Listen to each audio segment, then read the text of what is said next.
right to do that, but if you want respect from fellow YouTubers, courtesy would be give a copyright claim. If you guys don't know, copyright strike is, like I said, you know, delete someone's channel.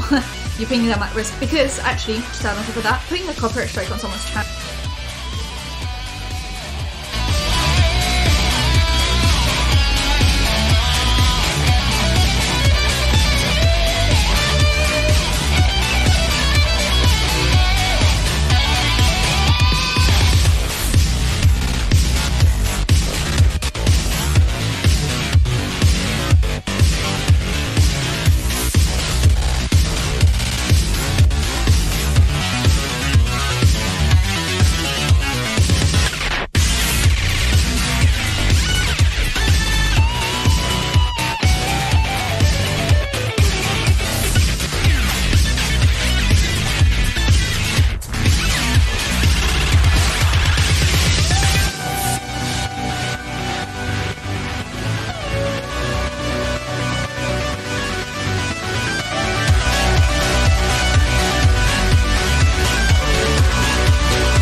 Getting sued, and she is also suing someone else. So let's start off with who's suing her. Something like Summarize.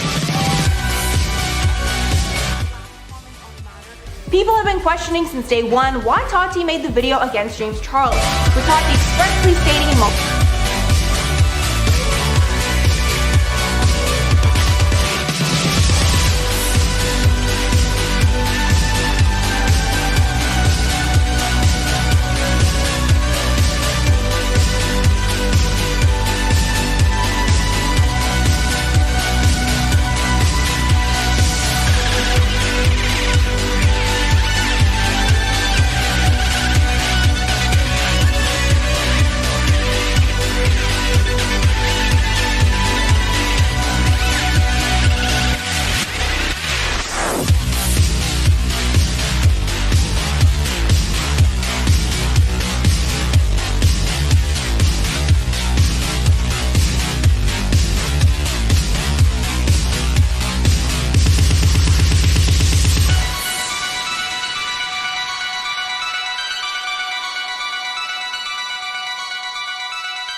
All right.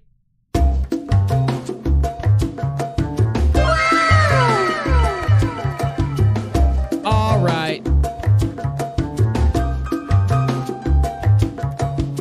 Guys.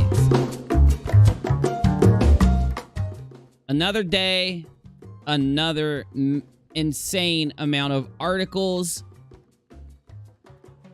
celebrities, gossip, insanity and sanity alike, all around.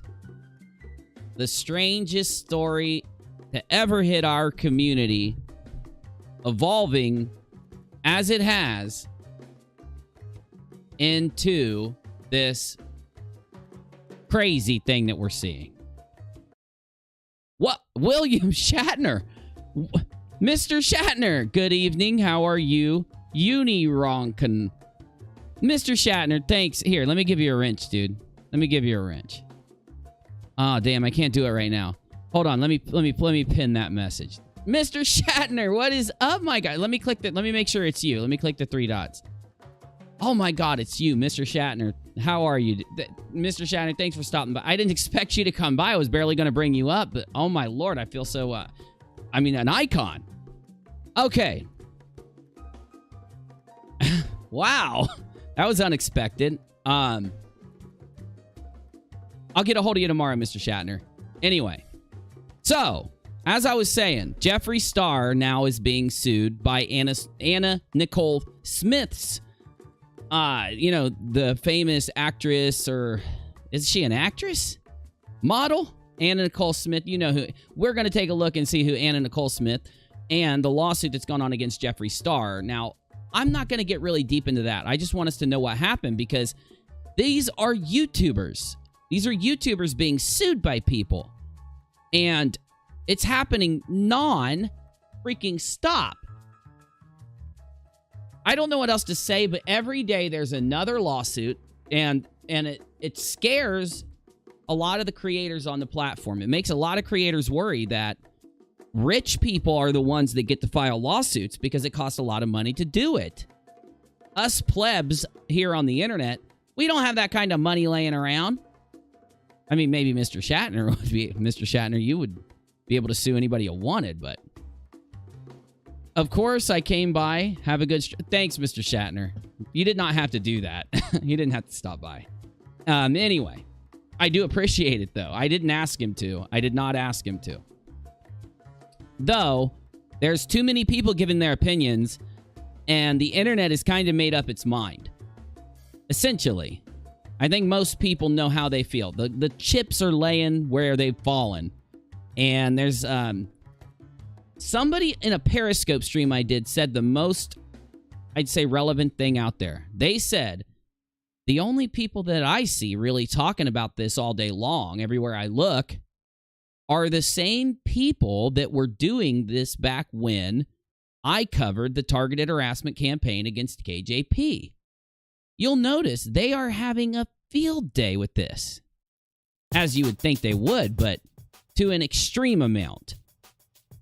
Luckily, most of the internet now sees exactly what I've been trying to tell people when it comes to the group of people and how obsessive, crazy, hypocritical they really are because, you know, they didn't get it. They fell for the trap of this lawsuit, even though I was trying to tell them the whole time. You cannot side with Tati on this if you're someone who's been spamming KJ in a negative way for longer than a few weeks. Because Tati's entire thing is that if someone spams you, if somebody hits you with a lot with a negative talk, negative opinion, you can sue them. Especially now, if anyone deserves to be sued based on the thought process that this whole situation is encompassing, it would be those people that have been spamming KJ because they constantly say that things are facts about KJ. They don't back up with any evidence whatsoever. They take something that's obviously one of her opinions and morph it into something they say is factually negative. And in reality, it's just not true, and that's the criticisms they get. Now, even though they think that by spamming out on this, they're like finally getting some attention on a year and a half of work cyberstalking Katie. That's not how any normal person sees it. Every single normal person that goes out there says, how do you have enough time to do this? You can just search Katie's tag and see all these people for the last year and a half spamming out over her. Any account that starts to commentate, you can click it and notice that most of them that are repeating the stuff about this do nothing but repeat the stuff about this. It shows the obsessive nature of the people that engage in the targeted harassment campaign against KJP is in front of everybody. And no, that does not go for everybody. There are people out there making valid points and criticisms. So the good news is when you see somebody, pretty quickly you can just take a look at what they're doing or click their Twitter account and look at what they've been doing. And you can differentiate in a blink of an eye between people that are just obsessively been out there doing this craziness and the people who are giving a valid opinion or just glancing in on the story or lending their opinion to the story. So it's been interesting. And then the ultimate hypocrisy is that there is someone out there engaged in his own YouTube lawsuit where he claims that he had a 50-50 when he can't prove that he had a 50-50. You just have to trust him because they spoke that they had a 50-50, remember? That person is backing Tati. If you're backing Tati, you do know that Tati is being sued because their partner claims that she talked them into taking less than 50-50 when they already had a 50-50 and altering the deal and not sticking to the deal. Tati is doing essentially the same thing that this other guy is saying that his ex-partner was doing, yet he's supporting the person doing this to the ex-partner. And it really helps to show what I've been telling the internet since December, which is nice. You, though, have given me a new YouTuber to look at. by the name of Angelica Oles. I don't know how to say her last name. You're all going to get mad at me for mispronouncing it. Type the phonetically. Type like how I should say it. You know, spell out what it sounds like to say Angelica's name. I'm just going to call her Angelica, just so you know. Also, we've got Perez Hilton weighing in with an article. Jezebel magazine coming in hard. Gossip or something is weighing in. E has made an article. We've got Inform Overload. We got this dude named Sid, who did Tati was the villain all along. You better be careful, Sid. Be careful, Sid. Sid's only got 5,000 subs. Be careful, my dude. Inform Overload has 2 million subs. I've watched Inform Overload for a very long time on YouTube. They do a lot of top 10 lists and stuff based around news. They inform you to an overload. Oh, Without a Crystal Ball says, oh no, she thinks she knows me and hates me. I don't know who you're talking about, Katie, but good to see you over here. You know, this is one popular channel. We've only got like 1,600 subscribers, but look at all the people that hang out here. William Shatner was just in my chat. KJP is in my chat. I mean, those are two famous people right there. I feel like a freaking celebrity, dude. The most poppin' live chat on the internet. Most poppin' live chat on the internet. Crazy. I think Inform Overload did a really good job at putting out a little bit of a summation of what's going on. So let's take a look at Inform Overload's video before we get going tonight. And yes, before the end of the night, I'm going to be playing Tarkov, and we are going to be having some fun. Here we go. Tati Westbrook is getting sued by her business partner for being shady and allegedly stealing from him. And this lawsuit has unearthed tons of things about the Bi-Sister scandal that we didn't know before. And at this point, it seems like the whole damn drama was just about vitamins after all. Surprised? I'm honestly not. Hey, what's up everyone? It's Mackenzie Smith here, and today I'm going to be filling you in on an update in the legal battle going on with Tati and James Westbrook. But before we get into that, make sure to like and sub to the channel. Now, that means you need to like and sub to Inform Overload. I'm not subbed on rockAlot because this is my gaming channel, but I'll go ahead and sub. I don't care. Maybe it'll help me get some good recommended stuff here. Okay, Inform Overload. I'm going to skip through their video so that I can make sure not to breach any type of fair use by watching what they're saying. Though, did you hear what Inform Overload said? I thought you got sued for saying things like that. Anyway, here we go. No. And normally, Inform Overload does not have an echoey microphone. Normally, they do not. This is just, they had to do that for this video. I think it's because somebody wasn't there today. So here we go.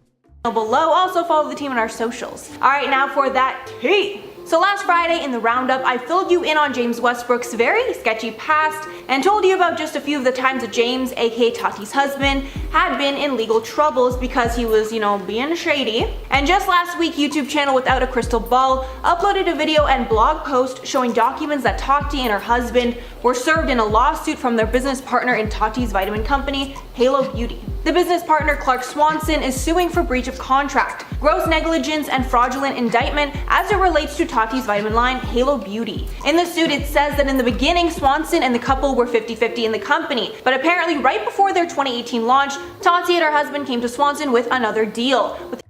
All right, you got the gist of that. Now, this is the thing that I think is relevant. Right around the 3 minute and some mark, we have, what's her name, man? What's her name, man? Crit. No, not Crit. Mackenzie. Is this Mackenzie? The beautiful lady on the screen tells us that the lawyer has given an update to the original lawsuit, a response, a statement. Here it is. Take a listen. Exclusively due to the Westbrooks' efforts. Tati and James will vigorously defend this lawsuit and are confident that the truth will come out and they will prevail. And just as a little, last comment on the matter, people have been questioning since day one why Tati made the video against James Charles, with Tati expressly stating in multiple videos that it had nothing to do with her vitamins, but rather just the betrayal of the friendship. But with this most recent update, it seems that Tati's business getting seriously hurt by James was more likely of a reason that she made that video. However, my question now is why Jeffrey and Shane were so involved if the whole issue seems to be surrounding Tati. I mean, maybe one of them will come out with, more soon, or they just hopped on Tati's train because they had their own issues with James. That maybe seems most likely. We really may never know. But all we do know is that this whole thing is incredibly shady, and it's crazy that we are just seeing this different. I swear she's going to tell us what the lawyer says in just a second. That's the whole reason I played the video. Inform overload. The only reason I'm playing this is because you give an update from their lawyer. That's it. Di, any chance you could ask Mr. Will Shat if he'll do a show and talk about some Star Trek? I don't know. I don't know if he does that. Maybe. Different side of Tati when she was like the unproblematic queen of the beauty space for so long. I guess not anymore. All right, everyone, that's all for the video. Damn it. Did I miss it? Bargain. And Tati launched. I need to stress in this video that everything doesn't mean that the contents of the lawsuit are true. People have also started to doubt this blogger's credibility, as apparently she's very biased against Tati. Well, as I have said before, why is it bad to be biased against somebody? If you have learned things that lead you to feel a certain way about somebody, as long as you're honest and you let people know that you feel that way, which I do that all the time to you. You know what I'm saying? Do I have a sound effect, Biz? Why not?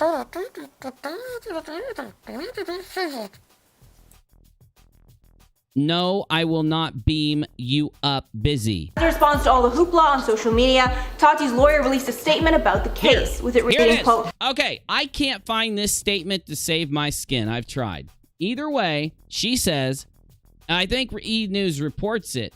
So we're going to look in the E! News article, but I just kind of want to show you how I went on this journey today to see some things. Here you go. Clark Swanson's lawsuit is meritless. His absurd claim that Tati Westbrook granted him 1/3 of her name, image, and likeness for all time in exchange for a modest initial capital contribution. Swanson's claim is not only baseless, it is offensive and defies common sense. This is particularly true given that Swanson has received millions in profit distributions from Halo Beauty, almost exclusively due to the Westbrooks' efforts. Tati and James will vigorously defend this lawsuit and are all right. Now, that comes from the E! article, and I'm going to show it to you really quick. So this article was put out, I believe, today, right? 2 days ago, 3 days ago. YouTuber Tati Westbrook is accused of fraud in lawsuit filed by her business partner, and it does tell us what the oopsie, Nikki. Thank you for the support, Nikki. I appreciate that. And if you read through, it lists the lawyer's statement and really doesn't tell us too much more than we've already known. Though, I think you should look at the tone. The tone of, what the hell is this video? No. The tone of the article, I kind of want you to just get a feel for it really fast. According to court documents obtained by E!, the YouTube star and her husband, James, are being sued by former business partner Clark for breach of contract, gross negligence, fraudulent inducement as it relates to Tati's vitamin line. The lawsuit states Swanson agreed to owning 50% of nutritional supplements, but then it gets reduced to 30, and 30. Okay, I'm not going to go through it and bore you. The E! article at the end says this. In a response video, James broke his silence on Tati's accusation. I'm a 19-year-old virgin, James said. I don't get a lot of action, never, and will never use my fame, money, or power to manipulate or get any action from a guy. That's disgusting. Following James' comments, Tati took to Twitter to share that she wanted the drama to be done with. Quote, I've been in contact with James Charles through an intermediary over the last week, and we believe it is best interest of our community, our viewers, and our own mental health to put this matter to rest. And right here is where the lawyer jumps in. Essentially what she said, I'm not going to reread it. The YouTuber has not posted videos on her channel in 4 months. Hey, Leroy. Hey, thanks, dude.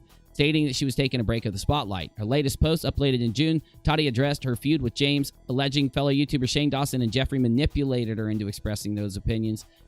Really, everything you already know. Now, the newer articles, like this one from November 1st, though, listen how this one goes. YouTube star Tati Westbrook accused of fraud in a suit. The lawsuit relates to 38-year-old's vitamin line. Clark claimed that prior to the company's launch, he agreed to give Tati 2/3 of the business.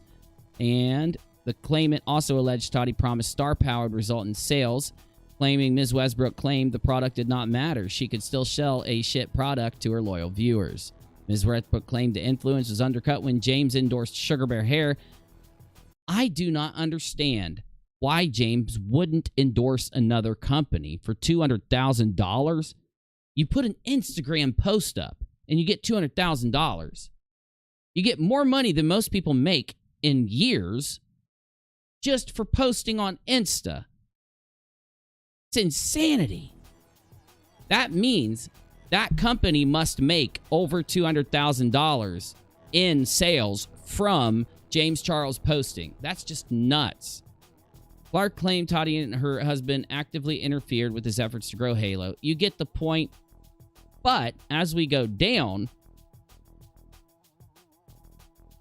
this is where I think the whole thing rests on this statement.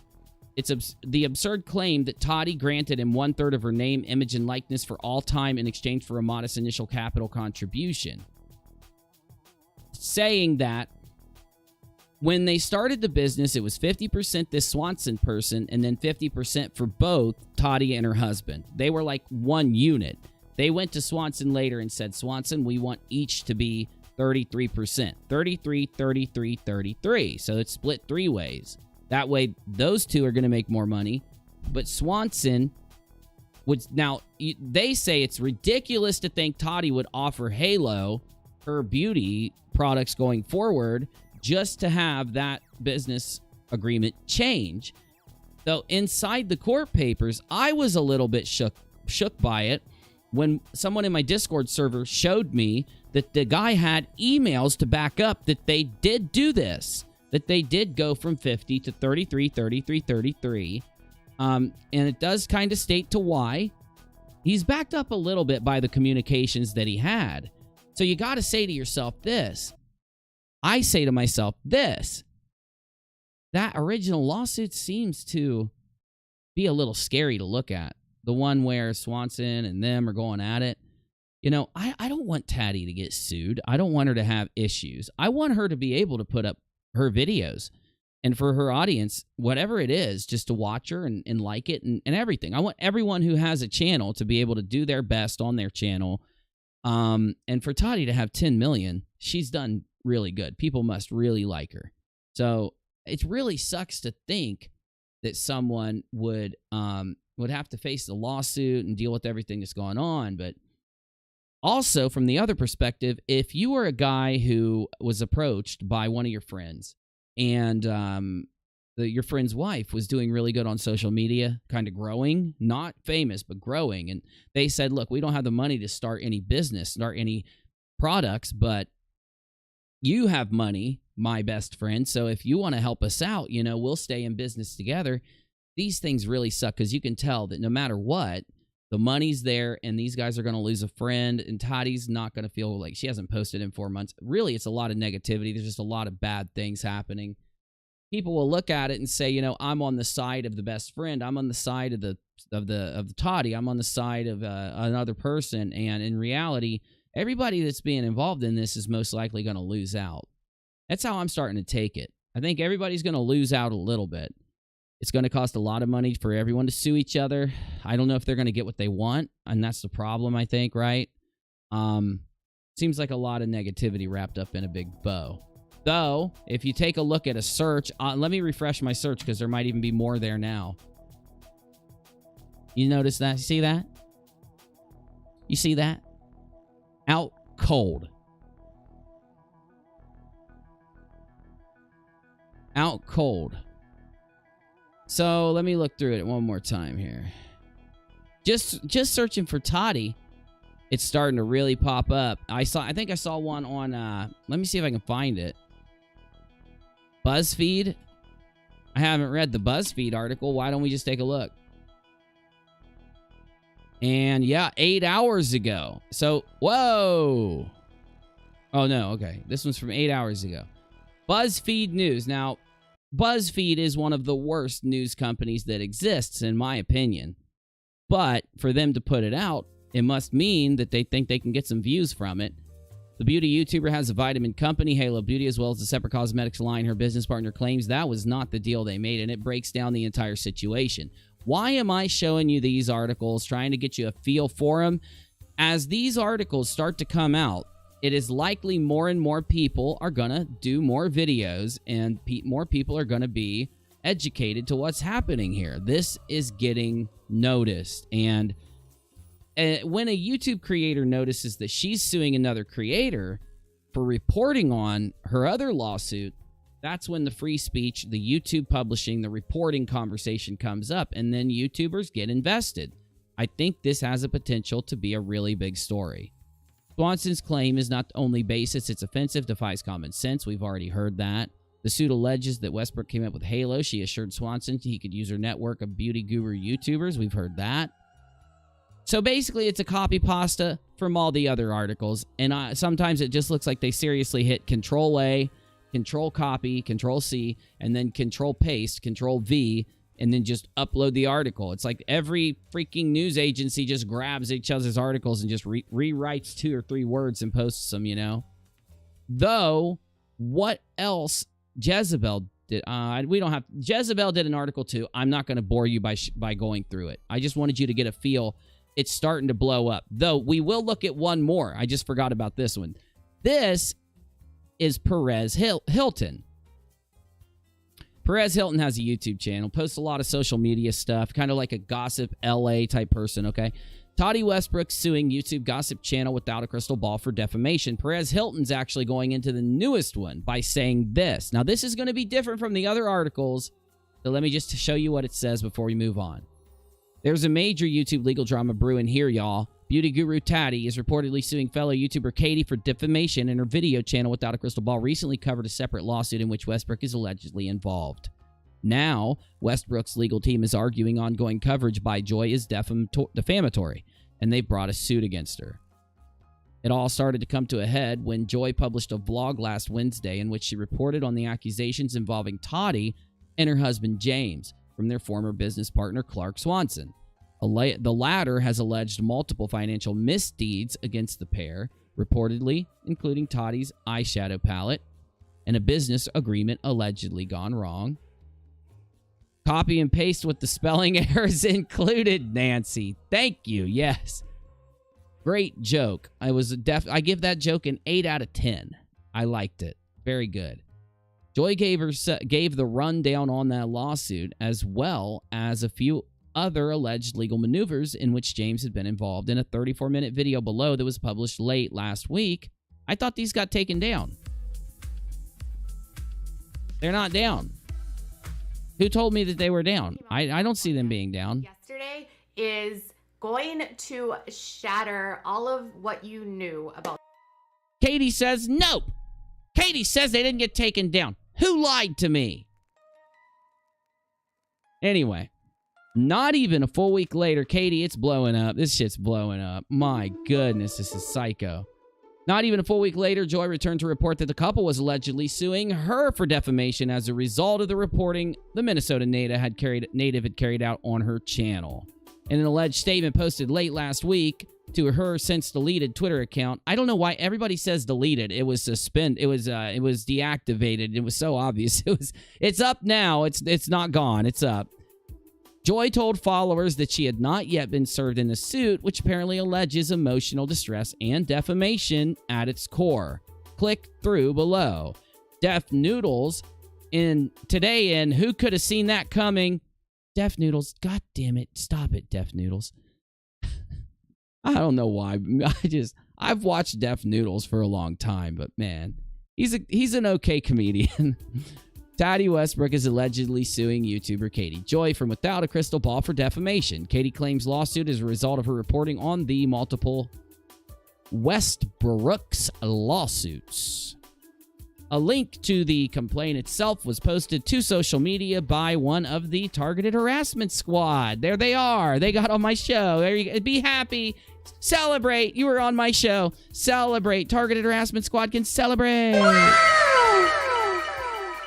According to ONTD, the Westbrook's lawsuit, many Tati videos were privated yesterday, said MD. Wait, were they older or something, though? Because the new ones are still there, or the new ones aren't there? Let me know. Were they old or new? That's what I want to know. Celebrate, targeted harassment squad. Celebrate. I'm talking, of course, to the person that was on my screen. Okay. The YouTuber lists at least 114 instances of her allegedly stating her negative opinions about Tati and James as fact. I don't know. I went and listened to them. I couldn't find any that were touted as fact, but who knows? Who knows? Let's see here. Shatner just tweeted that he never talked to Uni and he wasn't in the live chat. Oh, he's hate fake people. He just doesn't want to admit it. He just doesn't want to admit it. Wait, are you telling me that Shatner tweeted about me? Can I add that to my list of YouTube accomplishments? I need this in the general room. I'm in the general room. Somebody show me in the general room, please. According to ONTD, Westbrook's lawsuit against the YouTuber lists at least 114 instances of her allegedly, quote, stating her negative opinions about Tati and James as fact during her on-air segments. Not surprisingly, YouTube drama channels are having a field day with this news, reporting and posting about it quite a bit over the weekend. Here's a rundown of the full legal drama between the makeup guru and YouTube vlogger, including a clip where Joy states she and her own lawyer believe the suit to be meritless and its accusations. We've already seen that, though. I have not seen this channel. Here's the thing, why I know they're never... Wait, what? Who is this? They're not linking to Katie's channel here? Oh, it's got like Keemstar and everything. I might need this video. I might need this. Following her Twitter deactivation. Hey, Paris Hilton got it right there. Joy delivered a warning to other YouTube creators on Insta below, writing in part, so this is from Katie's Insta, say it isn't so, rockAlot lol. I never said anything. I just don't think Mr. Shatner wants to admit it. Anyone gloating or acting above me, just remember, if you're making videos like I do and cover commentary, this can and might happen to you. Just because it hasn't happened yet doesn't mean it won't. But be careful what you cover. Seriously, there are a lot of wealthy people on YouTube that spend a lot of money to keep smaller creators quiet. Well then, here is Joy's full IG message posted late Sunday. I believe this is the one I read to you guys on UNIRock too, just so you know. It's in general. Okay, hold up.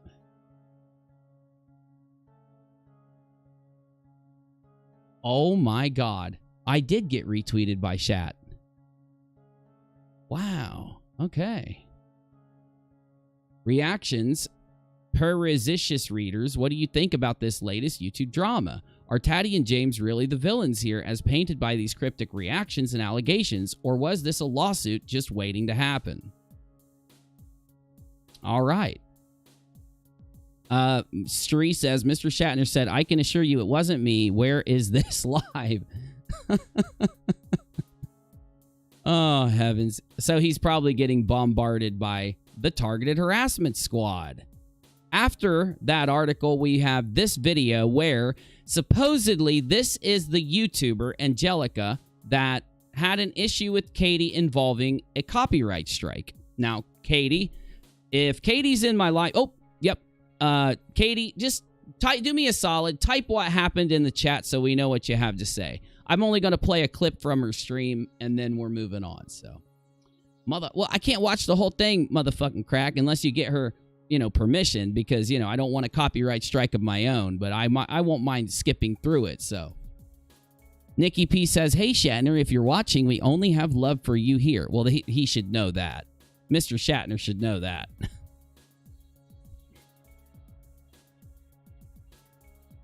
Someone is triggered. Oh, I bet there's a lot of booming going on Twitter from someone who is not Mr. Shatner.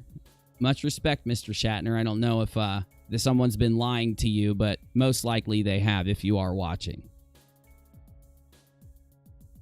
It was the entire basis of her video and never said where she got it. Oh, well, I mean, I was just wondering, like, oh, it was legit. Okay. So Katie says that the strike against this YouTuber was legit. What'd she do? She just uploaded a... Did she upload it to the channel with 600,000 subs? Double Pink Floyd hippie chick? Oh, we got trolls in here. Hi, Steve. Hi, Steve. Make sure you guys remember that was Steve's sock account that I just kicked. Okay? You guys don't even know. I haven't even talked about it yet. You don't even know. What are you doing? I haven't even said anything yet. You're telling Shatner I lied about him when I haven't even said anything yet? She cropped out my name, the blog name, and never provided a link. Oh, that was right. It was over the blog? Okay. Gotcha. Okay. Got it. All right. Here we go. Actually, I need to back up because I already listened to 2 minutes of it when we did the intro. That she ended up copyright striking me, which means within 3 months I had another copyright strike. I wouldn't be able to upload for 7 days, and then if within those 3 months I had another copyright strike, my channel would be deleted. Yeah, but hold on. Did she false copy strike you or not? Because you can't... Okay.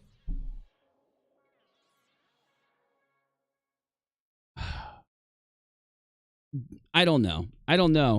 I'm dipping out. I can't stand her. I know. I'm not playing it on purpose. One of my audience members wanted me to play the beginning of it, so... Shatner's tweeting Team YouTube. I saw it. He only tweeted YouTube, right? He tagged YouTube. Want to do something about this guy? I don't know what Shatner... Is Shatner against free speech too? I haven't even mentioned him yet. What did I do wrong, Shatner? What do you want YouTube to do? Delete me? I can say this is definitely a marking on the history books of UNIRock. She drags me every time that it's popular. Oh, okay. Okay. Well, we'll watch it some other time. Sorry, motherfucking Crack. Was it Crack? Am I saying your last name wrong? Yeah. No, I didn't. It's actually MF and Crack. All right. So, we'll come back to it later. Tati was the villain all along by Sid. I'm not going to play the video, of course, but I'm showing you that it's weird because if you look in the lawsuit, one of the titles of a video supposedly was defamation. And I don't know why, but now you're having a lot of the smaller YouTubers cover the issue. Is he going to get hit for defamation also? Is my question. And why should he? Who are the trolls? The ones cry-bawling their eyes out to Shatner. Our fifis are so hurt, Mr. Shatner, sir. Cancel culture people cannot take a satir... How do you even know it's a satirical joke, though? I haven't even talked about it yet. What? Where are... Is Steve here? How many sock accounts do you have, Steve? So, Mr. Shatner, he must be watching. So, Mr. Shatner, I want you to watch my live chat and see how many people come in here to spam about your stuff, because that's targeted harassment, Mr. Shatner. Not you. Not what you did, Mr. Shatner. What they're doing. So I want you to be able to understand what targeted harassment is, because he's probably watching, right? I would assume. If he's tweeting about me, William, oh my God, my mother is going to freak out. The wannabe YouTuber is slamming you to check it's a real person before claim. I never claimed it was Mr. Shatner. I said that I didn't know if it was a sock account. How do I check? I did. I pinned it for everybody to see. Look. Unpin, report, remove, put user in timeout, hide user on this channel, add moderator. I don't even have the ability. Oops. I don't even have the ability to go to his YouTube channel. I think my audience is smart enough, if they saw the clip. They're lying. They're out there just doing their targeted harassment game. I wonder who is involved. I wonder who's involved. You know what it is? They're just mad that I got retweeted by William Shatner. That's what it is. They're just mad that I got retweeted by William Shatner.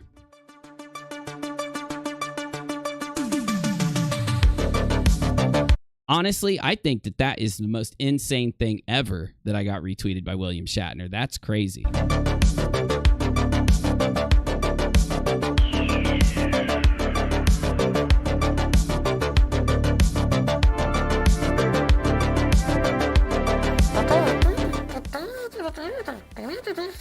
Oh, I'm a massive fan. I'm a massive fan, Busy. You know that. I've talked about Star Trek many times on my channel.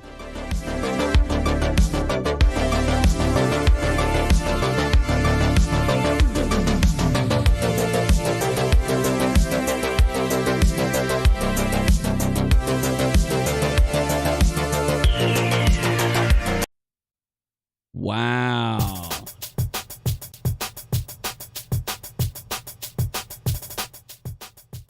All right.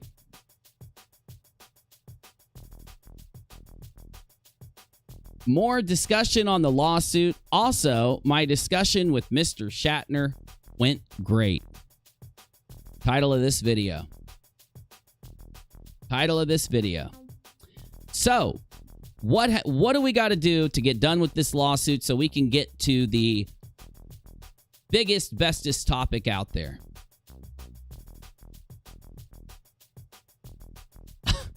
Oh, there it is. Okay.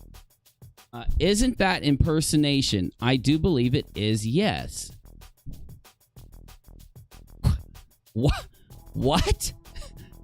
What's impersonation? Yo, well, I'm live streaming. Mr. Okay. So now I'm being accused of impersonating Mr. Shatner. I didn't do his voice. If I did, it would have been amazing. I've done Shatner impressions before. I'm not that bad. I'm not really good, but I'm also not bad.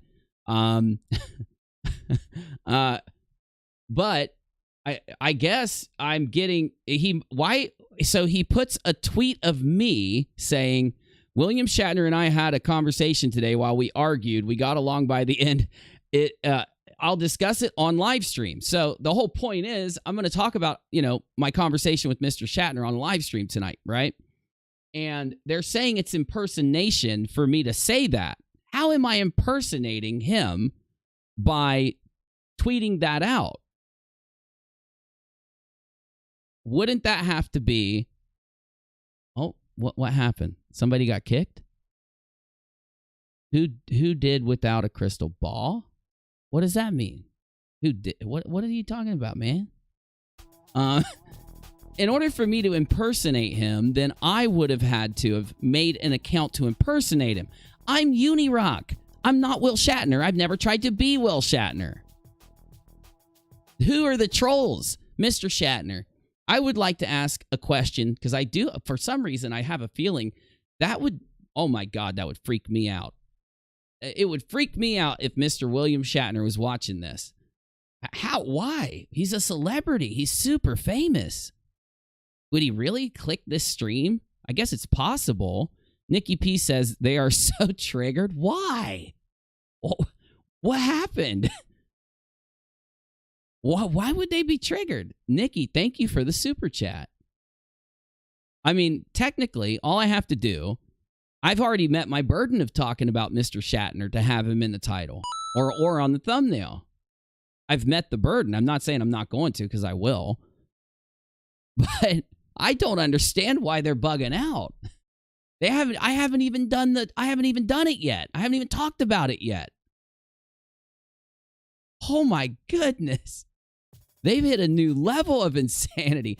Let's go to the live chat, because I can't even talk about the lawsuit because this William Shatner thing is like blowing up right now or something. Let's move on. We'll come back to the lawsuit. Wow.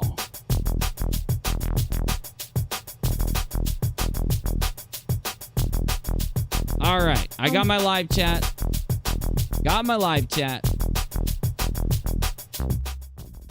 Now, I'm not going to be mean. I said I'm not. If I was going to be mean, I would turn on member-only mode, but I don't want to do that to you guys because we're not on UNIRock 2. So this is my gaming channel, and I don't think a lot of my gaming viewers are here because I'm not gaming. So, no. William Shatner is exceptionally famous. I was actually going to do a little tiny bit of a... For people that don't know who William Shatner is, I was going to do a little breakdown, but we'll see. I might get there, so. I won't. I'm not. Mother effing crack, I'm not going to. No, I am not calling somebody a name. I'm not being mean. That's the name of their account. MF and crack. Busy's favorite pastime. Stuart, can we come clean about all this? If you want, Stuart, you can come clean if you want. Boomer and his minions are booming out big time. They're saying that you have nothing. Nothing.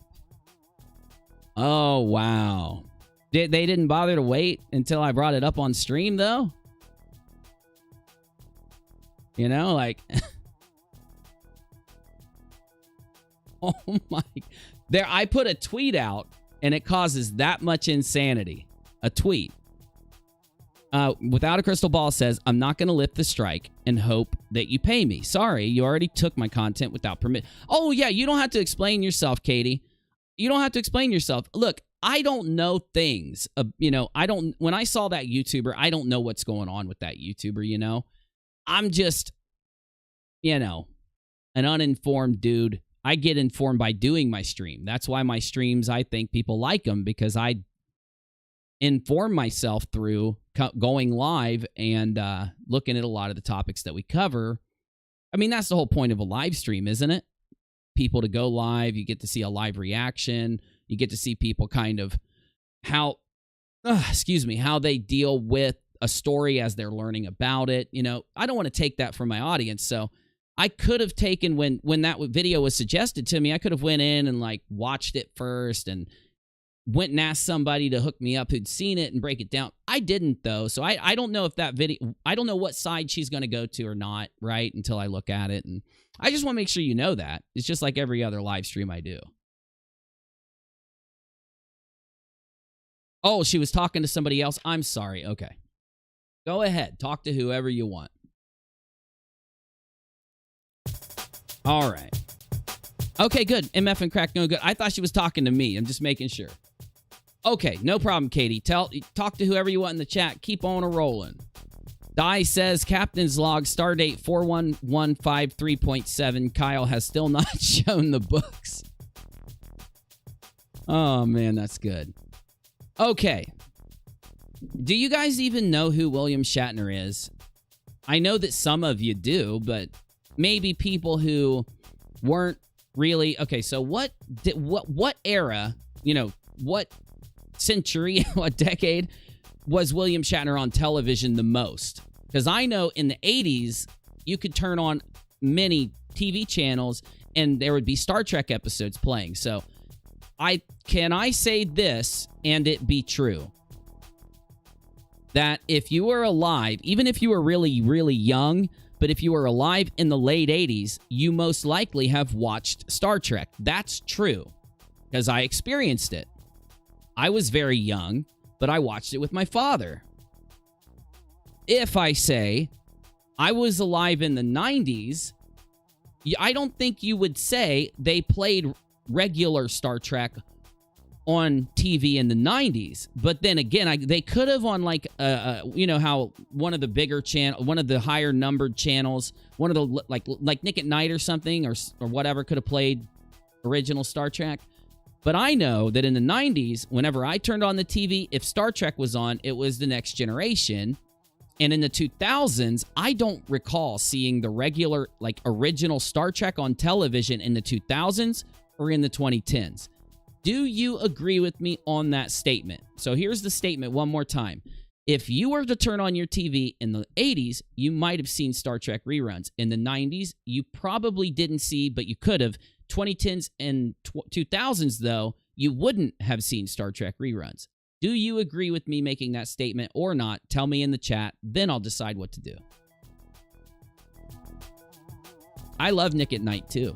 Yeah. Well, I used to watch a lot of Nick at Night when The Fresh Prince of Bel-Air was on Nick at Night, because I can watch Fresh Prince any day, all day, every day. Yeah. That's right. William Shatner was the original Captain Kirk. He was the first captain. He was the first captain, on the original Star Trek. I know, and I love that show, too. Yes, he does a show for History Channel, or it's on Netflix or something. It's great. I will MF and crack, because he was on Boston Legal, but I never saw Boston Legal. Okay. 60s for the original, and then 80s for the Next Generation. So I said that wrong. Thank you, Navy. In the late 80s into the 90s was the Next Generation. So that's the second Star Trek. So what I'm trying to say is, it is logical to say that some of my younger viewers might not know who William Shatner is if they did not watch Star Trek. Leroy, I know you know what Star Trek is. I know that you know what Star Trek is. 90s was Boston Legal. I never saw it. I know he was in TJ Hooker also, but I never saw that either. I watched Doctor Who as a kid. I didn't. But everybody tells me I should now.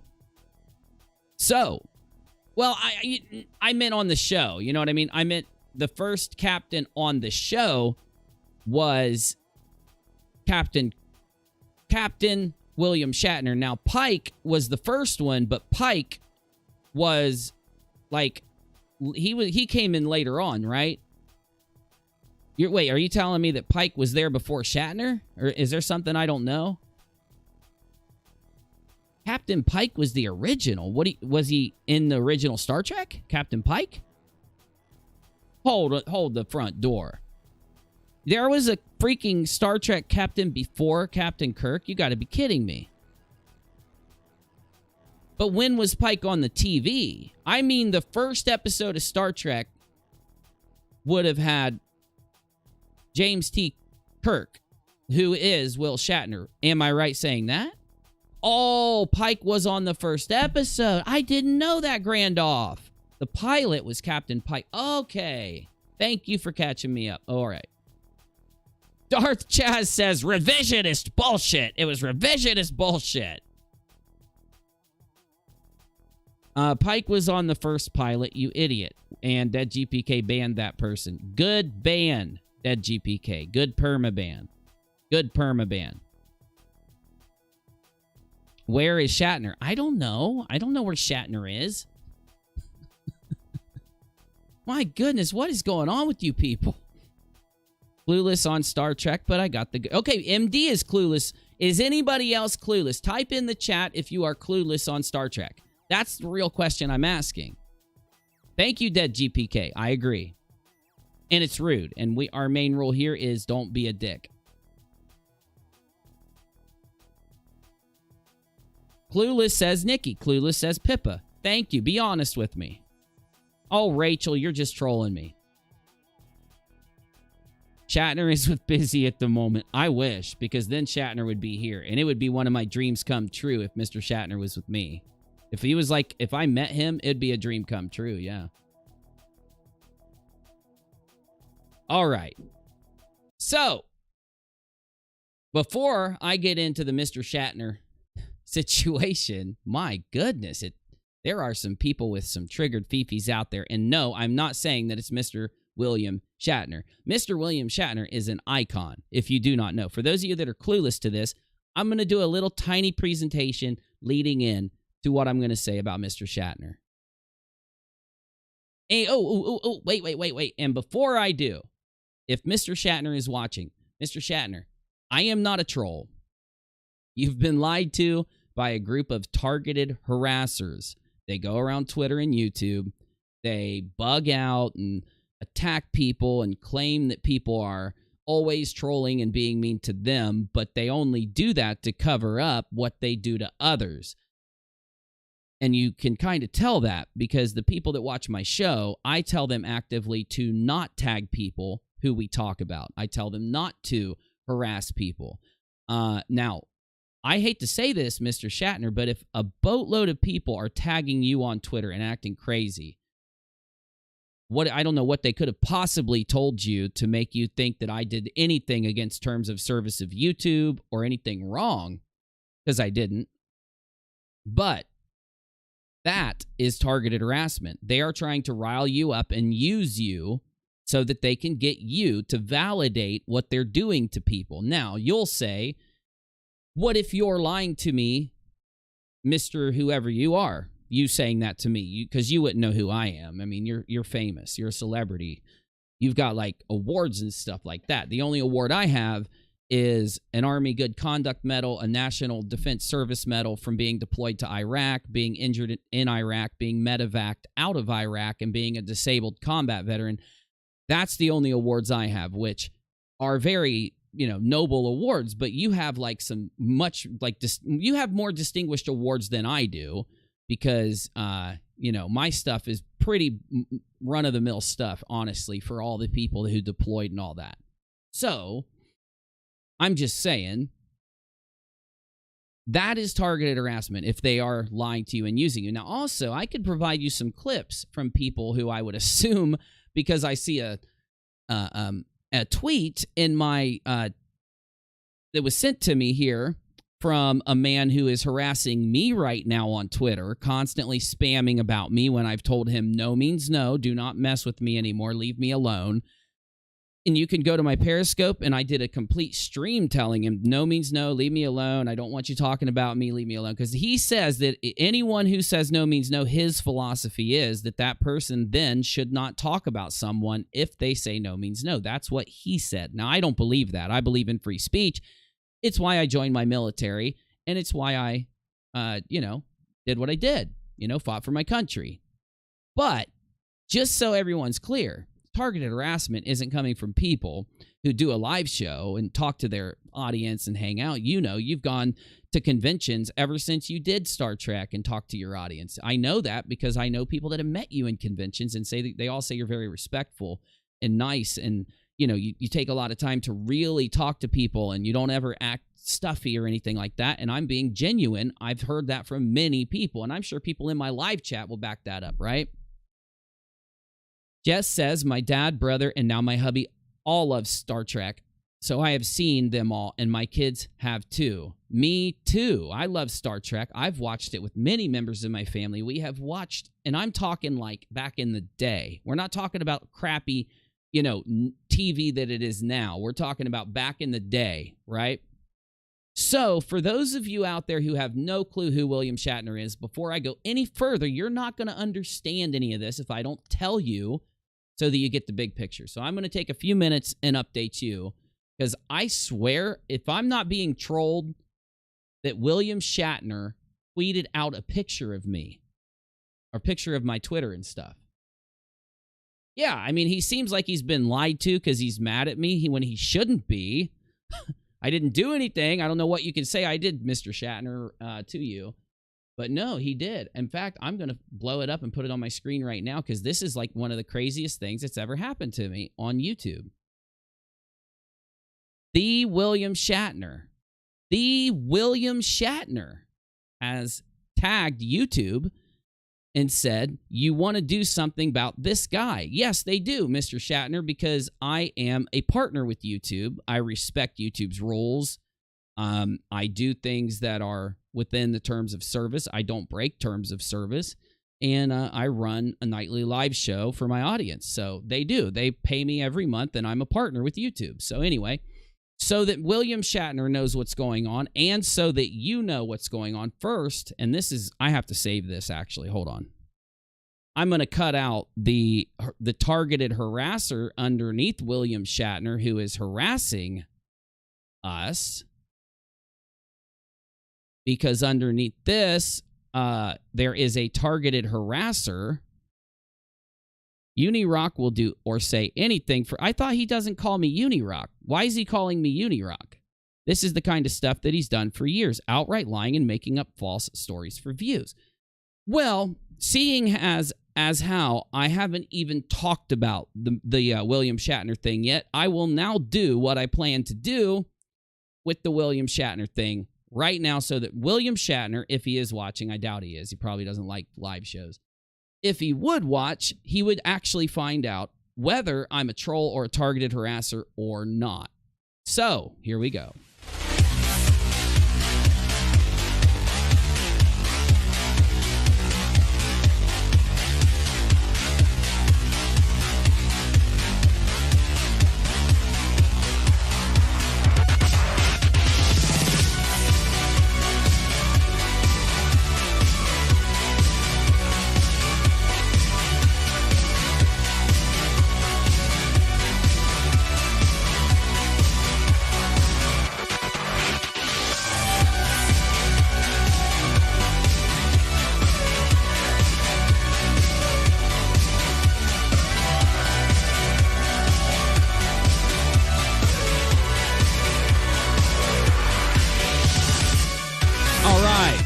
So, it is probably one of the most insane things that I could say has happened to me from a nerd perspective. If you've watched any of my shows, you've seen the shirt that I wear in the majority of thumbnails and such, right?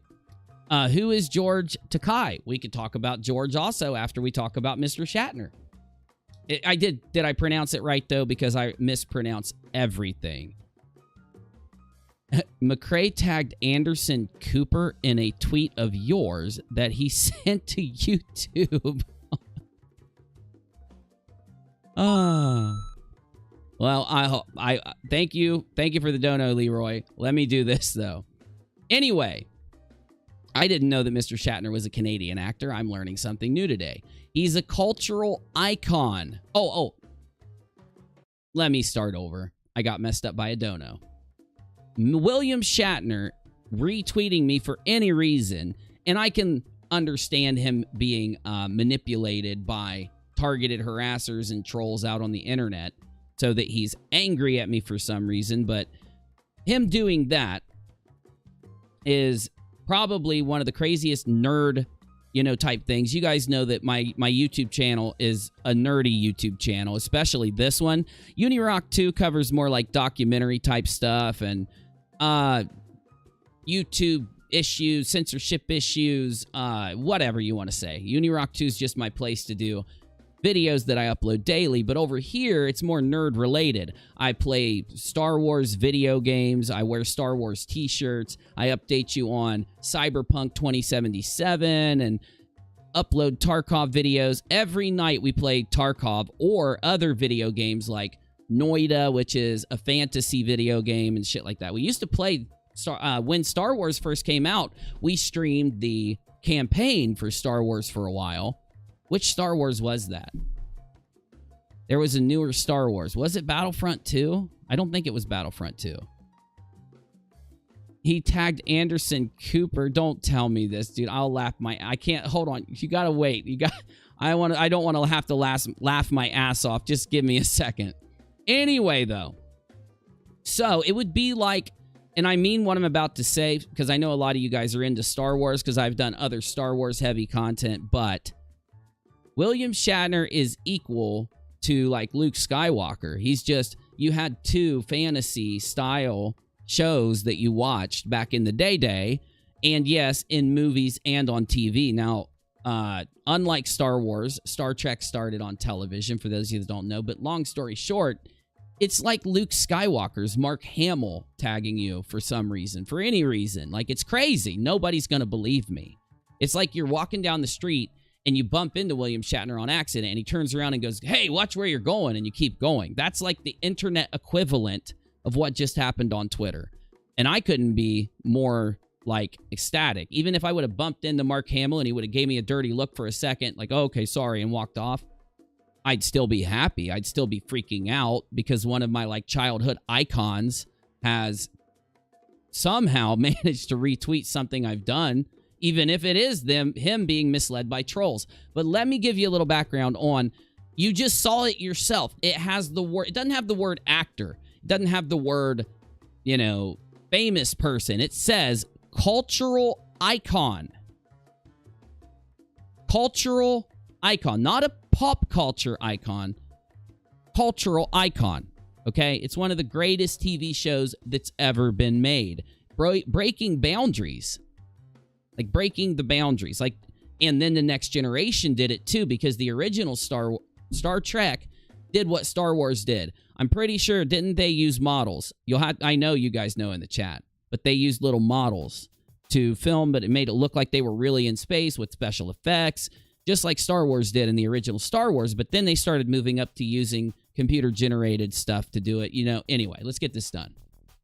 He's written a series of books. He was James T. Kirk in Star Trek, and being a part of Star Trek and life after Star Trek. He's also co-written several novels set in the Star Trek universe and a series of science fiction novels called Tech War. There was a video game called Tech War. I didn't like it, though. It's still cool that he tried to make a video game. He also played T.J. Hooker. I never watched that. I'm going to skip that. And he did People's Choice Awards, Rescue 9... What? Wait. William Shatner hosted Rescue 911? Do you remember Rescue 911? I have vague. See, this is how crazy this is. When I was really young, there was a show called Rescue 911, and it showed, like, real-life stories of ambulances going through, like, trials and tribulations, right? It was William Shatner who was the voice on Rescue 911. See the things you misremember? I didn't remember that until now. Darth Chaz says Bill Shatner is an actual god. He's a god in the geek or nerd realm. Yes, my friend, you are correct. People would pay money to have trolls trick William Shatner into retweeting one of your tweets. People would pay money for that. How would I know the trolls would target William Shatner like they did? Tell me this, on a scale of 1 to 10, how much did the trolls boom out on William Shatner to get him to retweet my tweet? Tell me that.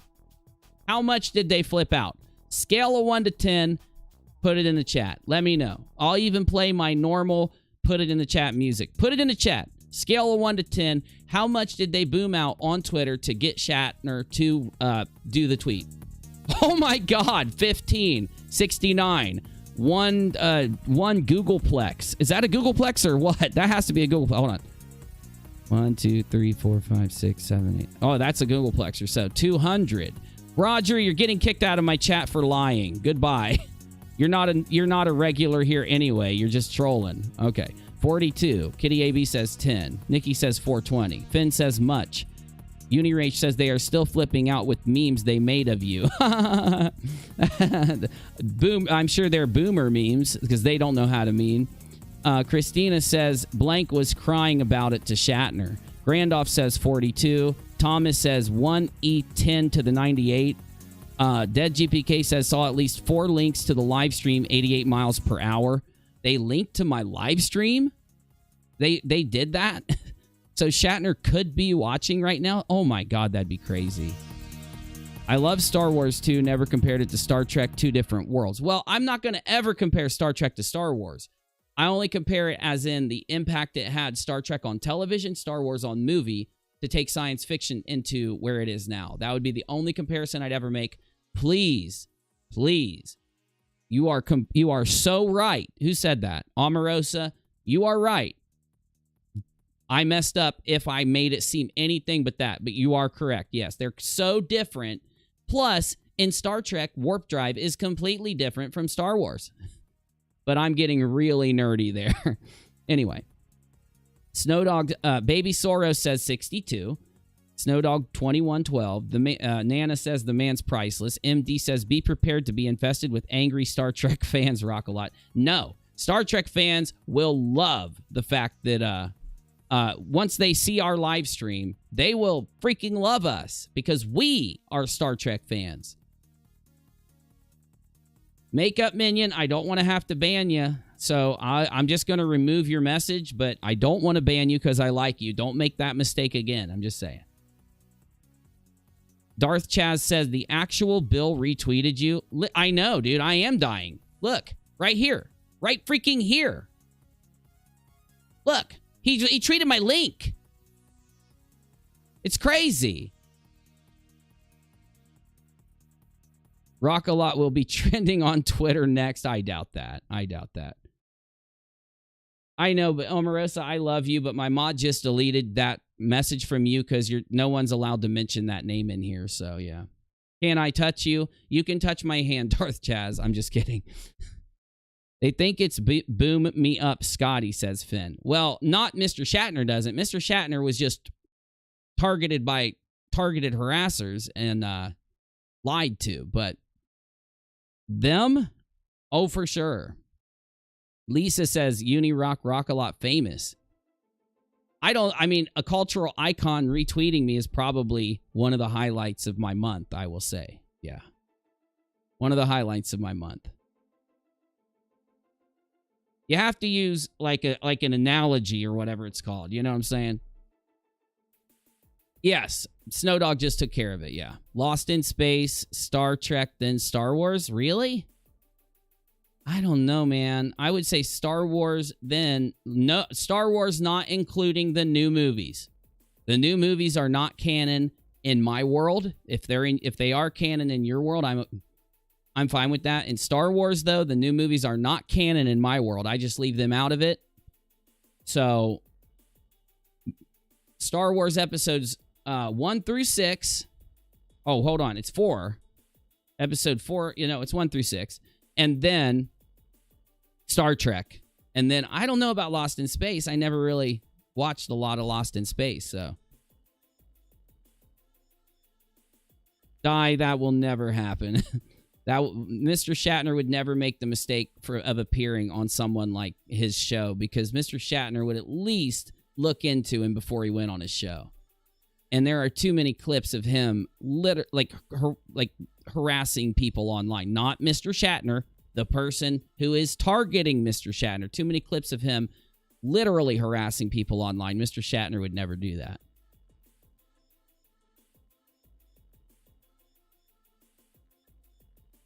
Best example of targeted harassment tonight, in my opinion, especially since they are still going on and tagging Sir Patrick Stewart and others too. What? They are insane. I haven't even gotten to Sir Patrick Stewart yet. I didn't know there was a rule about that name either, Omarosa Moon. I didn't know that there were free speech guardians out there basically saying that people can't freaking tweet at things and put things out on YouTube. Di says, I'd hope it would not be a tragedy if Mr. Shatner did appear on one of his shows. I don't think he will. There's no way. The internet would I mean, shit, dude, if they're willing to tag him and show him my stream, they got to be willing to tag him and show him the clips of what who's done. She was talking about whiskey. Who was? You just said she. I don't know who she is. Okay, I'm getting lost in the sauce. Back to it. Now, acting career. Let's go to Star Trek, because I'm telling you, if you haven't seen it, it and Next Generation are my... Now, when I was younger, I didn't like the Next Generation because I was like one of those people that said no one's going to do it the same way, and I was always a Star Wars guy when I was younger. I'm going to be completely transparent. I was a Star Wars guy. I would watch Star Trek, but I just wasn't as big of a fan. It wasn't that I hated it or I didn't like it, or it wasn't that I loved it. It was just I was obsessed with Star Wars. It's why I always used to wear Star Wars shirts. I still do, but I used to wear them on every show. Like back in the beginning of my YouTube career, 3 of my first videos were from like Star Wars Battlefront 1. Yeah, Star Wars Battlefront 1. It was a video of me shooting a scatter gun in Battlefront and hitting a TIE fighter from the ground and actually knocking it and destroying the TIE fighter with a scatter gun. You know what I'm saying? So, back to the article, though.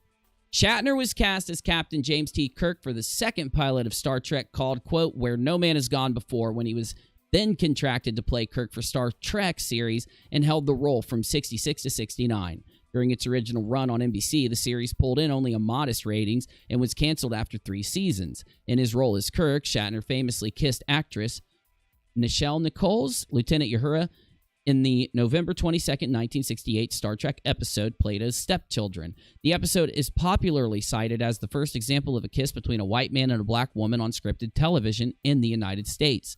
In 1973, he returned to the role of Captain Kirk, albeit only in voice, in the animated Star Trek series. I've never seen this. I'll have to check it out. It was in the 70s? I love 70s animation. I have to watch it. Okay. After the cancellation of Star Trek in early 1969, Shatner experienced difficulty in finding work in the early 70s, having become somewhat typecast from his role as Kirk. With very little money and few acting prospects, Shatner lost his home and lived in a truck bed camper in the San Fernando Valley. I never knew this. Until small roles turned into higher-paying jobs. Shatner refers to this part of his life as that period. Everybody's had it, Mr. Shatner. We've all been there. I've never been in that kind of situation, but before I joined the military, I had traveled and decided to kind of like live freely for a while. And yeah, I know what you're talking about when you say that period. I was like North Carolina doing jobs, New York City, Long Island doing stuff, you know. I've been there. I have been there. I still don't think he's watching my show. I could not be that lucky, but anyway. Shatner refers to this part of his life as that period, a humbling time period which he would take any odd job, including small appearances, to support his family. He again appeared in schlock films such as Corman's Big Bad Mama, 74, and the horror film The Devil's Reign, 75, and Kingdom of the Spiders in 77, and a TV movie, The Horror at 37,000 Feet. Shatner received good reviews as a lead prosecutor in 1971 PBS adaptation of Saul Levitt, am I saying that right? The play, The Andersonville Trial. Other television appearances include a starring role in Western-themed secret agent series Barbary Coast during 1975 and 76, and guest roles on many 70s series such as The $6 Million Man, Columbo. He was in Columbo. Oh, he had a guest spot. The Rookies, Kung freaking Fu, man. The Kung Fu. Ironside and Mission Impossible. Yes, that is Bill from Kill Bill, because he played in Kung Fu. Isn't that crazy awesome? A martial arts enthusiast, Shatner studied American Kenpo karate. I did a year of Kenpo before I switched to Brazilian Jiu-Jitsu. Under black belt Tom Bleecker, who trained under the founder of American Kenpo, Ed Barker. In Kenpo, they put this like long bow, like a stick, you know, a bow on the floor, and they make you stand with your one toe touching it and your heel touching the other side, and you have to do moves, and you can't move it. You know, you have to have your toe touching it and your heel touching it. Right heel, left toe in Kenpo. And you got to do all these moves, but you cannot let your heel or your toe move any amount, because if it moves that little bow at all, then, you know, they'll come in and be like, you messed up, you know, do push-ups, you know, go run around the thing. And by the time you're done training on it, you're like, you know, rock solid from the waist up without moving your legs at all. What? Whoa, why did Darth Chaz get hidden? What happened? Oh, did you guys accidentally hide somebody when you shouldn't have or something? Oh, I see. There was a troll and you clicked the wrong person. Okay. Got it. Mr. Shatner, if you are watching, you need to take a look in my live chat. This is what the people who are tagging you do to regular YouTubers like me and other people. They swarm live chats, they say horrible things, they curse and all that, so.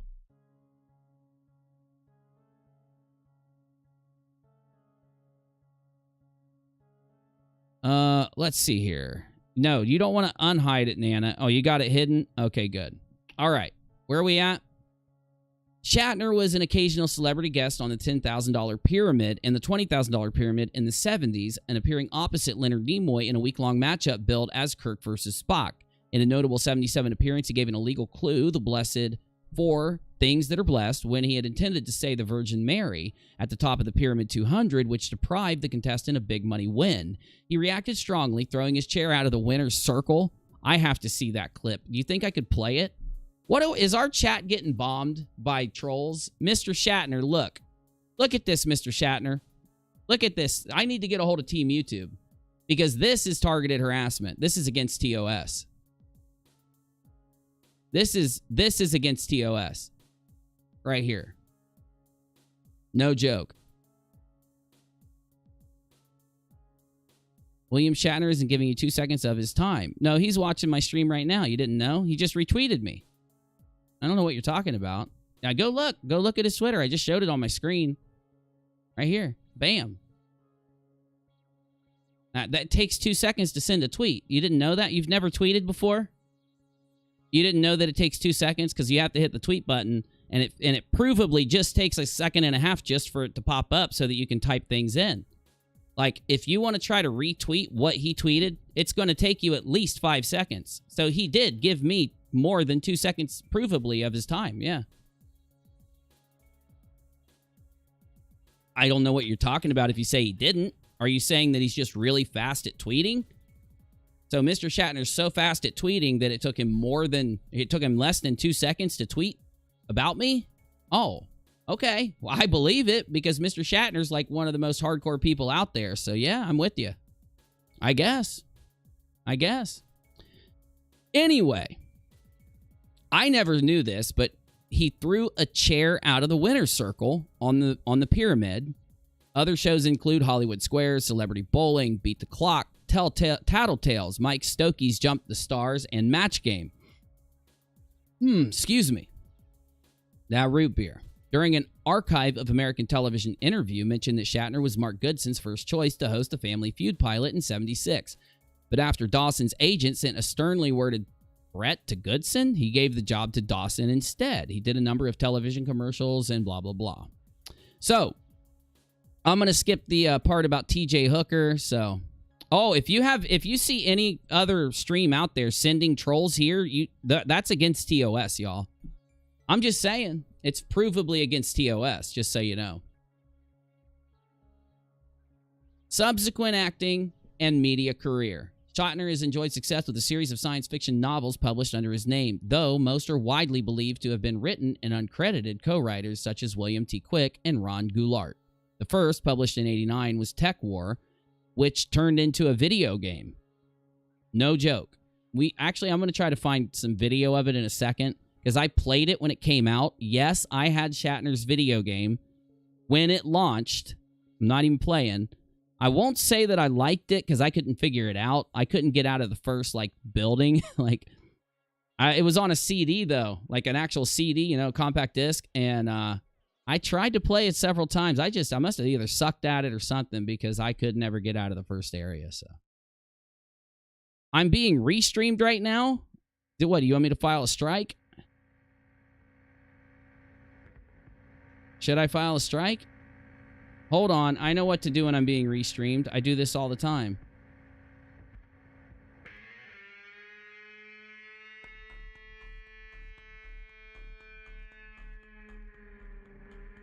I'm not even kidding. It really works, too.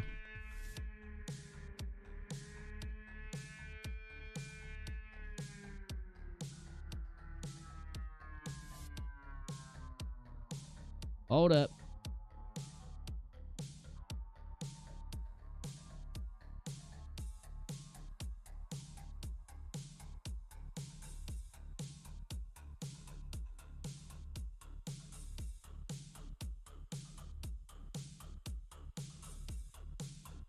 Why is it moving so fast? Let me fix it. Give me a second. Hold on. Hold on.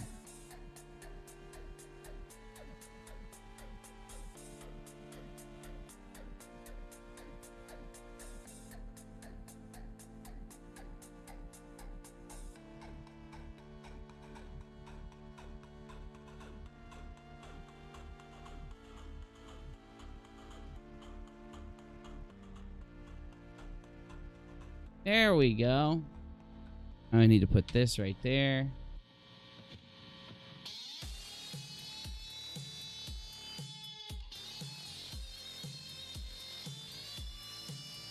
You know, I would normally file a FOSS strike, but every time I do this, I get a whole bunch of PayPal donations, so I'm just going to do this instead. So, thank you, Nikki.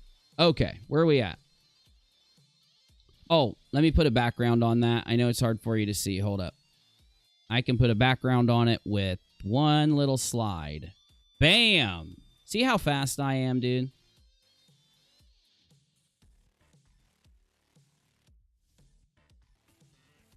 All right. We are Golden Girls. Okay. Where were we? Tech War, which Shatner claims he developed initially as a screenplay during a Writers Guild strike that delayed production of Star Trek V: The Final Frontier. The series of books led to 4 Tech War television movies. Where's the video game? There it is. In '95, a FPS game named William Shatner's Tech War was released. He also played a narrator in the '95 American documentary film Trinity. Is that all they said about Tech War? I had that. I remember that. '95 first-person shooter derived from the Tech War novels created by Shatner and ghost written by science fiction author Ron Goulart. Designed using the Build engine. The Build engine is the thing that they created, that new game that I always play. Anybody remember it? It's where you got the revolver. It's like I constantly play it at night. It's the revolver that it's like you start off and you're in an apartment building and like the side of the building blows out and I haven't beat it yet. I've been trying to beat it, but I suck at it. You know what I'm talking about? The Build engine's like a famous engine. It's been used for Blood. It's been used for that game I just named. I wish I could remember the name of it. So,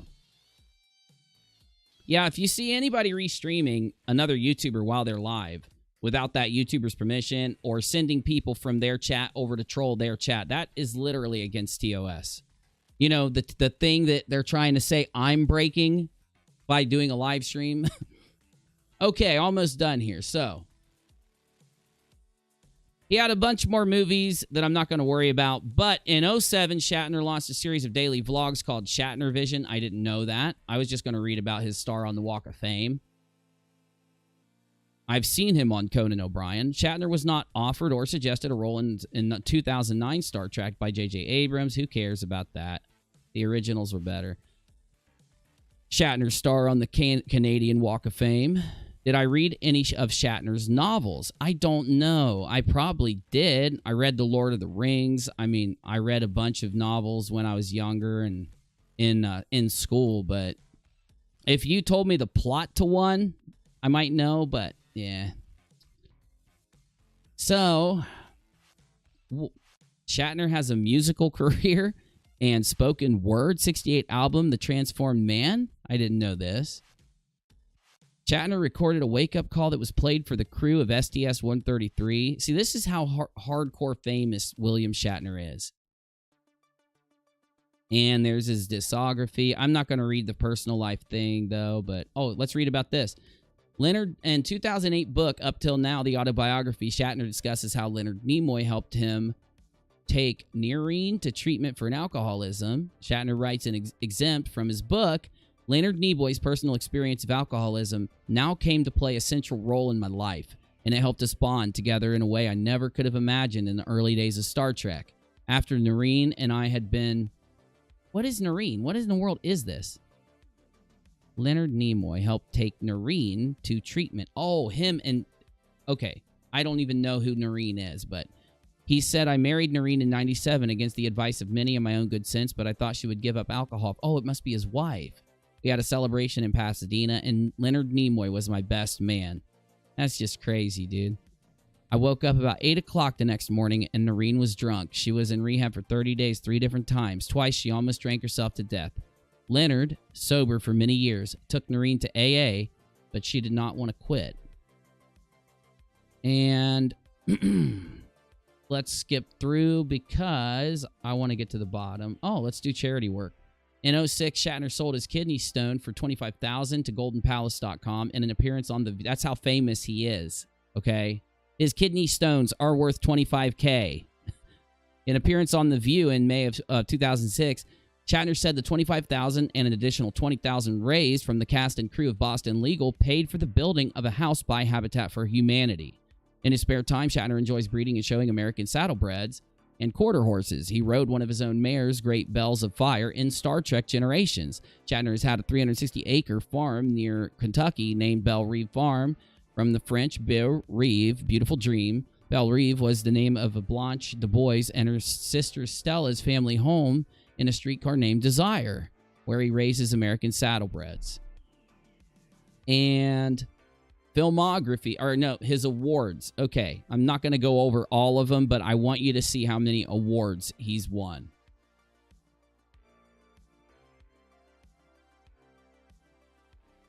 Officer of the Order of Canada by Canadian Governor General Julie Payette.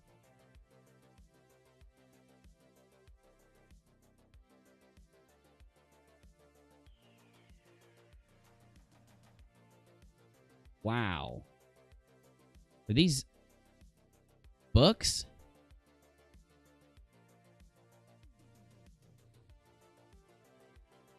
My heavens, dude.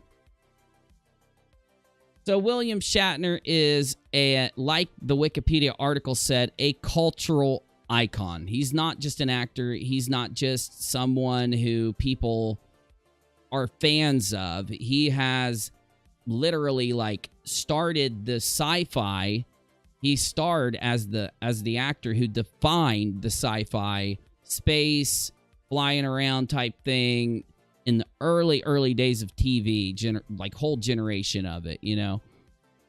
We're talking before, because the 80s is when Star Wars came out, right? Or was it 78? Was it 78 or was it the 80s?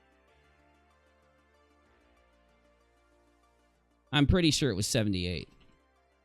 But it could have been The Empire Strikes Back was in 81 and the original was in 78, so. 77. I was close. Okay.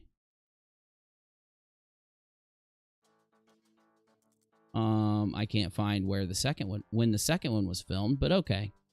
Either way, now that you know who William Shatner is, and you're kind of like caught up at why it matters to my channel, I'm going to talk to you about what's going on Twitter. Not since I went live, for God's sakes, because how would I even know about that?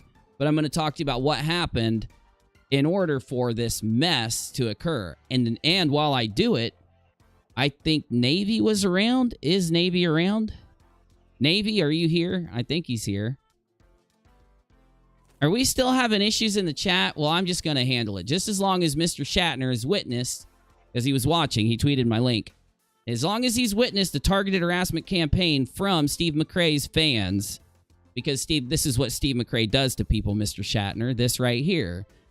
I don't send people to people's chats. I advise people not to do that. Steve McRae does. Damn, how do we get this many subscribers? Though, let me go ahead and set member-only chat on for just a little bit.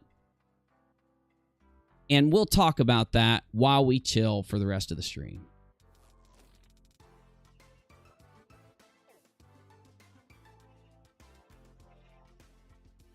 Okay, member-only chat is on.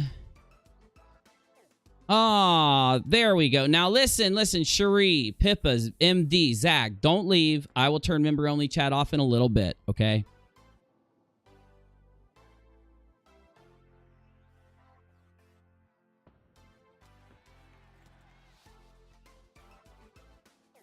All right.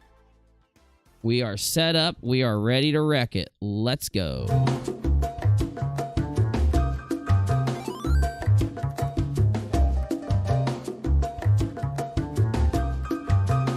Hey, I tried all the non-members out there. I tried. I thought maybe that Steve McRae would stop sending trolls into my chat. He didn't, so I turned on member-only chat so that we didn't have to sit here and have them constantly spamming our chat. So BH says to counter the harassment stream bragging about trying to get you banned from YouTube and saying they are all going to make more troll accounts, BH donated $5. Well, don't get mad at me if YouTube takes your stream down for bragging about that shit. Just saying. You guys, it is against YouTube's TOS for you to make troll accounts. Do not ever go into someone else's live stream from my live stream. Never go there. Never go to someone else's stream. I want you to watch my stream. I would not encourage you to go give another creator views, but for people out there who are doing that, trying to get me views and stuff, okay, whatevs. Though, make sure you're following YouTube's terms of service, that you never tag or mess with anybody else. And if a creator tells you to do it, don't do it. You don't want to lose your account. So, let me get my stuff set up here.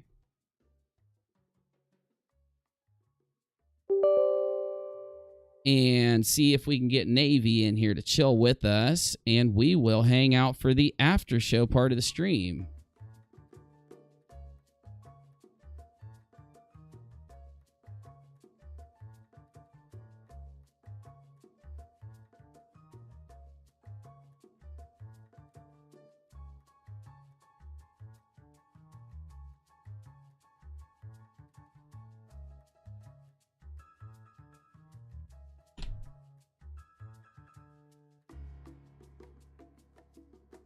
Here we go.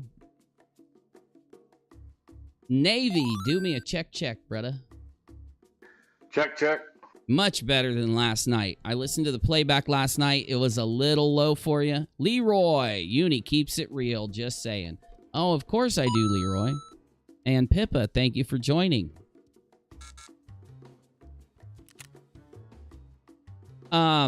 Navy, I know that you are also, just like me, a massive fan of William Shatner. What do you think about this entire mess going on Twitter? Who would you say is harassing someone? You think the massive amount of people that are being incited to harass based on a YouTube content creator flipping out and riling up his harassment squad, You think they're harassing, or do you think me sitting here live streaming and talking to my audience is harassing? What do you think there? Like your opinion. Oh man, I'll tell you what.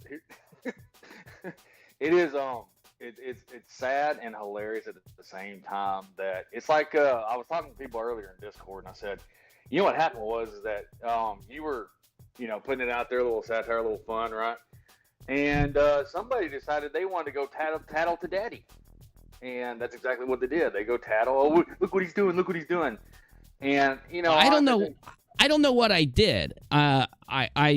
I do funny things on Twitter, and people run around and literally lose their mind. But if you look at what I tweeted, I don't know how that's even bad, how it's harassment, how it's mean, how it's wrong. I'll talk about the title of the stream later tonight. I'm not doing it now, but still, how would you ever know that me putting out a couple dumb tweets as commentary to what happened earlier in a different situation, how would you ever know that it would cause 100 people to lose their minds and start spamming people online? Then how would you ever think that an actual celebrity like William Shatner could get involved in something like that? It's not normal. You wouldn't have believed it if months ago I would have told you that this happened. You wouldn't have believed it, correct?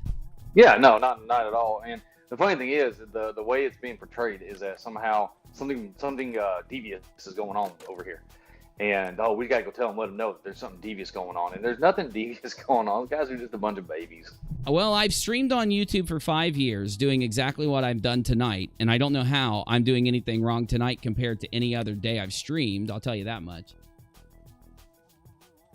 No, there's nothing. It's it's just. All I can say is that they just wanted to clout chase a little bit, and it's targeted harassment. It really is.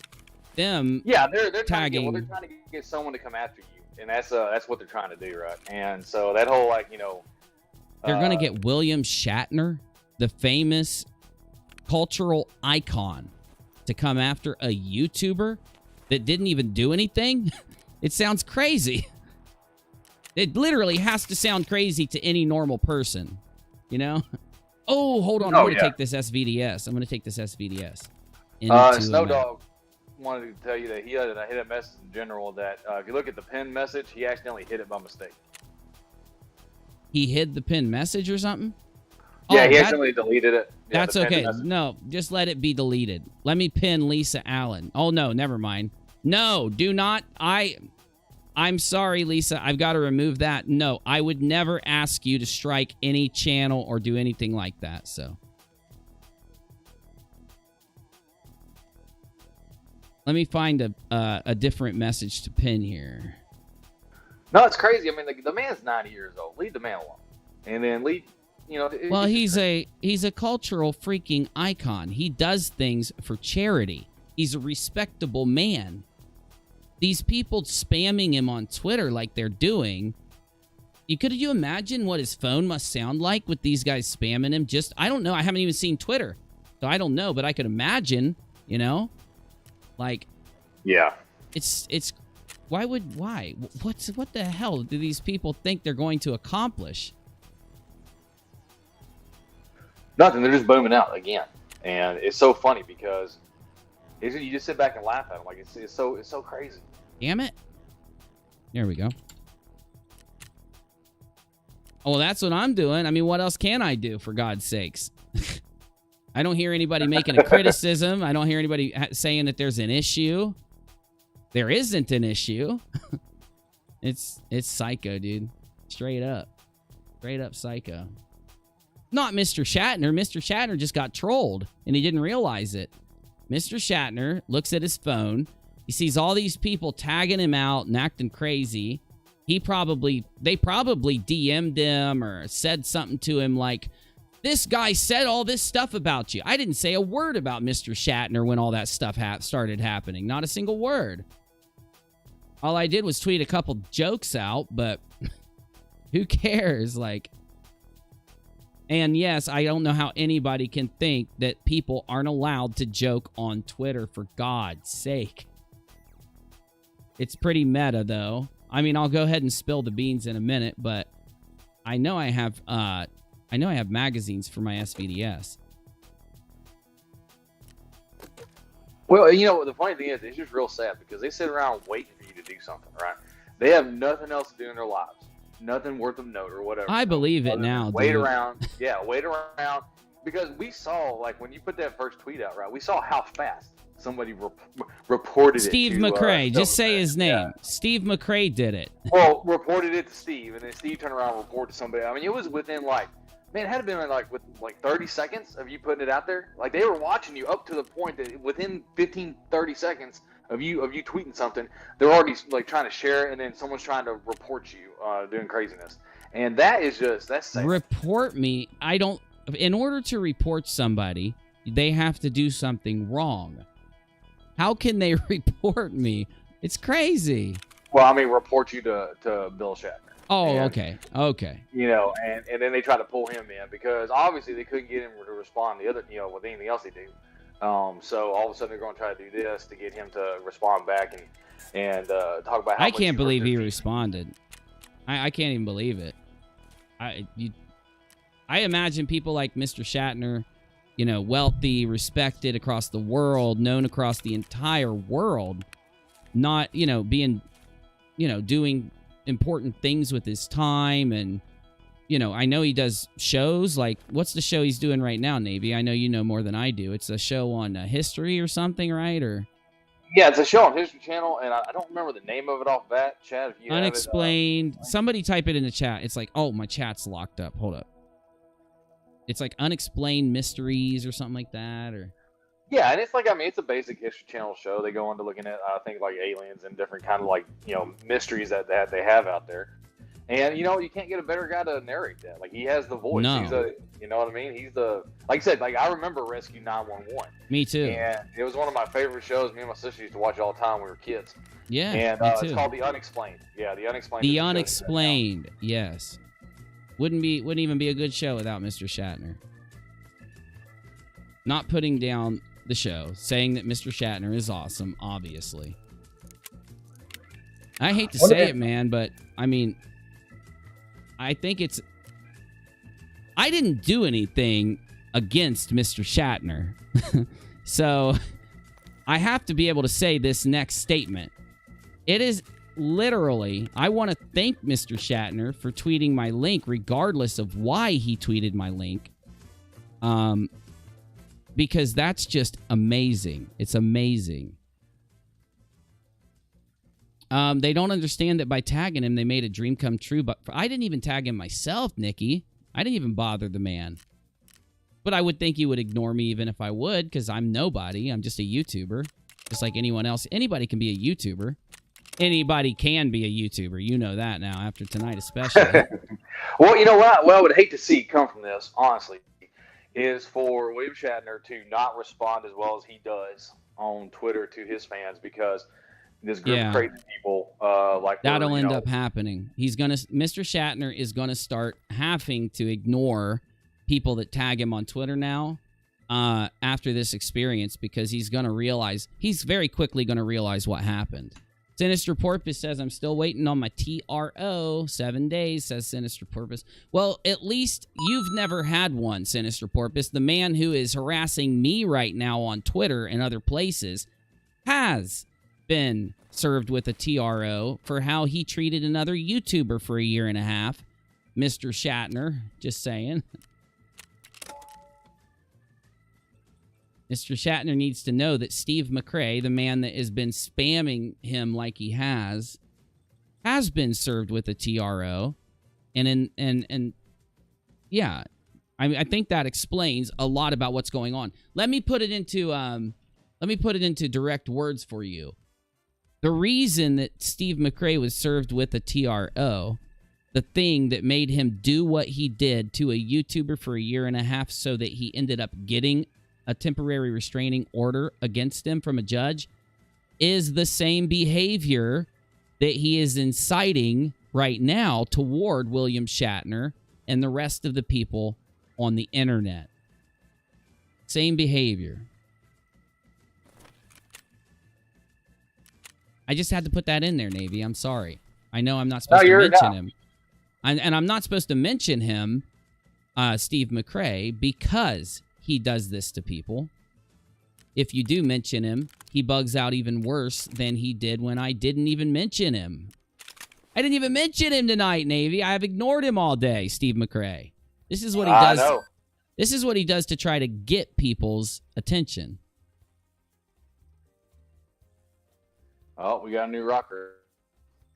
Cherie, thank you. And I'm sorry to lock the chat, guys, but there's another YouTuber on the platform inciting their audience to come to my chat and troll, so I had to turn on member-only mode. And over here on RockAlot, you guys know I try not to turn it on, so. Member-only mode is for gaming streams. It's for the gamers that hang with us on this channel. You know, and the funny thing, once again, and this is notorious with their side, is that if you were to do a little research and a little looking into what the whole situation is, they would, I think, would have understand something better, but they don't want to.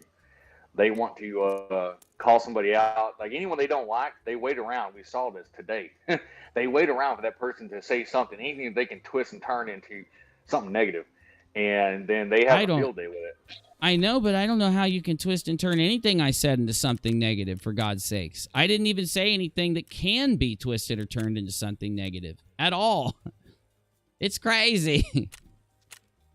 Well, the funny thing is, even the account that came in, what happened? The account came in and said hi. You know, or whatever. It was, you know, it was what it was, right? There wasn't any, hey, I'm, you know, Star Trek loves you, or, you know, back you 100%, or, you know, Steve McRae's an idiot, or, you know, any of that kind of stuff, you know. YouTube took away our ability to be able to click. We used to be able to click the 3 dots and hit go to channel. We don't have that ability anymore. Cherie says, you twisted my arm too much. I'm sorry, Cherie. I'm sorry. But, I mean, we've got a boatload of people watching us play video games tonight, so that's only a good thing. So, I mean, what do I expect, for God's sakes? Some troll group went and trolled William Shatner until he retweeted my live stream, so I don't know what to say. Thank you, Mr. Shatner. No, thank you, Mr. Shatner, honestly, and... and I'm sorry you got pulled into this crazy world. I really am, because I love your movies, and I'm a big Star Trek fan. Oh, Cherie, I feel bad for locking out our regulars here. A lot of our regulars don't use member-only mode, and I hate locking them out. I'll turn the member-only mode off sometime soon, y'all. I don't know. If Steve McRae doesn't want to be known as a harasser, he has to stop harassing people online. That's the first thing he has to do. Just act like a normal person. Stop spamming and harassing people. I don't know if that's possible for him. I don't think it is after seeing tonight, because tonight is one of the most extreme examples of him harassing somebody I've ever seen. Other than Katie Joy Paulson, sorry. Other than what he did to Katie and Kyle. It's one of his most extreme, like, taking just a mundane thing that's going on, me doing a stream where I talk about William Shatner, and then, you know, have a planned little segment after I talk about him, and then going out before I've even done it, before I've talked about Will Shatner at all, and before I've done anything, him going out and harassing the living hell out of Mr. Shatner, and then harassing the living hell out of me, and then having one of his troll friends go online and restream my live stream and have their audience jump in my stream, thinking I'm going to care, because all it does is make my stream get recommended more in the algorithm when I have more people jumping into my stream. And that's why I tell my audience, never jump into anyone else's stream. Never go and, you know, never watch any stream but mine. You know what I'm saying? Don't. Oh, yeah. I'm going to incite for you to watch my stream, not somebody else's. And I'm not going to tell you straight now, don't go into anyone else's live chat. By my order, you do what you want to do. By my order, though, my inciting you is to incite you to stay here and watch as long as you want. That's all I'm going to incite you to do. Unlike some people out there who like helping their enemies. I just want to give a shout out to the other mods tonight. Good job, guys. Well, there's no way you guys could even know that anything's going to happen. How do you guys know anything's even going to happen? Like, how would that even make him mad? How did Steve McRae even get mad tonight to go do this? And one more thing, though. Sorry, Navy. I keep interrupting you. I'll let you talk. But Mr. William Shatner has to know that him being tagged on Twitter all day and what is going on now, it has to be related because it happened right back to back. As soon as Mr. Shatner has an interaction with McRae, I'm going to get in a fight. As soon as Mr. Shatner has an interaction with Steve McRae, all these people go out and tell Mr. Shatner, be careful, Mr. Shatner. This guy has gotten a restraining order harassing YouTubers before. And then that evening, he has Steve lying to Mr. Shatner about a YouTube stream to try to incite Mr. Shatner to retweet it and get the stream a bunch of attention and stuff. I don't know why Steve does me so many favors anyway. I thought he hated me. Go ahead, Navy. I will shut up now. I'm sorry. I think I forgot what I was going to say. Let me think. But Damn it. no, it's just, I do that too often crazy. to people. It's okay. It's just crazy. And I know what I was going to say. The reason I think that this caused kind of the ruckus that it did is that in the back of Steve's mind, there was a small doubt that you actually got to talk to William Shatner. And Well, nobody knows if I have or not yet, by the way. right, but what I'm saying is that if you did or didn't, there's a little small thing in the back of his head that's just bugging him. That what if you actually did? Oh my God! Oh yeah, you're right. You're right. That's what it is, dude. You're 100% right. And what he does, he goes and tattles to Daddy. He's a tattletale. Like, I'll just put it that way. That's basically what it boils down to is his elementary actions. It's like he's back in elementary school. I used to say like high school or whatever. No, we got to knock that down a little bit. This is nanny boo boo. I'm telling the teacher because I don't like what you're doing, and that's exactly what it was. It was just a bunch of. Well, I don't know what Mr. Shatner thought was going on. Wouldn't Mr. Shatner, before trying to get a YouTuber's business destroyed, actually look and see if anything bad is anything against the rules is happening? For God's sake. Well, I don't know, and the thing is too, when you have someone who's a celebrity like that, usually they have a team of people helping with their social media, so it may not actually have been him. It may have been someone who was helping with his accounts. Why would a team member of William Shatner's engage with trolls like Steve McRae though? That would makes Mr. Shatner not.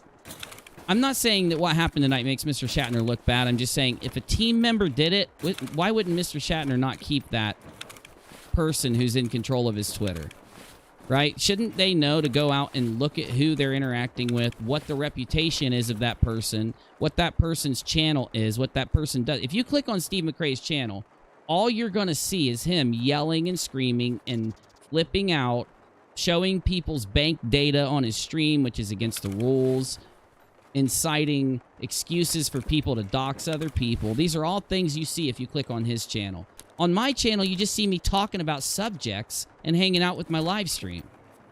Comparing the two, if I was Mr. Shatner comparing those two channels, I would have been very weary to trust Mr. McRae.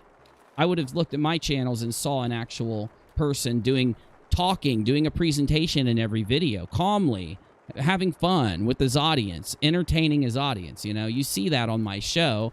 Whether you find me entertaining or not, a random person clicking my show sees me performing shows. When you click on Steve's channel, you see him yelling and screaming about being mad at people. There's a big difference there, in my opinion. Oh, I know. It shows how sad of a people they are. And, I get it that, you have no content, your channels are boring, no one really likes to watch you. And that's got to be a hard thing. I mean, Christmas is coming up. I mean, it is Boom Out November, right? So. Oh my God, dude, it's crazy what's going on out there now. It's just too much. I mean, Steve, the people he doesn't like, he's got to stop doing them favors. Where's the other dish? I thought I was supposed to go to one of these dishes for this quest. Okay, I guess I don't go to this dish for this quest. I guess I gotta go somewhere different. Like honestly though, Navy, wouldn't you know that if you got William Shatner to retweet your enemy, that's not bad for your enemy? I know Steve considers me an enemy. I don't consider him an enemy, but he considers me an enemy. I mean, the least of what's going to happen is that people are going to see that, and they're going to go come check out and see what's going on. And, you know, because they either, you know, they feel like maybe someone's going after Will Shatner or something like that, or, you know, whatever. But they're still going to come here, and then they're going to realize what happened or what's going on now. And it's just going to be hilarious. They're going to be like, what the fuck are these guys talking about? I think they fooled Mr. Shatner because they think that Steve is affiliated with the Guardian Project when he is only affiliated with them because he paid them money. And so it gives off this false image that he is affiliated with the Guardian Project and makes Mr. Shatner look at Steve, who had put... I noticed that when I saw that tweet that Mr. Shatner put out, Steve had tweeted underneath it, obviously. And if you look at it, Steve's username has the word Guardian in it. So it's like he's trying to fool Mr. Shatner into thinking that he's involved with the Guardian Project. And so Mr. Shatner's probably seeing that and then assuming that Steve isn't an online harasser or an online troll when Steve McRae is one of the most predominant online trolls that exist in the landscape. I think that might have had a little bit to do with it. Another thing is I can't find this satellite dish that I have to find for this quest. Let me go figure out where it's at. There's a tweet dropped in general that you may want to take a look at. It kind of made me laugh. It made me belly laugh a little bit from old Steb, and I think you like it. I'll read it in a minute because I got signal part 1. Hold on, let me just see where this thing is real quick. Okay, dude, I am literally up at where it says to go. The radar.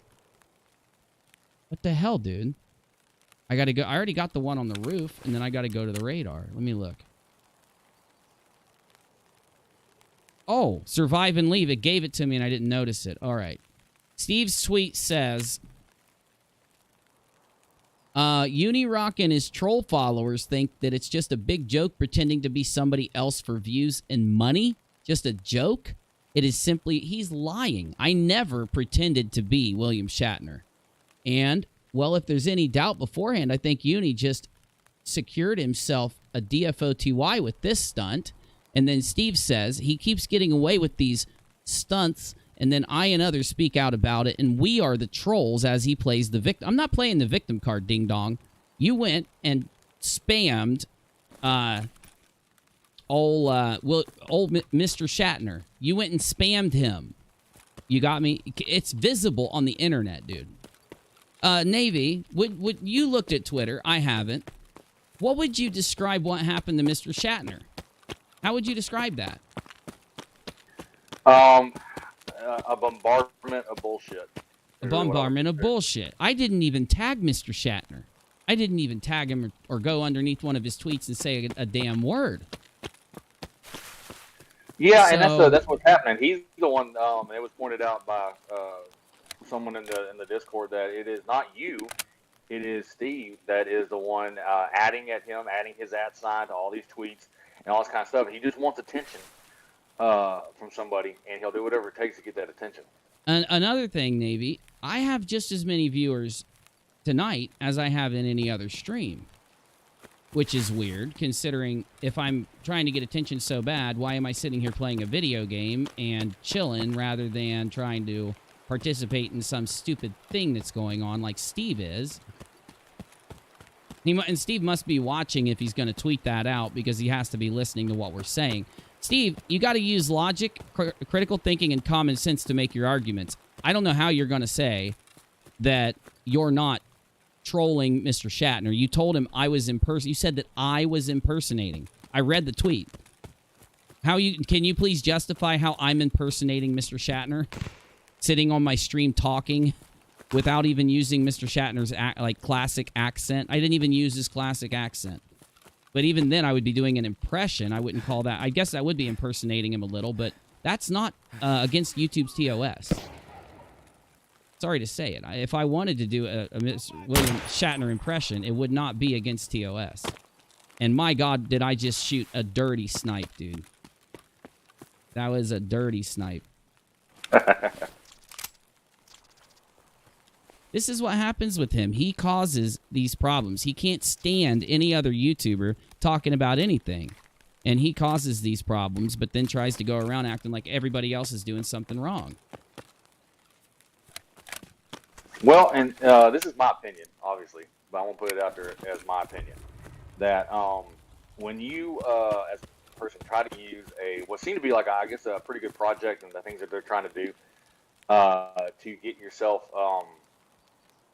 I guess, clout or recognition out there, it just really talks about the type of person that you are, especially when people know who you really are and what you really do on a daily basis to other people.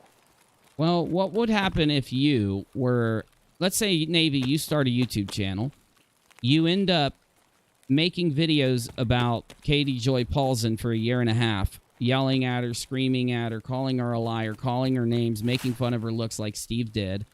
You get a restraining order granted against you like Katie got against Steve. Wouldn't you have this guilt inside you for doing that you must then go around the internet and try to dupe projects like the Guardian Project to not know about the restraining order that you were given so that maybe they will validate your name by adding you to the Guardian Project, by paying them money and stuff like that? You see where I'm going with that? I do, and the problem is I'm a regular person, and I would never do stuff like that because I know better. But no, that's what I'm saying. Like a normal person, like yeah, you would. It's atrocious what he's doing and what they're doing as a group, and it's so sad when you're trying to get attention so bad that you want to do whatever it takes to go out there, and you're literally going and you're basically harassing people who are nice enough in a higher, like a, celebrity status to talk to their fans, to interact with them, because you appreciate your fans who have watched you for, 60 years, going on 60 plus years. And you're that good of a celebrity that you go out and you interact with them on Twitter and all this kind of stuff, only to be harassed by a group of crazy people. Well, I would like to know how it's not harassment.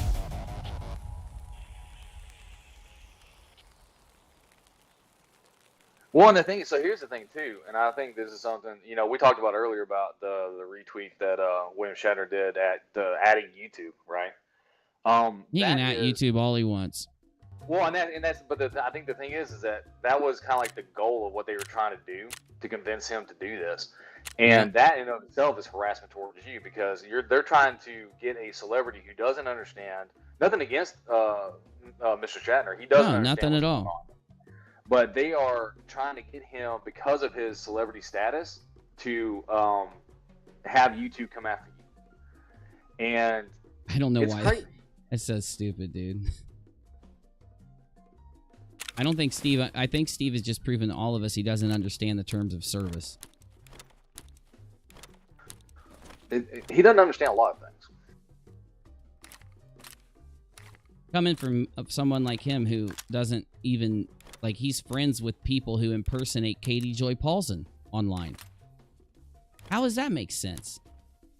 There are so many levels of hypocrisy to this mess.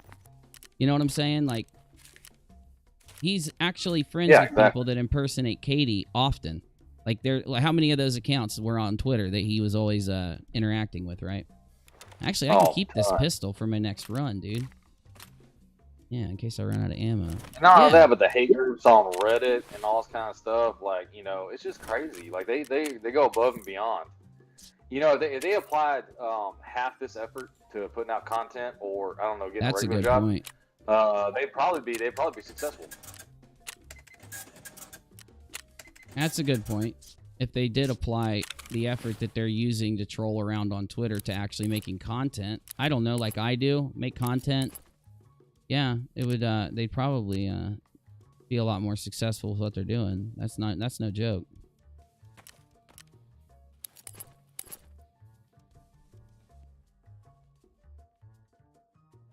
I mean, at a point, it just gets boring, dude. Like,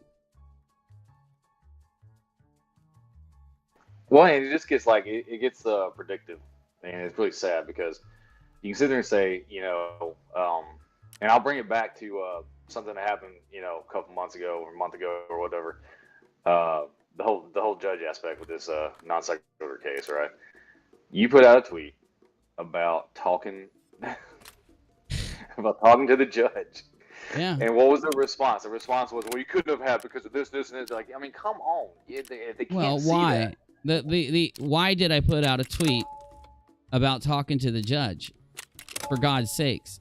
Because Sean Hufford had made a statement that Uni is acting like he talked to the judge. So my response is to say, oh yeah, Sean, I talked to the judge. They take my tweet. They don't care to read it and ask themselves, what am I saying? Instead, they say, I'm prescribing that he said this. I am making it to this, right?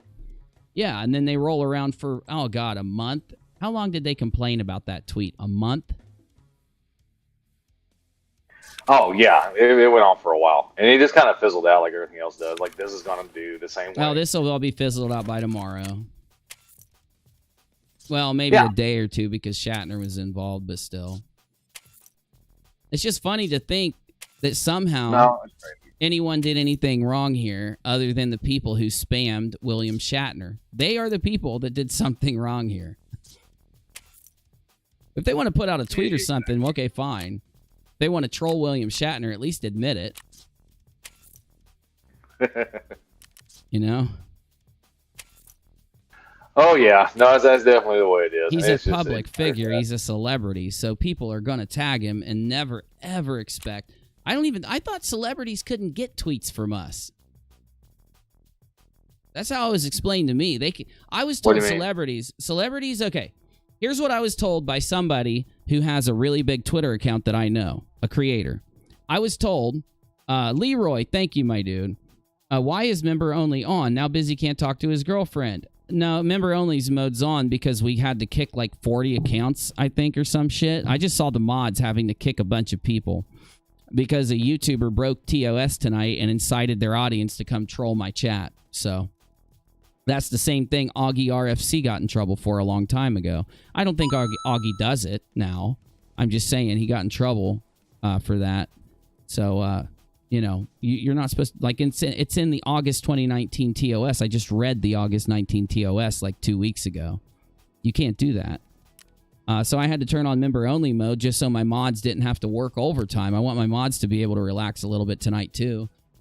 And they were just disgusting coming in here, you know, dropping F-bombs, calling people names, like, you know, talking, like, threatening people and stuff. It's just disgusting. Just disgusting. Well, I hate to tell you this, Jenny, but we mods had a meeting about 2 seconds ago, and we're going to ask for raise. Okay. I'll raise you 2 times what you already make. Oh, yay! Because 2 times 0 is still 0. Correct. I know, Boots Mama. I know Busy's girlfriend misses her. Why can't Busy talk? Busy, can you talk? There we go. I know, you miss your girlfriend, Busy. I know. By the way, don't join this channel unless you're joining it for the gaming stream. This is my gaming/after show channel. You know that. If you're an audience member of mine who would support me enough to join the channel, this is the channel you join for the gaming streams. UNIRock 2 is the channel you join for the show. And we have been doing shows on UNIRock 2. It's another reason why they're angry and started calling me UNIRock again instead of constantly trying to dox me. They noticed that for some reason they've convinced themselves that I can't get views doing content, even though I've been on YouTube for 5 years getting views the whole time I've been on the network. And I guess it sent them into a pissed off frenzy after they saw me getting views with my last live streams and uploads. So who knows? They are the type of people to get mad when somebody they don't like does good. Because it proves them wrong, is why. It shows that everything they said about how I'm only getting views because of them or because of this, is that all that was just a big lie, and they don't like being proven liars. So, of course, they're going to flip out. Well, and their content's so good, they have nothing else to do but show yours. So, I mean, that says something in my opinion. Yeah. No, they love showing my content and then claiming that they're not, breaking copyright by doing it when they are. Oh, I got another flash drive here. I can turn it in. And then somebody comes in here. They're so crazy. They come in here and say, William Shatner would never give you 2 seconds of his time. Well, they must have never sent a tweet before, because sending a tweet takes more than 2 seconds. It takes about that long for you to push the button so that the tweet pops up. So yes, he had to give me more than 2 seconds of his time, provably. That was probably the funniest comment of the night. Yeah, exactly. Yeah. I mean, I guess it's not hard. If you find a celebrity... Oh, that's what I was about to tell you when I got interrupted. I lost my track. So here's what I've been told by a friend of mine who has a really, really big Twitter account. At a certain point, I don't know if it's when you get verified or if you go above a certain amount of viewers or something, or of followers on Twitter. But once you hit a certain point, they have a new type of setting, a new front end, it's not a new app, but it's your app behaves differently. Your Twitter app, when you hit a certain amount. I'd have to look it up. Now, I don't know anything about why or how it's different. I just know that I've been told a long time ago by a person who had a lot of followers that it is different, and that they don't even see, because I had asking them questions like, how in the world doesn't your phone go off, or just your notifications on Twitter or anything else? Because mine, when I've been like viral and stuff, my notifications on Twitter went absolutely batshit crazy. You can see YouTube videos where they show their Insta or Twitter going off when, and it'll just go ding, ding, ding, ding, ding, ding, and go crazy. My Twitter and shit's done that before, so I was asking them, like, how do you even have Twitter? Doesn't it go off like crazy? And they're like, no, Twitter changes settings for bigger accounts or verified accounts, and it behaves differently. And they told me that person didn't even see the majority of the tweets and things that were tagged to him. Yeah, so and I thought it was like a couple of months ago. It may have been farther back, but Twitter added a certain setting that you're allowed to use. Now, this setting allows you to only see the tweets and when you get added of people that you follow, right? So I need to turn that on. I need to turn that on. Yeah, and it only allows you to see the stuff from people that follow you back, or that you follow back. So you have to choose to follow these people in order to see if they at you or, whatever on Twitter. And if you don't follow them back, then you don't see anything they say about you. Well, I know that, but I don't think that's what was being described to me. I'll look it up in a minute, because I'm sure I can find it out there. But has anybody else heard of what I'm talking about, or am I just crazy? Let me know in the chat. Without a crystal ball said, she changed her notifications, and she doesn't see these people anymore. So I don't know if that's the newer thing, because I know that aspect of Twitter is relatively new. It may not be what you're talking about, but I know that is a new function for. I don't know if everyone can do it, or if it's just like certain verified accounts can do it, but I know it's a thing now, and so that could be a possibility.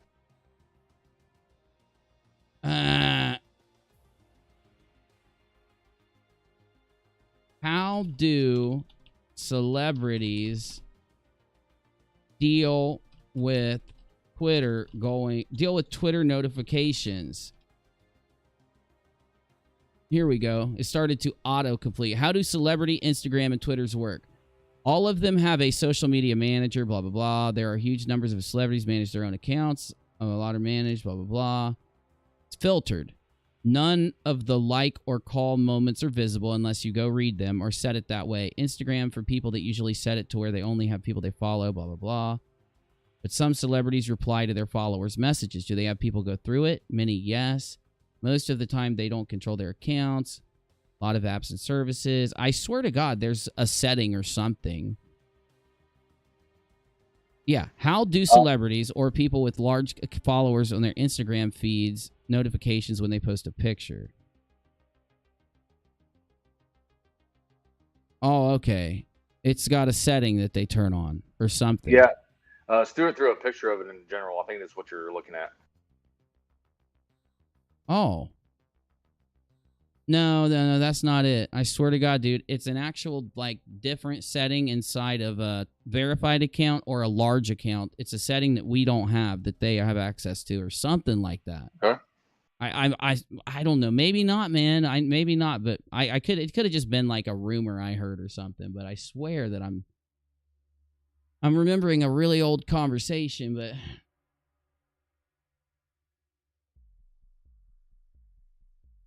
Oh, well, I'll find it eventually. I'll talk to somebody eventually who knows, and I'll get updated on it. All right, let's go ahead and let everybody back in here. Don't worry, I still have the button put up right on my screen, so if anyone tries to come in and start acting crazy, I'll just turn member only back on. It always helps me get more members when that happens, so I guess I can't complain. Oh, yeah, I get to turn in this quest. I forgot to turn in my quest. Well, like you've always said, any YouTube creator that does a live stream or whatever has the right at any time to turn on member-only chat, either because they want to or they want to do something special for the people that are joined. I mean, it is their choice. And you can't look at it as something negative because it's up to the creator on what they want to do.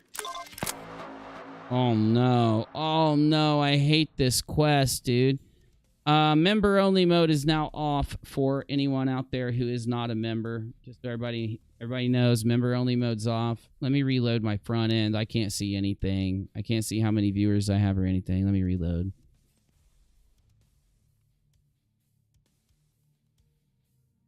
I wonder what YouTube thought about Shatner. I wonder what YouTube thought about Shatner acting like that. I'm assuming if they thought anything real, you'd have had an email already. Nah. They wouldn't even bother me, man. They don't care. Like, what? I didn't do anything. I didn't break TOS. Didn't do anything wrong. YouTube's gonna click my stream if they even listened and be like, what the hell is wrong here?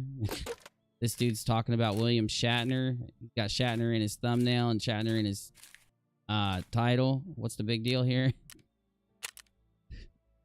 I was going to talk about Shatner a lot more until I saw the trolls. They kind of ruined the stream. I kind of just bailed on it. Now, I can understand if you were doing something where you were like disparaging William Shatner or I would never do that. I love the man. Right, I agree. But if you were to do something like that, hypothetically speaking, I can see where that would be an issue. Oh, but sure. that's not what's happening. I don't do that on my streams, though. I don't do that to anybody. I swear I just saw a pistol. A really nice pistol in my inventory. Where in the hell did it go? I didn't just sell it. It was like one of those P26. P226s. Oh, wait. Is it inside here? No, that's an M4. M4A1. No. M45A1. M45A1. Oh, well, maybe it was this one, and I just got this gun mixed up with a different gun. The pistol. The hell, dude? I don't have a P22-6. Okay. Whatever. Thought I did. Oh, let's use the new pistol, though. Let's use it. Why not, dude? I haven't used it yet. It's brand new. Do it. Drunken Bullet said, one does not embarrass William Shatner. That is very true. No one embarrasses William Shatner, but William Shatner can embarrass you. It's a law of the universe. It's like the Chuck Norris meme. William Shatner also has his own Chuck Norris-esque memes because he's that awesome.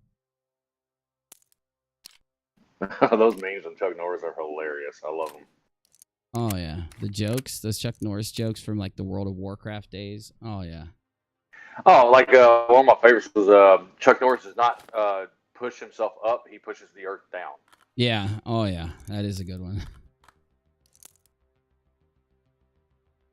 Oh, what else we got here? Well, I think we're good. This is a badass pistol, dude. This is the brand new pistol. Hold on. Before I use this, I should probably see how expensive it is. Okay. They're selling pretty cheap. They're selling pretty cheap. All right. And I need a headset, but I don't know if I have enough money to buy one. I'm kind of broke. I need to make some money. Yep, I'm broker than a joker, dude. Well, because you keep buying good stuff. Well, after yesterday's streams where we kept dying constantly, yeah.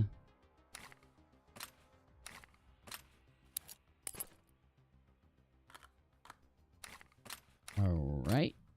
And I could put this in here too. MD says it would have been more interesting if Spock came into chat.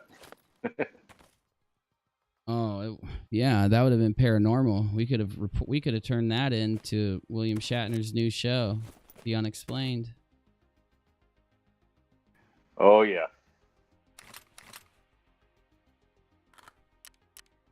I mean, you know, I hate saying it, but again, I kind of don't understand the mindset that Steve McRae continues to have, dude, like with all this.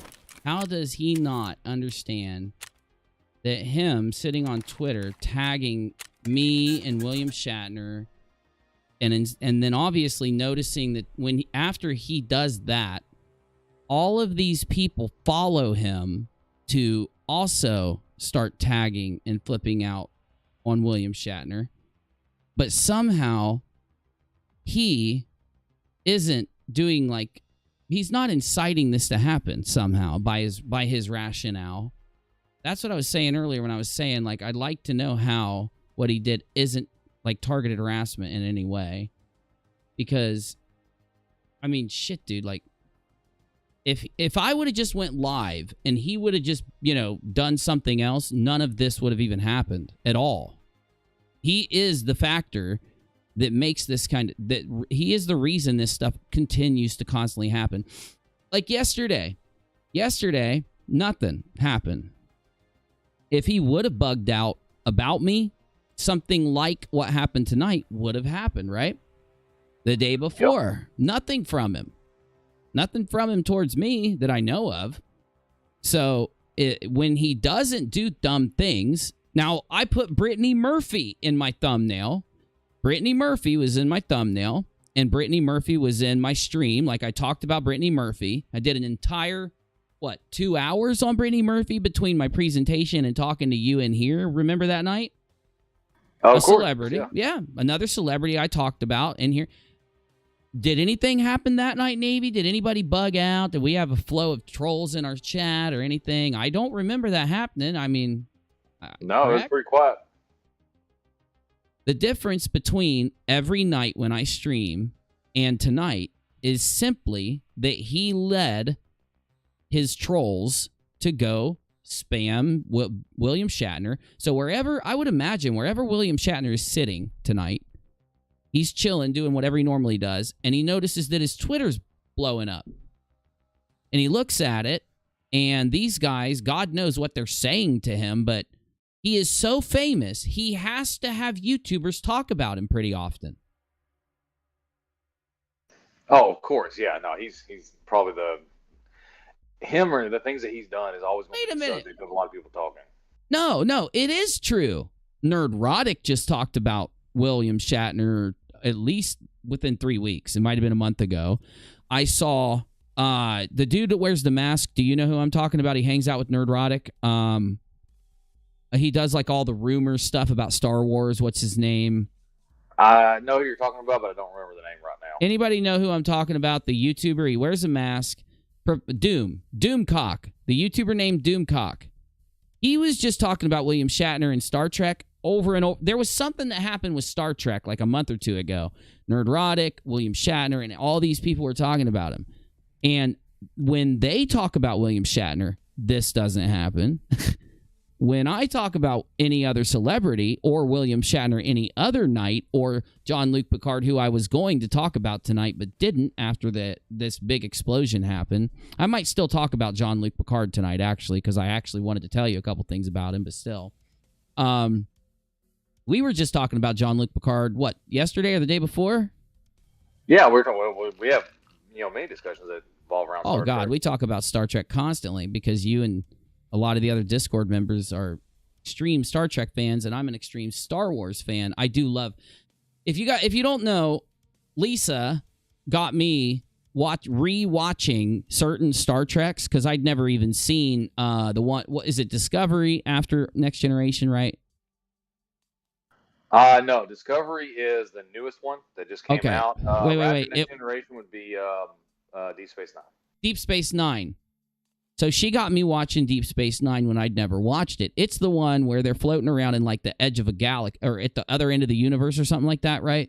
They like get teleported or something like that, or yeah. no. So there is a oh space yeah, it is. station, and Yeah, go ahead. there is a wormhole next to that space station that leads them to the Delta Quadrant. Yeah. Yes. Okay. The Delta Quadrant. That's Deep Space Nine, and that's what Lisa got me to watch. I went on a binge fest. And I didn't finish Deep Space Nine, but I just started watching it, and then I went back and said, okay, I'm rewatching Next Generation, and then I'm going to watch Deep Space Nine, and then I'm going to watch, what's the one after Deep Space Nine? I'll say it wrong. Voyager, yes. I was going to go and rewatch them because I got on this huge, this must have been, what, a year or two ago? No, it was longer than a year or two ago. This must have been 2 or 3 years ago.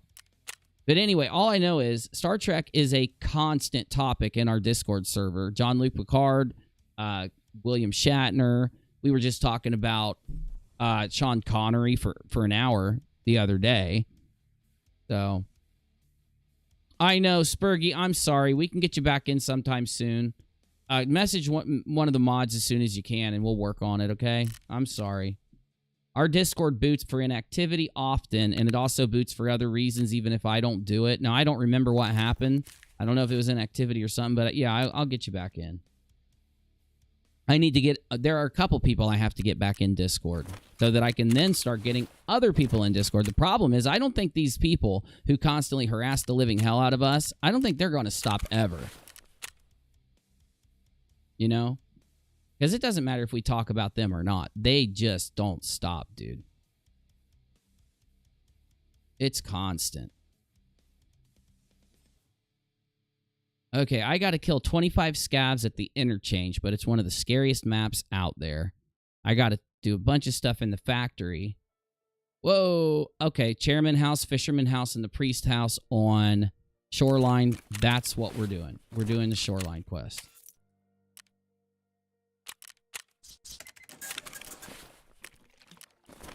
Just need to grab a water. Let's go to Shortline. I'm going to do like one more round here, and then I'm going to talk about some stuff. I'm just going to kind of chill and talk. You're welcome to hang while we do it. Sounds like a plan. Because honestly, this is just ridiculous. This whole mess, dude. So, because Steve McRae is constantly watching my Twitter, and because he's constantly watching my live streams, people will constantly jump in and troll. Wolf says Next Generation is inspirational. Is it inspirational, I guess? The Borg thing, assimilation, could be. I don't know. Well, the Next Generation dealt with a lot of like modern day social aspects, and True. The Borg was one of them, right? And so, not only was it just a good show on its own merit, but if you wanted to look deeper into Next Generation, and a lot of the Star Trek shows do this. Because that's how Gene Roddenberry started with it. You talked about earlier about the first interracial kiss was on Star Trek original series, right? Yep, I read that earlier. Roddenberry, as much of apparently reported, if you watch some of the documentaries, he was a bit of an ass. But he had a bunch of, I guess, kind of like progressive ideas when it came to this. And Next Generation's full of them, and, Deep Space Nine, all this kind of stuff. Like I said, you can watch it just for the storyline and just enjoy the characters because they chose the best people to play those roles. But you can also get the deeper aspects that they have, too, in the different episodes.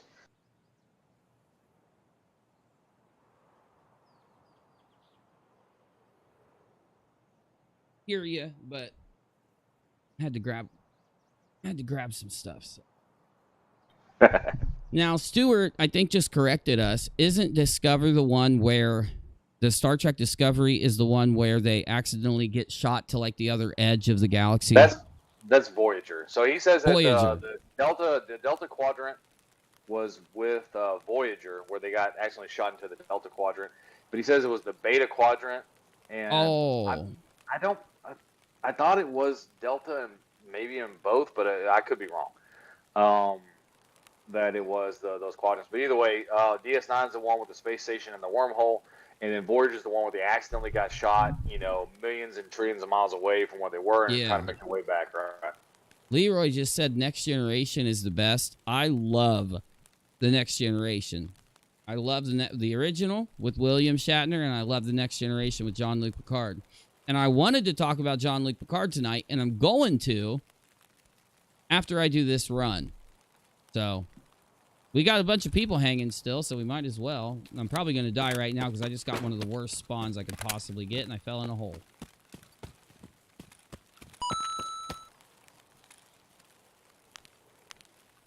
Yeah, and so you had Deep Space Nine, you had Voyager, then you had Enterprise. I'm dead. Hold on. Enterprise. I haven't seen Enterprise. Is that a show? Enterprise? Yeah, it had Scott Bakula, and it played on the first Enterprise starship to ever go out. I'm gonna die. I shouldn't loot this. I'm gonna die. Just watch me get capped in the head, dude. Ratbat just corrected us all. What'd Ratbat say? So DS9 was the Gamma Quadrant, and Voyager was the Delta Quadrant. So yeah. Stewart was half right, and but yeah, it's been a while since I watched those shows. But no, Enterprise was the one that was supposedly the first Enterprise crew ever to voyage out, and so it was like a precursor to the original series. Yes, you're right. You're right. But Voyager was the one where something funky happens. They go through some weird thing, and then they have to try to make it back. Yes. Because if they don't, if they like they're so far away that even if they were to travel for like X amount of time in like hyper warp or whatever the hell, then they would never make it back home, even if in their lives, right? Correct.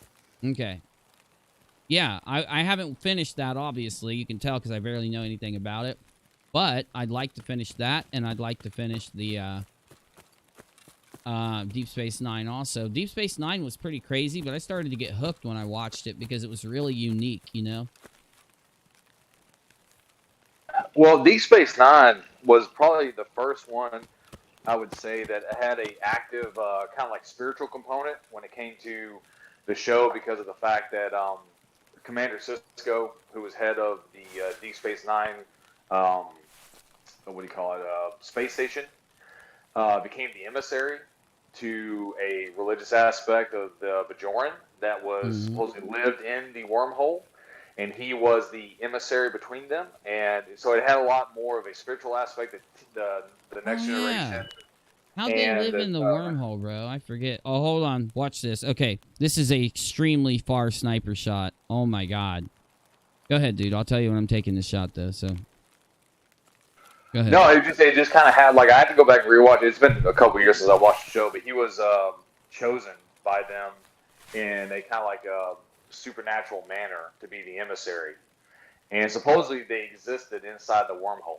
And of course, the entire show was a lot of the show was the fight over who owned the wormhole and all this kind of stuff, whether or not it was stable, political and things control like that, and shit like that over a religious area, right? Because technically, to the Bajorans, it's religious because they believe that their deities lived inside the wormhole. So it was very reminiscent of what was going on at the time, especially in the 90s and stuff like that. And of course, what's continuing today, it's a constant thing, you know. And that's what Star Trek did. Yeah. Yes. That's exactly what it was about. It was about bringing forth these newer ideas and these kind of like outlandish. Because the thing is, the next generation is a socialist paradise. According to that's what Earth is, right? There's one government. They have food replicators. Nobody's going hungry. There's medical for everybody. You've got your clothing and everything. You can just replicate and make everything. Yeah. There's no money. Money doesn't exist anymore, right? Yeah. And so they end up having to like figure out how they're going to deal with other races that still deal in things like gold or what was it? It was I can't remember the name of the actual money that they used.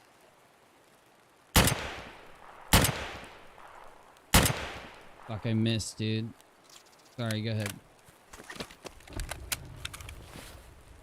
Yeah, so in Deep Space Nine, you saw they would barter with things like bars of platinum and stuff like that. But to Earth, there was no more currency anymore. But when they started dealing with these other races, and especially like the Ferengi, which are considered to be like, if you look at them, they are the puristic capitalist society. Yeah, they're like super. So all they did was business, right? Yeah. They were like really money based, you know, wealth. They like to hoard wealth and shit, right? Well, it was all about who was able to make the better deal, right, and come out with the more money. So even if you had to screw somebody over or whatever, if you came out with more cash on the end, then it worked out for you. And they had these, rules. I can't remember the number of rules, but it was like this ton of Ferengi business rules that you had to remember. And it was interesting to watch that because it's just different pockets of societies, different aspects of the way societies are run that they brought together. And that they really brought it together on Deep Space Nine. It was kind of like a center point for them to bring all this stuff together. Whereas in Next Generation, they would run into these people, but it wasn't like a center point of what was going on in the show. Mm-hmm. And that's why I love this show. Like, when you first think about watching it, you don't realize how deep it goes. And then when you watch it, he's dead. And then when you watch it, you know, you start realizing this is why this show's so good. Because it's the interaction between people, and then it allows for the acting to really matter. Because it's about like these crazy situations that we would never get ourselves put in. And then how, like, good people and bad people and... Oh! Good people and bad people and how it all works and...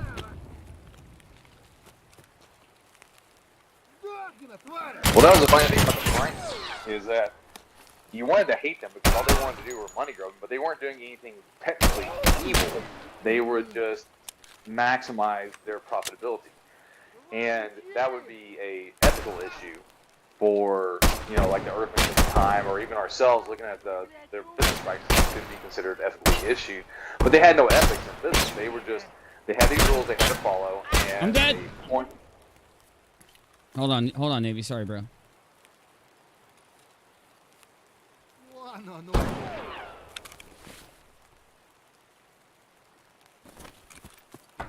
Oh! Shit! I didn't know he could see me there. Yeah, you're right, Stuart. It was gold pressed platinum. Yeah, that was their monetary choice in Deep Space Nine. Oh god, dude! I just blasted that fool. Man, I think laudanum is the drug. Laudanum is a drug from the 17 or 1800s. What was it? Yeah, so laudanum was an opium-based remedy Tincture. that they would use. Tincture, Tincture that they would use. And you see it a lot if you watch White Earp or stuff like that. That they would have like bottles of it that they would use for headaches and stuff like that. And it was basically just liquid heroin that was taken from the poppy plant. It was and it was like liquid. It was a liquid opiate. If there's a book called Confessions of an Opiate Eater about a man that was addicted to laudanum. Yeah, and laudanum. Well, hold on a second.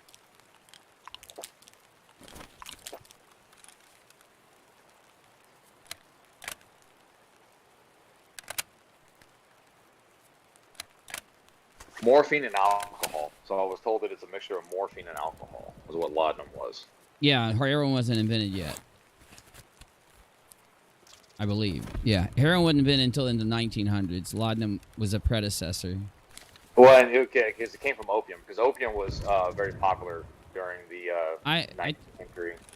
And I really think that laudanum also was a predecessor to morphine, but I could be wrong. It may have been a tincture made of morphine. See, you learn stuff on this stream. You learn something here. Unlike other streams, that's just about targeted harassment and yelling and screaming like a baby. Correct. And there is another tweet in general if you have time to look at it. Is it relevant? Is it worth looking at? It's some of the same stuff, just base claims against you and what and us and what we do and stuff like that, and how from Steve. Let me guess. Yeah, from Steve. Why is he still going, dude? Like, Steve, you lost. Just stop, dude. Quit. Whoa, headshot. I knew I heard a dude. I knew I heard a guy. Doesn't matter. I got like 6 kills, 5 kills. As long as I get more kills than deaths, I've done my job. So. All right. Yeah, because we know we had back in like the 19th century and stuff. Opium dens were 3 kills. I guess I didn't kill that other dude I thought I killed. No, Confessions of an Opium Eater is like a famous book. It's like, you know.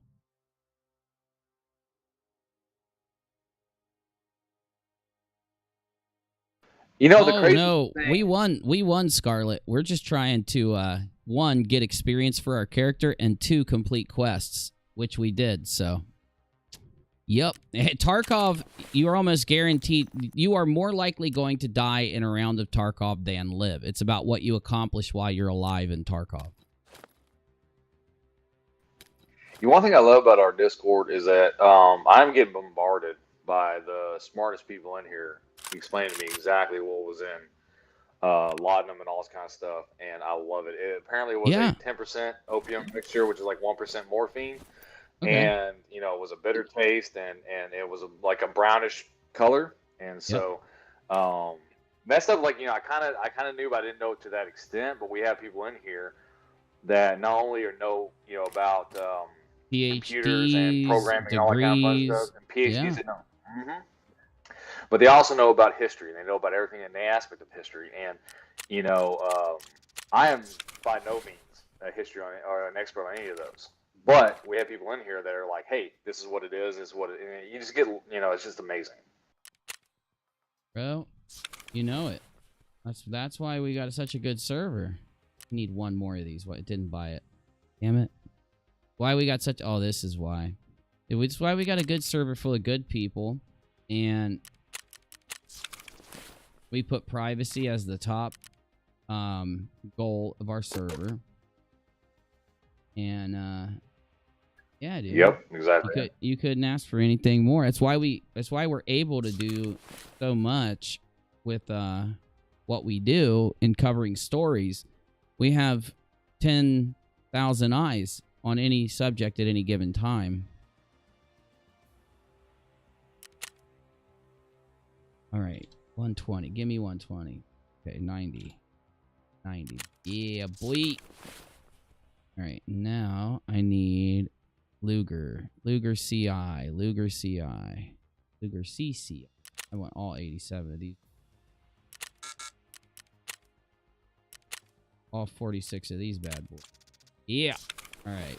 Perfect. Someone just hit me up in Discord and said that apparently, hold on a second, let me get the exact wording for what they were saying. That Lewis Carroll apparently said he was on opiates when he wrote Alice in Wonderland. I would believe that. That's pretty crazy. Alice in Wonderland's a great story. And correct me if I'm wrong, but the original name of it was Through the Looking Glass. If I'm not, it was Alice. Mistaken. Maybe, I don't know, man. Maybe it was. I don't know. You have a question in super chat. Wolf, which TNG character do I identify with? Captain Picard. Captain Picard. My dude right there. That's the man. Oh, okay. So apparently I just got informed that Through the Looking Glass was the sequel to Alice in Wonderland. Okay, that makes more sense. Me. Yep. So what did you think about the character? What did you think about the character of Q in The Next Generation? Oh, well, okay. So was he was an alien race that was immortal, or was he actually a god? Well, they were an alien race that were immortal, and basically everything that a god would be. Almost omniscient, omnipowerful, right? and could make almost anything happen. Now they had Yeah. rules that were put upon them about the way that they could interact with mortals and other different races and stuff, but it was an interesting aspect, I thought, and they brought it on very early in the Next Generation show because he became a recurring character. Yeah. But it was that kind of like God aspect that got brought in. So there was this aspect of spirituality in a lot of the different shows, and it was different in each one. But yeah, Q was an interesting. Supposedly, Q was studying humanity. The original episode was a trial that put humanity on trial for all the horrid things it had done, and they had to convince Q that they were worthy of staying alive because Q could literally snap his fingers and wipe out all humans that ever existed. Yeah. And oh yeah, Jess. No, yeah, Q was in Voyager too, but I think the biggest aspect of Q was in Next Generation because that was when John Delancey was the actor that played Q, and he was good did too. an amazing job. Oh Yes, he yeah, really it was did. great. Not to necessarily put something out there, but there was something a lot of people don't know about. There was a audio book called Q versus Spock, and it has to do with Spock coming to Earth to warn the humans about their impending doom from an asteroid, and Q steps in, and they have this like ethical debate on whether or not Spock should actually tell humanity about the impending doom, and it's kind of hard to find. But Isn't that in an episode? Isn't there an episode like that in the original Star Trek? No, not the original. Maybe I don't know. Maybe I'm wrong.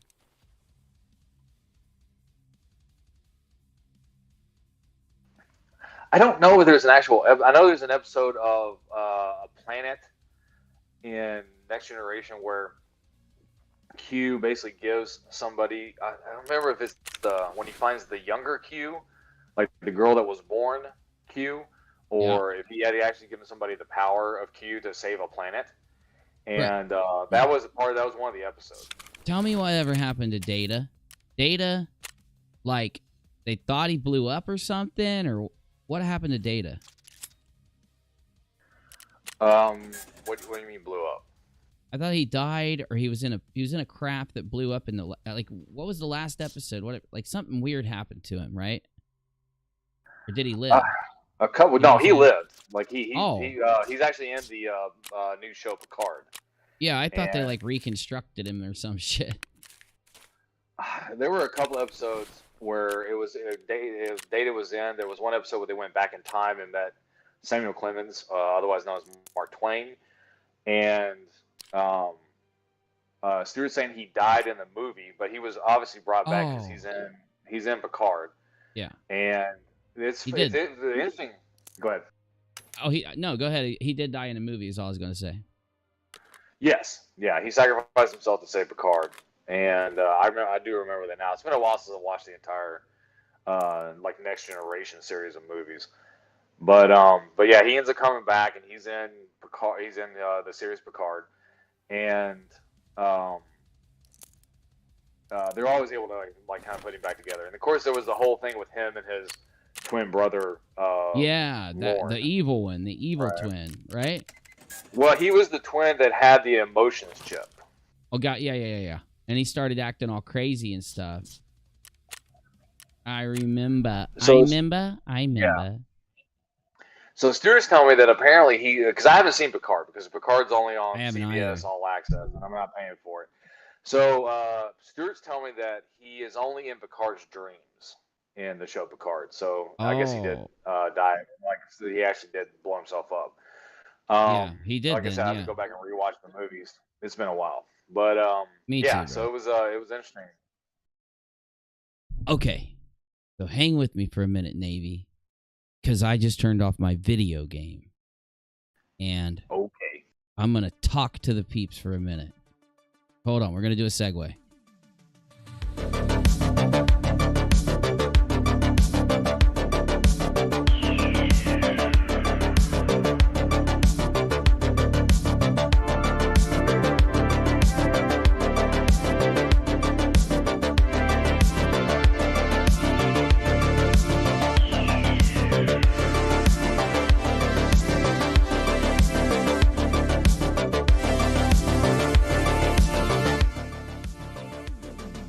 Well, Navy, we're going to do something stupid right now.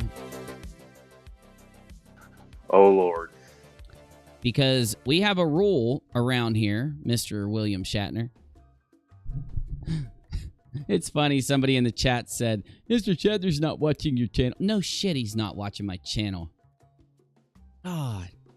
We're going to do something stupid right now because we have a rule around here. We're not allowed to mention Steve McCrae because Steve McCrae wants us to mention him. He does these extreme things so that he can get some big kerfluffle started because he can't go live without a kerfluffle or a drama or a fight or a claim or whatever. He can't go live without it because if he does, he won't get views. Me, on the other hand, I could sit and play a video game and have 140 people watch me concurrent play it throughout the whole stream as long as it's not really late at night and not have a single issue with viewership. I don't have to do these things to get views. In fact, doing what I'm about to do is going to devalue this show like I did earlier by bringing him up, and it's only going to let him manipulate. He will be able to get a month's worth of drama just because I mention him for 5 minutes. And that's not a joke. If you want to go watch his shows, you can, where he's just constantly bringing me up with the claim of Uni's doing this, is Uni doing that, and Uni doing this. What do I mean by making the claim? I mean he will not play a clip of mine. He will not show people what I've actually said or what I've actually done, because then he can't lie about it without being obvious. He has to tell people what it is I do and say so that he can exaggerate it. Then he can exaggerate it some more. And then he can throw some lies in there and then exaggerate those lies, make claims, and then tell people what I've done, which I hadn't done, so that he can create criticisms to throw against me and act like he's been trolled by me or something. Now, if you don't know what happened, unfortunately, Navy, we're going to have to explain it and actually break this down. So, I don't know, man. If you don't want to sit through this, I'm not going to hate on you, but you're more than welcome to hang with me if you want. Oh, man, I haven't hated myself enough this week. Let's go ahead and do it. Let's do it. So, yesterday or something, or was it today, Steve had got retweeted by William Shatner.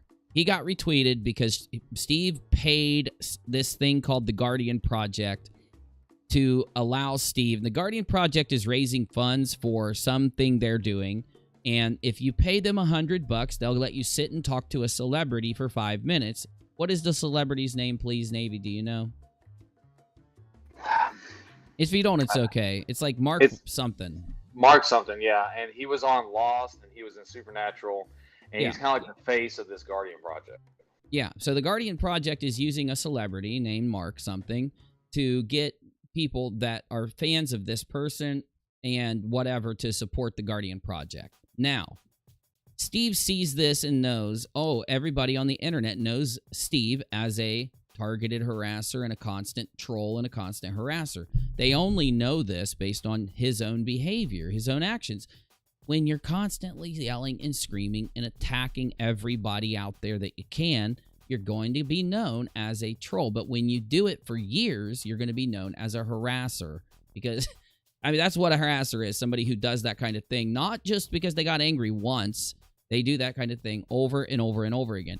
Now, we don't do that here. We don't sit here and get angry and scream at Steve or anything like that. We talk about things that are actively happening. We supported Kyle Curtis in a lawsuit. Because we support Kyle, we have to talk about the lawsuit. And because Steve is suing Kyle being one of our friends, now all of a sudden it gives Steve free reign to harass the living hell out of us. What is the difference between harassment and what we're doing? Why is he harassing and why aren't we harassing? Because we are talking about things that are actively happening, giving our opinion, and then moving on to other things. He, on the other hand, will sit and take a fight, take an argument that he creates with another creator, and he uses the argument as an excuse to continue the behavior that he puts out. Now, I haven't talked about him in days. I've been sitting here doing other content. I've been doing other things, playing a lot of video games in the after show, relaxing, talking to live chat, you know, just chilling, being happy with the views I get. I don't care if there's 80 people watching us. I don't care if there's 500 people watching us. As long as we go live and we're hanging with people, I'm happy. On the other hand, on the other side, if he just goes live and does any chill thing, like he likes to do math and philosophy, he can't pull viewers. He gets like 30 or 40 or 50 concurrent viewers, and he should be happy with that.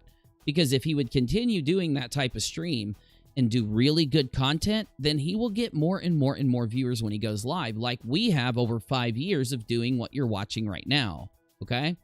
I only got 10 or 12 people that used to watch me when I first started for a long period of time. It was after I started doing my stream regularly and I started doing a good job. I spend many hours preparing the things I talk about in a stream. I try to be as funny and as unique as I possibly can, and within the boundaries of what I can do comedically, without relying on other people to be the target of any type of harassment for my comedy or for my content. So you get the point. Now, him targeting this Guardian project to pay him $100 so he can sit down and talk to this dude for 5 minutes. Of course, they then retweet you out, because if you pay a certain amount of money, if you donate a certain amount of money, they'll also tweet you out and you can become like a backer of the Guardian project. And so he put the Guardian project in his username and got William Shatner to retweet him through him interacting with the Guardian project like he did.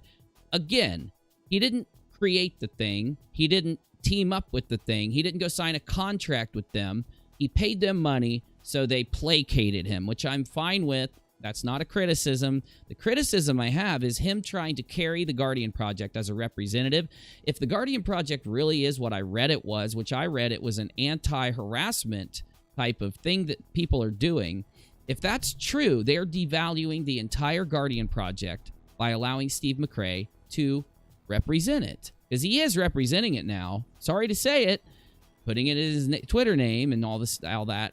Now, they don't know this, but I can prove to anybody watching that Steve McRae is a targeted harasser right now.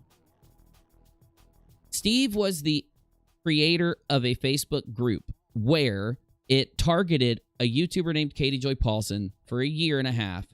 In that Facebook group, him being the creator, the owner of it, they had people make threats towards KJP that did not get moderated. People doxed KJP and it did not get moderated.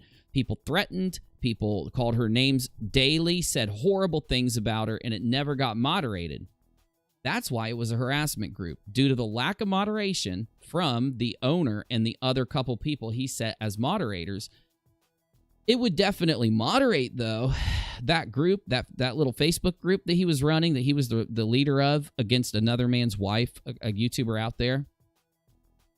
They would moderate anybody who came in to that group that would say, hey, you guys want to show me facts about this instead of just putting unsubstantiated claims against Katie, and then they'd kick those people out.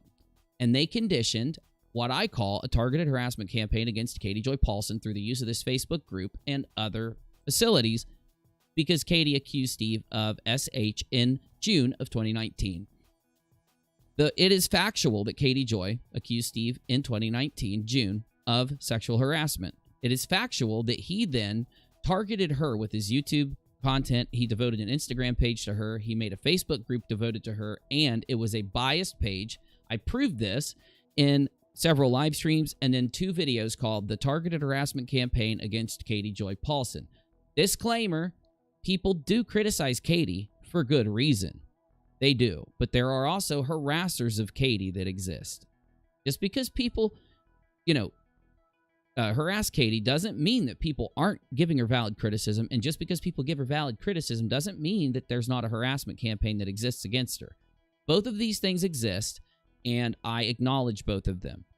So I do acknowledge that some people give valid criticism against Katie, even though they'll tell you that I'm just blindly defending Katie and blindly attacking Steve. Not possible, because I give very evidenced, very solid presentations and videos on these subjects that have examples of the targeted harassment, examples of the things that these guys do, referencing the doxing they did. I have proof that they doxed her on Reddit. They doxed her in the Facebook group. They doxed her on Twitter. I don't need to go any further. You all remember this very much.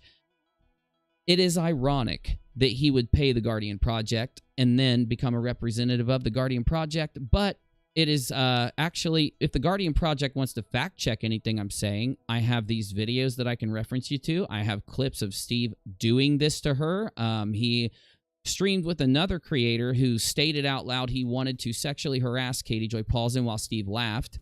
And then he said the word penis 7 times in a row while staring into the camera, literally telling Katie that he was saying it directly to her, mocking her for the sexual harassment campaign she made in June of 2019. This clip does exist. I could play it right now.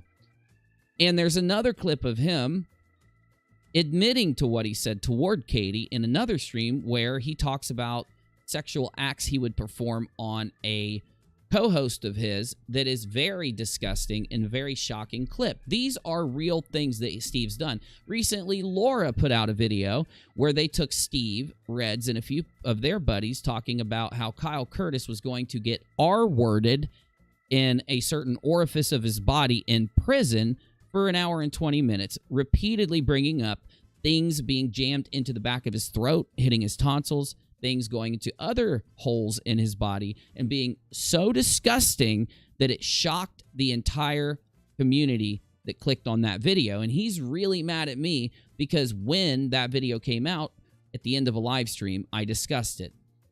This is why if I do a title of a stream that involves William Shatner, if I put out a tweet that involves William Shatner, he throws a massive hissy fit, runs to William Shatner, and instigates a bunch of people to constantly spam William Shatner. I know that they spammed William Shatner all day because people in my Discord server were talking about how Shatner was getting spam attacked all day by these people on Twitter. So for me to just mention Shatner, I wanted to show you, and I've proven it to you, that all I have to do is literally talk about the celebrity William Shatner. I didn't even bring Shatner up in the stream yet. I was too busy talking about the first subject of this live stream, which was Katie Joy and Tati. I was trying to catch you guys up on the updates to Katie Joy and Tati. Hadn't even brought up William Shatner at all. And what do? Haven't gotten to the topic at all. Haven't started my presentation. Didn't break anything down. Didn't start talking about him. They had no clue what I was going to say or do because I hadn't done it. And they went, as soon as my stream starts, and spam attacks William Shatner with my links, telling him something to make William Shatner think that I've broken TOS in doing something, which I did not break TOS. I've done the same stream tonight. The stream I did tonight is exactly like every other live stream I've done on this platform since I've started. Evidence, I did a stream about Brittany Murphy, a very famous figure who is not in any way, no disrespect to Brittany, not in any way as big or as influential as William Shatner, but definitely had new breaking news and new trends happening around her name involving a mystery around her passing and her husband's passing and her mother disappearing, though her mother is okay, just so you know, so nobody thinks I'm making a claim. Her mother is fine. Nobody knows where she is. She kind of like left the limelight. She left public eye. She went into private, She went away from the public eye. So to catch everybody up on what happened tonight, after they tag William Shatner, they jump into my live stream, and Steve has his second in command, who was an admin in his troll group against Katie, a person on YouTube who has doxed Katie Joy Paulson's address purposely while giggling about it on Twitter, sharing pictures in her actual address, and then underneath where she shared the address to Katie says, another YouTuber, Katie Joy, the right-hand streamer of Steve says, "Oops, did I dox Katie Joy Paulson? Lol. Emoji, emoji, emoji." This is what they do. Now, I don't dox people and then say dumb shit like that. I don't join Facebook groups where people target other YouTubers. I don't sit around doing what these guys do, harassing people, I don't get other YouTubers' attention or celebrities' attentions. I don't spam people on Twitter or YouTube. I just do a live show and talk. That's what I do. I prepare a live stream or a video. I go live and do the live stream performance for you, or I upload the video, and then I start working on the next one. That's what I do. I in no way have violated TOS. I in no way did anything wrong. I have in no way, I don't know what the hell the claim even is, but I'll tell you this. Usually, I would need to be talking about them for them to act this way, even though they're putting out their behavior and their insanity on public platforms, where due to the fact that they're doing this on public platforms, they have to be okay with other people criticizing what they do. Why? Because they criticize what other people do on public platforms. So they must agree that it's okay for people to criticize what they see on public platforms if someone's putting it out on a public platform. But we know that they actually agree that you should be able to share things that are against the terms of service, like addresses and phone numbers and things like that, because not only did his right-hand person that ran the stream that sent the trolls over here do exactly that, then Steve made excuses for her sharing Katie's address and said it's not against terms of service or against the law for her to share Katie's address, even though right underneath the tweet where he states this, people put the law and the terms of service violation so that he can see it, and he still continued to tell people that it wasn't against TOS or the law. And I'll educate the Guardian Project for a minute.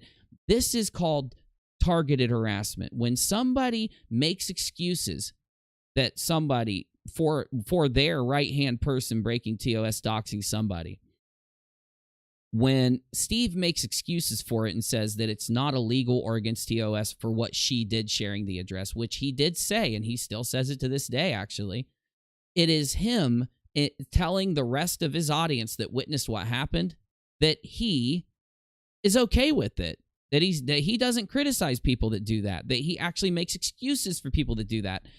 Then he goes on the live stream of the woman who doxed Katie Joy Paulson. This is targeted harassment at its worst. It is a person having somebody else do things so that you can make excuses for them and boost them and reward them for it. Then the rest of his audience sees that he actually rewarded this woman for doxing Katie Joy and defended her for doxing Katie Joy. So they think, ooh, if I do similar things, he'll reward me and defend me. It's how it works once a creator starts doing these things. So, Navy, sorry to rant for a minute, but if you want to add anything or bring up any points about what I just said, you're more than welcome to. Though, I think I'm on point with what happened tonight. I think that if the biggest point I could make to William Shatner, the Guardian Project, to Steve McRae or anyone else, just like every other stream I've ever done, if I would have just went live tonight and Steve wouldn't have spammed everywhere, none of this would have happened. If he wouldn't have cared, have got involved. And that's why that is literal proof. That is literally the definition of a content creator whose irresponsible behavior incites targeted harassment from his following. Go ahead, Navy. Sorry to speak for so long. No, it's all right, man. No, I agree with you. That's, I mean, all they got to do is go back and look at the history. And the problem is someone got brought in. A group got brought in, a group that I think is doing probably pretty good work on aspects of harassment that you talked about, especially of the internet cyber nature, right? And if they had known or they understood, I know people had tweeted to them certain videos and stuff like that. And then, of course, a celebrity gets brought in on some other stuff. And the problem is they don't have the background of what's going on. And then hopefully they'll realize that this person, I know that there are certain people that are associated with Steve or whatever that have already been disavowed by the Guardian Project because of the craziness that they do. And I'm hoping that they kind of look into more of, his association with them and find out that is much of the same stuff that he does on a regular basis and has done for the last year. I agree. but I think they either have already or will. I think they're not going to stop taking his money, and they shouldn't. They shouldn't stop. I just think they need to reach out to him and maybe tell him not to go around acting like he's representing the Guardian Project. Because I'm going to tell you right now, if the Guardian Project thinks that representing a person who got a literal restraining order for harassing a YouTuber that he's never met once in his real life at all, and they think that no one's going to think that the Guardian Project is devalued by allowing that person to represent the Guardian Project, they're wrong. It is well within their options to allow him to represent the Guardian Project. But I don't know how that's going to work out in the end. How do you speak against targeted harassment when you are taking someone who is still doing targeted harassment nightly and then allowing them to be a representative of your thing, of your whatever? Well, I don't. So honestly, I tell you the truth. Doing what Steve did, he's not a representative. He likes to portray himself as one, but he is not a representative of the Guardian Project. Well, how do we know? Just to be safe, how do we know that he's not a he portrays, if he's going to portray himself as a representative and the Guardian Project isn't going to denounce him, how do we know he's not a that makes him a representative, doesn't it? Until they denounce him, it does, at least. Well, I guess it depends on how you consider yourself a representative. So would you consider someone who subs to your channel as a representative of UNIRock everywhere they go on social media? No, I wouldn't. But people that are, wasn't he tweeted by or something was stated by the Guardian Project toward him, and then he added the Guardian Project to his social media name? So as far as I remember that tweet, it was a response to him after he had paid some money to them and gotten his thing. And so of course, it's kind of like I guess. Oh, so he misrepresented it a little bit then. I don't know for sure. I had to go back and take a big look at it because I don't want to make an absolute claim here. But I do not think that. I think they responded to him because he paid the money. It's kind of like a politician responding to you when you donate to the campaign. It doesn't mean that you're necessarily a representative of that campaign, but they may, because of the fact that you're a donor, respond back to something if you tweet them. I was just under the misunderstanding that they had done more with that tweet than just respond back, so I'll retract what I said there. I'll have to go back and look and double check, and you're good, bro. Maybe some or the peeps can help out. But that's what it looked like to me, in my opinion, at the time. Good. They just happened to respond to him because he had, done this. Thank you, Sonny. Yeah. But yeah, I mean, the thing is, though, is that he has literally done what their organization has set out to stop. Yeah, I know. But he's done it to me currently. He's doing it to Katie. He's doing it to others. He doesn't denounce any of that kind of behavior ever. He tries to lie and state that's what I'm doing, but he never has clips. He never has proof. He never has anything I've done that he states he can reference as evidence to what he says, because, if he did show it, it wouldn't show what he's claiming it shows.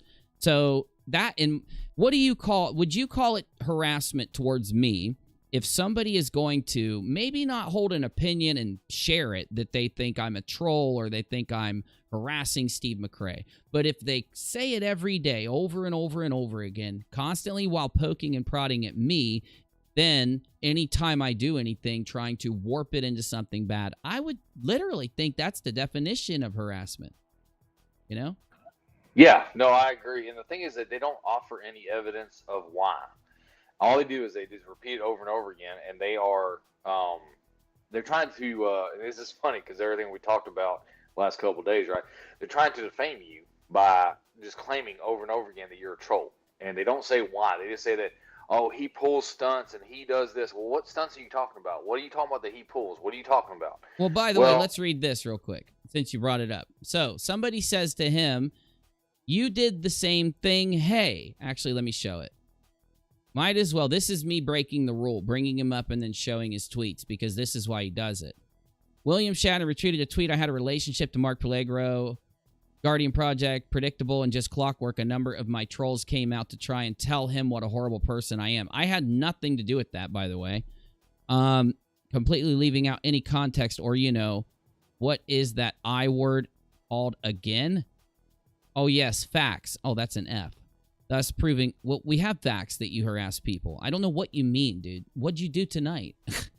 Oh, you want to hide behind one of your friends doing it. Okay, you're going to denounce the person who sent trolls to my live chat because you denounced targeted harassment. He's going to denounce all association with the person who sent trolls into my live chat tonight and make sure that everybody knows that he does not support that kind of thing. And on top of that, he's going to denounce anybody harassing Katie Joy Paulson. I doubt it, right? Because he won't mention her and he'll let people do that. Thus proving exactly our point about online cyberbullies. They use emotional manipulation like many trolls do in order to get their way. So this is exactly what he did to Bill Shatner. He goes and spams out. He's taking what he literally did to Bill Shatner. He did what he said. Listen to this, guys. Will Shatner retweeted a tweet that I had a relationship to Mark something from Guardian Project and predictable, and just like a number of my trolls came out to try and tell him what a horrible person I am. They did not. They linked you being a horrible person. They linked you making fun of Katie Joy for being sexually harassed. With 2 times doing it. They linked that twice is what I heard. Navy, do you want to back me up there? Yeah, they linked an actual video. They didn't come out and say Steve's a meanie head or we don't like him because of reasons. They said, I think you should watch this video on the person that you just retweeted.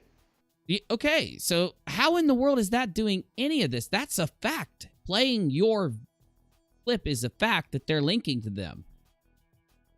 Though he said that they spammed William Shatner a bunch of stuff that he didn't like, proving exactly our point about online cyberbullies. He's saying that his opinion is that people who spam William Shatner things about other people make them cyberbullies. That's exactly what he did when I went live. Him, and he instigated his following to do it with them, and they did, and he didn't stop them or speak against it or try to curb them or disavow it, and they spammed Bill Shatner. Exactly what he's got written from his stream 9 hours ago from when this screenshot was taken. So maybe 10 or 11 hours ago, right? How much more do I have to show? Even by his own standard, William Shatner, who isn't watching, but I know he did because he retweeted my link. This is what Steve did to William Shatner, for God's sake. For approximately 2 hours, Mr. Shatner just decimated them by explaining to them what seems obvious to us. No one goes around doing a background check on every person you retweet. Well, no shit, but he retweeted you in a anti-targeted harassment project. You see how he's lying here? The reason they did it, Steve, is because you were engaged in targeted harassment in those clips over a period of 1.5 years. Thus, because he and the Guardian Project need to know what you've done if they're going to attach you to the Guardian Project, people got concerned because they'll worry that the Guardian Project will listen to what you have to tell them and then make a fool of their project. I just want to say this. If the Guardian Project was to do an episode or something on Steve McRae as a victim of targeted harassment, they would ruin all the money, all the time, and all the effort that they put into the Guardian Project factually. Why? Because if you are doing a thing to expose murderers and you take this guy who says, hey, I'm a detective murderer documentary series. Hey, I'm a detective, and I'm going to explain to you how I detected a murderer.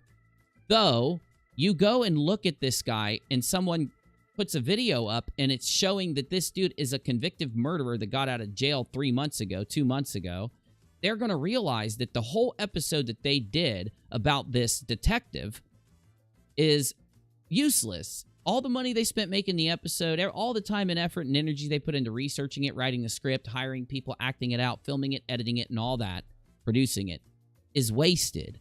I think that's the reason that the people got scared, because there are some people out there that think that this Guardian Project may be able to do something good if they do spotlight a targeted harasser. What the Guardian Project really needs to do is spotlight what Steve McRae did to Katie Joy Paulson as an example of targeted harassment. That would actually make the Guardian Project, you know, do something valid. That would be a valid project from them, not looking into Steve's trolls. Uni, who, man, Uni's the worst troll ever. He gets up on a live stream and speaks, plays clips, shows tweets, shows source material, and explains his opinion on why it is what it is. And then ends his stream. What a troll. What a harasser. He doesn't use Twitter for anything but sharing links and maybe an occasional tweet here and there. He doesn't use any other thing to target or mess with anybody, and just does his own content. What a troll. What a harasser. But I guarantee he told the Guardian Project that I'm a troll. Navy, do you think he told the Guardian Project that I'm a troll? What do you think? Oh, 100%. I mean, that was his whole shtick, right? Is that he gets attached to this group some way, somehow. And once again, starts calling you out and all this kind of stuff. Is that he's the victim of you. You know, he all he does is astronomically correct stuff and astronomically honorable stuff. And he's just been this poor victim of this, you know, mean UNIRock, who just calls him out with facts and logic, and how dare he? The first episode should be on Cheshire, says Baby Soros. Oh, by the way, that's another point. Cheshire lied and said that Steve's RO was thrown out by the judge before Steve even had an opportunity to defend it. Steve has an NDA with Katie. He has an agreement with Katie. How in the world is Steve having an agreement with Katie, a proven, evidenced agreement with Katie? How in the world is that the judge throwing it out? It's a complete lie. These things were done in order to have the Guardian. Now, also, what did Cheshire tell people? She gave him like 6 things to say, right? Isn't that what someone told me? Something like that, yeah. And they involve things like, stop harassing me. If anybody tweets you on Twitter, respond with, stop harassing me. Respond with, you are harassing me right now. And she gave all of these things to put out there. Why? Because Steve is trying to present to the Guardian Project that he is the target of harassment, not criticism, not discussion, not people who have been victims of him that speak out against him now, but the opposite. And in order to do that, Cheshire has to instruct his hardcore cult base to go around putting these things out there. So if the Guardian Project looks, they'll see people criticizing them and them responding. They literally think that if the Guardian Project sees somebody responding to someone saying, you're harassing me, that they're going to be like, we got to cover this. This is harassment. That's their logic, in my opinion. Anyway, so this person says to him, didn't you do the same thing, hey? Oh, I can take this down. That banner, I put that banner up when people restream my stuff against fair use while I'm live. So you didn't do the same thing, hey? He said, we related actual facts that occurred when our trolls were trying to do the same thing UNIRock does by harassing us. He's lying about me right now. I've never harassed Steve McRae. This is harassment, McRae. Guardian Project, is it harassment for this dude to constantly lie about me so that his audience will read it and then come troll me in my chat? Because I've got this entire stream, it's recorded, these people flooding into my chat. All of them are talking about that don't say mean things about Steve, or don't say mean things about the other YouTuber that Steve appears on her stream constantly. Now, this is what he does. He just tells people that I'm a harasser. He tells people, you know, if I criticize Steve, I'm all of a sudden a harasser, just like everybody else. Shatner spotted it right off the emotional manipulation going on. I never tagged William Shatner, you liar. When our trolls were trying to... Wait, is he admitting that he had trolls? We related actual facts that occur when our trolls were trying to do the same thing UNIRock does. Yeah, he's saying he has trolls. What is this? What is this? What?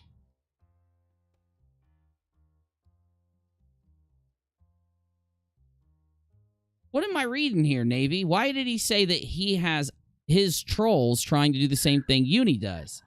I'm gonna disagree with you for a second. I think he's actually talking about people trolling him, trying to do the same thing when they were. Okay, you're right. You're probably right. I read it wrong. Okay. Yeah. Social intelligence. I streamed about a lawsuit with Kyle. I'm Kyle's friend. I'm allowed to stream. Steve is someone who puts things out in the public. Me streaming about Steve isn't harassment. Did you make that criticism towards Steve for a year and a half streaming about Katie Joy? Oh, you didn't, social intelligence. You didn't do that. Oh, I got it. I get it. It was rather harassing. Hi, Steve. Nice to see you on your sock accounts. Hi, Sean. Hi, Steve. Not going to work. I don't know why they think using sock accounts is it's going to make them look good or something. It shows, anyone else I talk about, we don't have this happen until we talk about Steve. And then it's a constant wave of people on these different accounts sock accounts. Let me show you. Sock accounts right here making these stupid statements. You can't talk about somebody for 6 months. I can't talk about a lawsuit that's actively going on. Now, remember, I talked about the lawsuit when I was friends with Steve for 8 months, 7 months. Steve was ecstatic.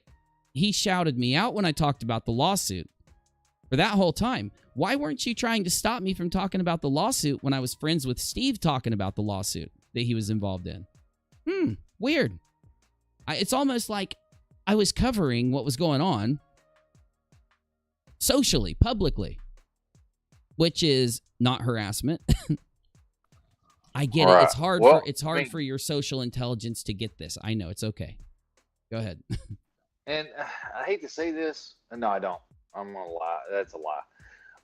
There is someone on within a certain group who is banning certain things to say things because they got banned for harassing somebody. Yes. So I don't know if someone's second in command has been shown to the Guardian Project. Yeah, who got kicked off Twitter true. For literally harassing somebody on the internet. Severe harassment was what she was kicked off for. It was a harassment strike due to a severe violation of the harassment policy. Severe violation of the harassment policy.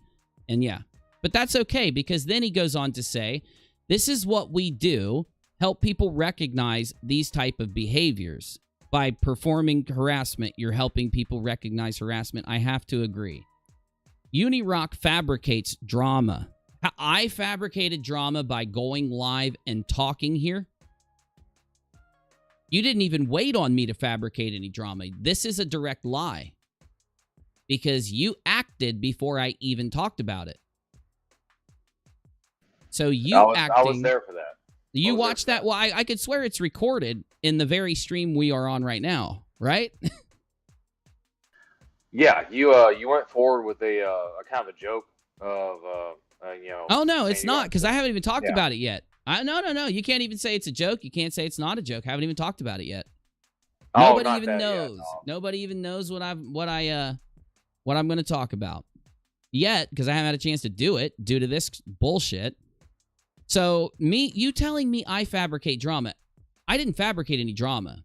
Again, if Steve would not have spammed Shatner, none of this would have happened. Shatner wouldn't have seen anything I had going on. He's a damn celebrity. I think Shatner would be maybe the third celebrity I've interacted with online. Like an actual celebrity, like not just an internet personality or something. Like the third, what I would call a celebrity. But Shatner's definitely the biggest one that I've yeah, he's the biggest one I've interacted with. Him retweeting me is interacting with me, by the way. Pretended he actually had an actual dialogue with... No, I didn't. I didn't do that because I didn't even get to talk about it yet. So he would notice in UNIRock... No, I didn't tag him. He would have never got a notification. So you're telling me Shatner... You're telling me Shatner would have searched his own name? Shatner didn't get a notification. He didn't get a ding. I didn't target Shatner. I just typed onto Twitter. I didn't tag the guy. I mean, you're showing it. Let's see if I did. Maybe I'm misremembering here. Hold on. More discussion on the lawsuit. Also, ... my discussion with Mr. Shat. I didn't even call it. How do you know that I'm talking about William Shatner there? I could be talking about busy Shatner. I could be talking about Ted Shatner. I could be talking about Bill Gates Shatner. I said Mr. Shat. What are you talking about, Steve? Who fabricated drama here, dude? Mr. Shatner, who fabricated this drama? Uni could sit back and play some victim as he continues to harass me and my friends. Where in any of this did I harass you and your friends? I didn't tag you. I didn't target you. I didn't talk about you at all. I literally went live and started talking about the first subject of the stream. And before I could finish that subject and move on to talk about Mr. Shatner, you started spamming Shatner and your trolls started flooding into my chat, literally harassing me, harassing my audience, saying nasty things, threatening me.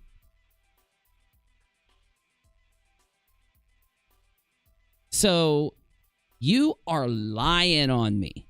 This is a... He always said, when people go to Steve and say, you're a liar, Steve, he says, you don't have a single example of me lying. Show me the evidence. This is another of the many recorded. Go look at Menace to Sobriety's couple videos where he documents more of Steve's lies. This is an exact and perfect. Like, there's no way to argue that he did not lie. This is a lie. This is you lying on me, dude. This isn't a joke. This is you trying to instigate trolls and other people to try to come over here and it worked because you actually instigated harassment against me in my live chat. It was so bad I had to turn on member-only mode.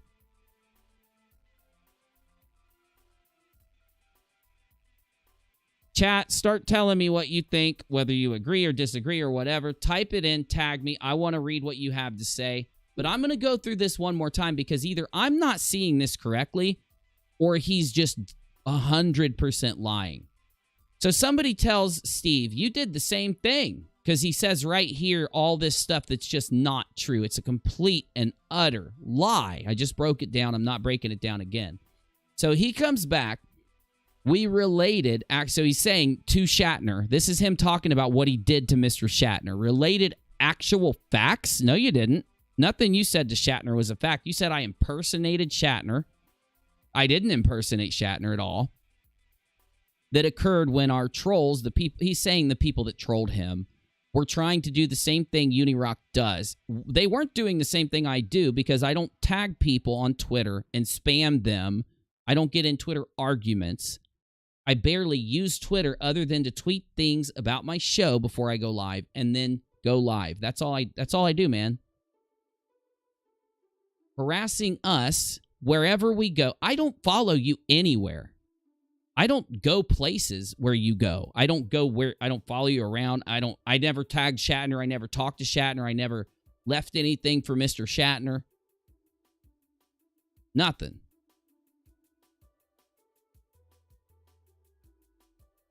I never left anything for Mr. Shatner. Nothing. Sorry, I had to wave a little fly away. Shatner spotted it right off the emotional... How are you saying that I did this, you liar? You're lying. This did not happen. You did this. I didn't. I was live streaming. Whoa, why is someone spamming now? Why can't I put my thumbnail out? What does my thumbnail have to do with anything? Why didn't you guys come in when I did a Brittany Murphy live stream? Why didn't you come in when I do Michael Jackson live streams, Kurt Cobain live streams, O.J. Simpson live streams? William Shatner is 90, old. You were wrong to spam him with personal grudges. I didn't spam him at all, you liar. I didn't even target him. Here's the proof. Here's the proof right here. I didn't tag him or anything. If William Shatner even looked at my tweets right here, this tweet, it would say Mr. Shatner. It doesn't ding him. What are you saying that Twitter's going to notify this man? He's a celebrity, by the way. I'm allowed to talk about a public figure on my live stream. Are you making this idiotic argument that I can't talk about William Shatner? It sounds like you're making that argument to me. You proved a massive point that Boomer and his minions in fact, troll and harass people with little to no real information. Thank you, Cherie. True. There's another tweet in General for You where he claims you violated TOS. Oh, now I violated TOS. Steve claims. Yes, I know, Steve. He claims you violated TOS. Well, we'll look at it. Di says, wait till Mr. Shatner criticizes one of them. He will find out what trolling really is, because Steve and his troll gang will turn on Mr. Shatner quicker than a rabid dog, who will then pin the blame then. RockAlot, I thought you were getting all cray female with that hand. What? Cray female with that hand? Oh, when I was doing this? When I swatted the fly away? That's funny, Sonny Bum. That's a funny joke. I like it. Can I spam? I want to spam too, says Scarlett. According to Steve, you can spam Mr. Shatner if he wants you to, but if anybody else even tweets something, it's some type of TOS bio. Hi Guy says, I love trolls. They suck a 50-year-old and the guy doesn't even shower. And Marcy says they're so stupid, it's unbelievable. Zag says they made a massive assumption. They flipped the bozo bit, went crazy. Now they look super stupid and are trying to save face. Yes. Thank you, Zag. I would love to keep hearing this excellent, provable logic that you're spitting. Love when you laugh. Keep that shit up. Thank you, Sonny. You keep up being you, and I'll keep laughing with the good jokes and the funny retorts, and I'll keep laughing. Scarlett says, how dare you talk about a public figure, Uni? You didn't consult the arbiter of conversations as to whether you could even mention Shatner. Oh, I know. That's exactly what this is. Okay, so here, let's break it down. This is what we do, help people recognize these type of behaviors. What you do is lie to people and lie about other people, saying that you are some educator or whatever you are, when in reality, you're not going live and getting mad at me and talking bad about me. You're going to Twitter and lying to people like William Shatner, lying to people like the dude that runs the Guardian Project, telling them that I'm some kind of troll or harasser or something because you want the Guardian Project to do an expose on me. The problem is the Guardian Project is going to actually look at my content. And you didn't realize how bad that's going to be for you when they do that. Because I'm going to let the Guardian Project know to start in December of 2019 with my Versus Mode series. I'm going to let them know to watch Versus Mode Part 2, where I prove that you are pushing a fake lie, this fake-ass email picture that has spelling errors in it that you claim is proof that Katie Joy struck a channel so that you can call her the dumb fuck of the year on your friend's show, so that you can scream and yell and harass her. You claim that she spoke of a little baby in a horrible way when you yourself were claiming she was using that baby so that she could say mean things, when in reality you were using that little baby so that you could attack her, because it's just the truth. Using fake screenshots and fake emails to attack Katie Joy. The Guardian Project needs to start in December. You might have done me a huge favor, dude, because you turned a documentary crew that wants to document targeted harassment on to a YouTuber who's been documenting targeted harassment on YouTube for years. And you know that's what I do. You think that they're not going to watch my content? Is that what you think? You think they're just going to make something about me without actually clicking on my videos? Aren't they going to wonder why I'm verified on Periscope? Aren't they going to wonder why I've been a partner with YouTube for 5 years? Aren't they going to wonder why I've partnered with all these other networks like Streamlabs and other things? Aren't they going to wonder why they allow me to put my content up? Why YouTube allows me to be one of the first creators to have memberships on my channel for gaming, and then one of the first in the group of the first creators to have the membership button on their channel? Because I'm in good standing with YouTube. And what you're doing to me, Katie, Kyle, and a couple other people, is one of the worst targeted harassment campaigns I have ever witnessed by one creator towards a group of others. And that's a fact, McCrae. I did you a favor by not criticizing you in the last couple weeks. I did you a favor. And just because I have you didn't even wait for me to do, you should have waited for me to do my content. And while I was doing my content, tagged Mr. Shatner. The problem is, if you would have waited till then to do it, he would have come and watched me while I was talking about his accomplishments, his awards, his philanthropy, him being a, what was it that Wikipedia called him?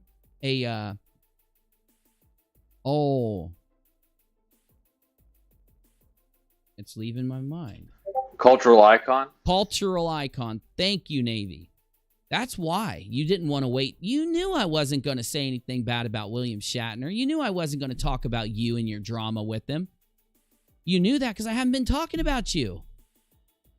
The only thing I did was talk about Laura's video at the end of a 5-hour live stream because Laura's video proves that you're still a targeted harasser and you haven't changed.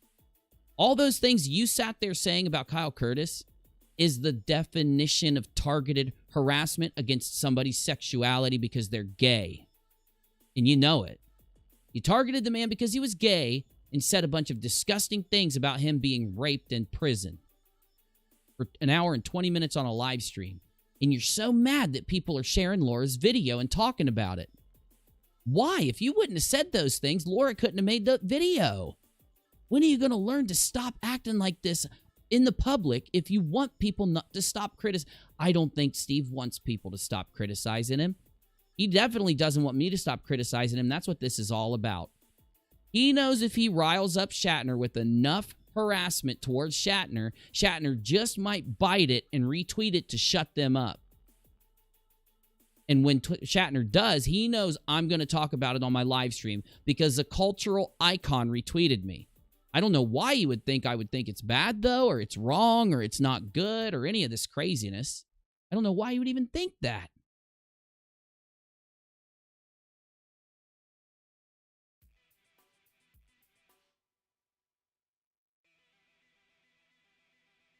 But I'll tell you this, we're not done.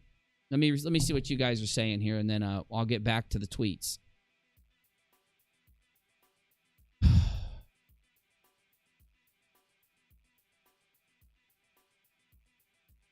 Hello, Kenzie. It did take a turn to the Twilight Zone once this shit came up. Yeah, nice to see you, though. I know, right? Uni keeps this up, and he'll end up canceled with Busy getting control of the channel. Sonny says we are weirdos like that. I guess you're their new target of the night. I'm their target. If I bite, you know what it was? They are so desperate for me to talk about them. And look, they're going to be happy now because they're getting exactly what they want. They are so desperate for me to talk about them. Me just having William Shatner in my thumbnail and in the name of my video because I plan on talking about him tonight somehow is vindication for them to do what they did tonight. They bet on the fact that I was going to talk about Steve. And when I didn't talk about him, they were shocked and started trolling me to get me to talk about Steve. Well, I'm going to talk about him for a minute. We're going to talk about him now since they've been battering our live chat this whole time. They still think you were serious about talking to the judge. They don't know what a joke is, says Marcy. And the problem is, that joke, if no one knows why that makes them so mad, that judge thing, it makes them so angry. One, because I was telling people what was going to happen in the court case before it happened. I would tell people on Periscope, yo, Kyle and his lawyer are about to file this in 3 days. Kyle is subpoenaing their communications in 3 days. 3 days later, they called me a liar for 3 days. But then on the third day, Kyle filed exactly what I said he would file. And it made him so mad, they said, what does Uni think he's doing, talking to the judge? So the day that I was proven right, I say, yeah, Sean, I was talking to the judge, sarcastically, right? So they go around then claiming, Uni claims to talk to the judge. Uni claims to talk to the judge. You know, people can joke on Twitter if they want. Now, I'm not saying I was joking about William Shatner. I haven't said anything about Shatner yet. All I did was start talking about him for a minute, and then I stopped due to the harassment in my chat. Though, I'll eventually finish my video on William Shatner sometime in the next week or two, for those of you that want to keep an eye out. Because I got an entire presentation on two people, William Shatner and Patrick Stewart.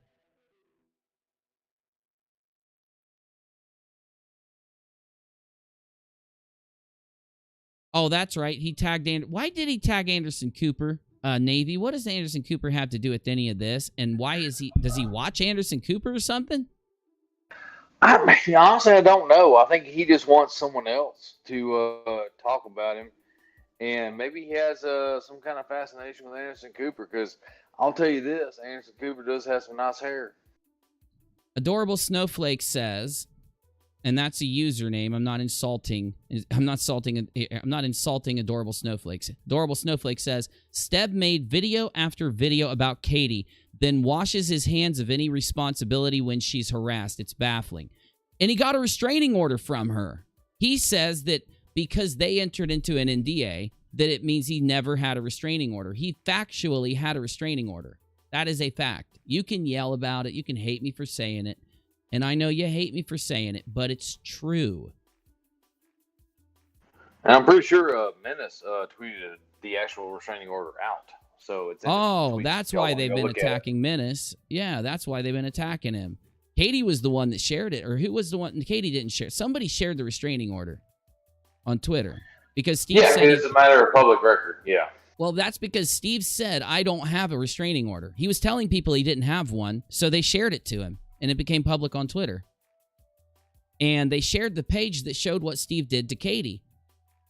Can you remind me, Navy, what is checkmarked and approved by the judge that evidence exists for legally in the law a restraining order to exist due to that evidence? What was it? I remember the top one. It said that Steve harassed Katie with texts and phone calls. Did you see that on that restraining order? Because I did. I did. Yes, I sure did. I wonder why he's never talked about his harassing texts and phone calls that are in a restraining order lodged against Katie Joy Paulson. I wonder why he's never talked about that. Strange. But there was a lot more in the restraining order. He has been deemed by a judge to have cyberstalked Katie Joy Paulson. It said that. I read it, Navy. Can I not read, or did I read that? I forget. I forget if I can read or not. No, you read that. And I think there was something in there, too, about the Violence Against Women Act. Violence Against Women Act. Yep. He doxed her. It said in the restraining order he shared her address. And he couldn't do that. The restraining order said that he cannot share her address because he'd been sharing it. Wonder why you do those kind of things to somebody. I wonder if that's just YouTube content or normal. You know what, Steve? It's crazy because, Steve, you should be feeling like the luckiest man alive. Because YouTube, if Katie Joy would have sent that RO to YouTube because all of it happened on YouTube, you wouldn't have a channel. But the people that you harass are not like you. We're not going to campaign for you to lose your channel. But the way you're going, your harassment is going to get so bad that YouTube is going to do something if you don't stop this. I swear to God, guys, this is the most insane thing. He really screwed the pooch tonight. Every time I see the Guardian tag, I think of the Rise of the Guardians. Steve did this because they don't have content if they don't have a target to harass. I completely agree, Zag. Di says the worst thing about the anti-Kyle homophobic comments are the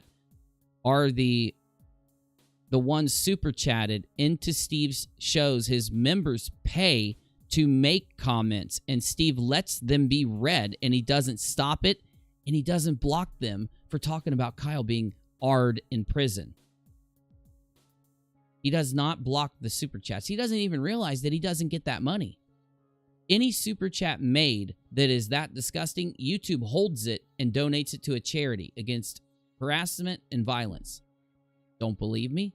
It's in their TOS.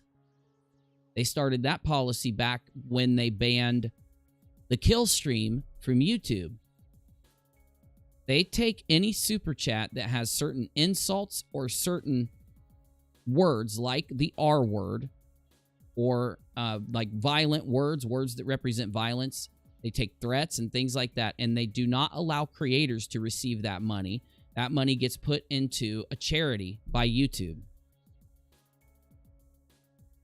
And that's what makes him so mad about Laura's video. Laura's video points out that those super chats, break TOS, are harassing Kyle due to him being gay and are disgusting because they talk about sexual violence being wished upon Kyle in a stream where Steve and Reds are wishing violence upon Kyle along with Bull. Yes. And the funny thing is, Finn pointed this out. She said, I think Anderson Cooper would love to see this homophobic stream they did. The Guardian, William Shatner, and Anderson Cooper should be seeing this stuff on YouTube, like that stream where they do this to a gay man. They have been atrocious to Laura for the last 48 hours. I saw something on Twitter where Laura shared proof that Steve McRae dead named her. Dead naming is where you take a trans person and show either a picture or their name from before they transition so that you can harass them. The Guardian Project, William Shatner, must consider dead naming and dead picturing harassment. They have to consider it targeted harassment because the entire internet and YouTube, it's in their policies. You can go to the TOS of YouTube, look up dead naming, and read it. If sharing a picture or a name is dead naming because it's identifying a transitioned person before they transitioned to shame them, attack them, or to claim that someone is sexually attracted to them. And that's what Steve did to Laura. He shared Laura's picture to say, I am not attracted sexually to Laura because this is Laura before Laura transitioned, which is one of the most disgusting acts him and his friends have committed. And that's why Laura has a right, because Laura was the one that they dead named, to include that in their content if Laura feels appropriate. Yeah, and didn't he claim that he couldn't have harassed this person because this person was a biological male? That wasn't his point, that he couldn't be harassment. So guys can't harass guys, according to Steve. Right? It's something like that. Yeah, he did claim it. Lori says they're begging for you to be added to the Tati lawsuit to someone who is claiming to be Tati's attorney. Oh, I know. I don't know what I did to Tati other than do content where I literally report just my opinion on what's going on, and I'm very upfront about it the entire time. They want to wear your face, some Texas Chainsaw crazy stuff. I believe it.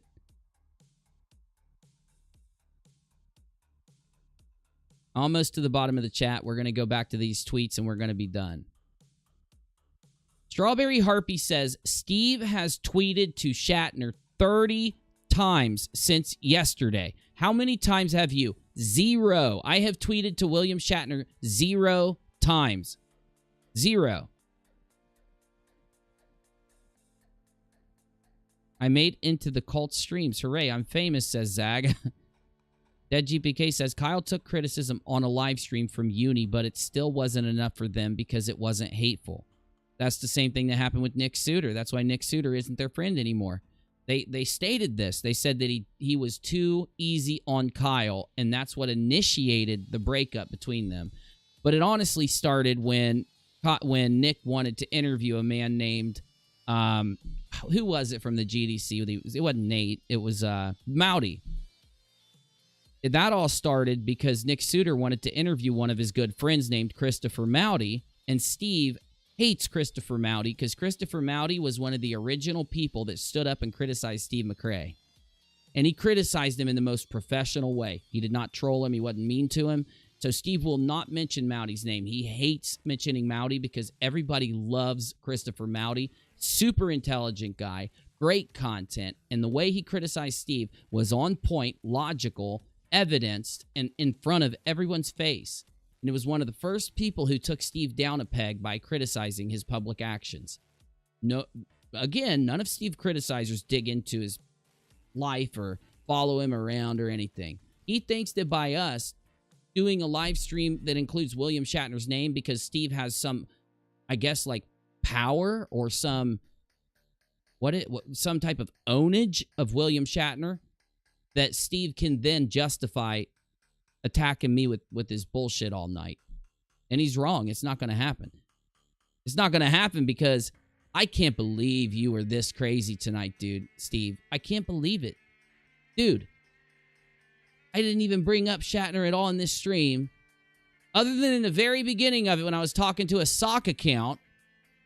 But I didn't even start my content on it because that took seconds. Didn't even start my content. And you went and just flipped out at William Shatner. I thought Steve said that people who incite a false takedown of someone's YouTube channel is an existential threat to YouTube. That's a direct quote from him, is it not? People that try to take down people's channel with false strikes are an existential threat, was what he said. What do you call it when you lie about what I'm doing to someone to try and to incite them to strike me down? That's called false striking me. That is false striking me. KJP should have never dropped the RO. She shouldn't have. She shouldn't have. We know what she should have done. One of the conditions of that NDA would just to be making it public so that everybody knew what the conditions were and what happened. If she would have did that, he would not be doing what he's doing right now because he would have gotten that consequence and he wouldn't feel emboldened enough to act like this to people.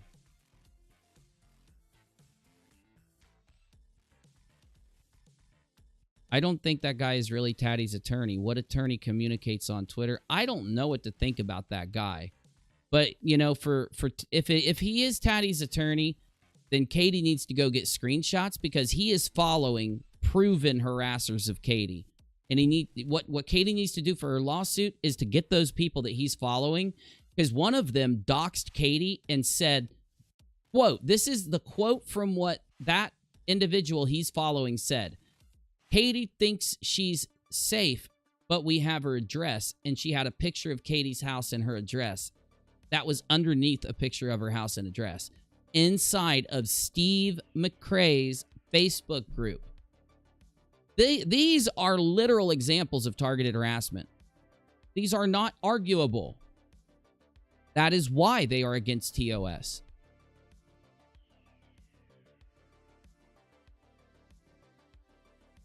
Nate Brody was the one that originally shared the restraining order on Twitter when he reviewed it, and it's still there, says Lori Ann. Oh, thank you, Lori. I did not know that.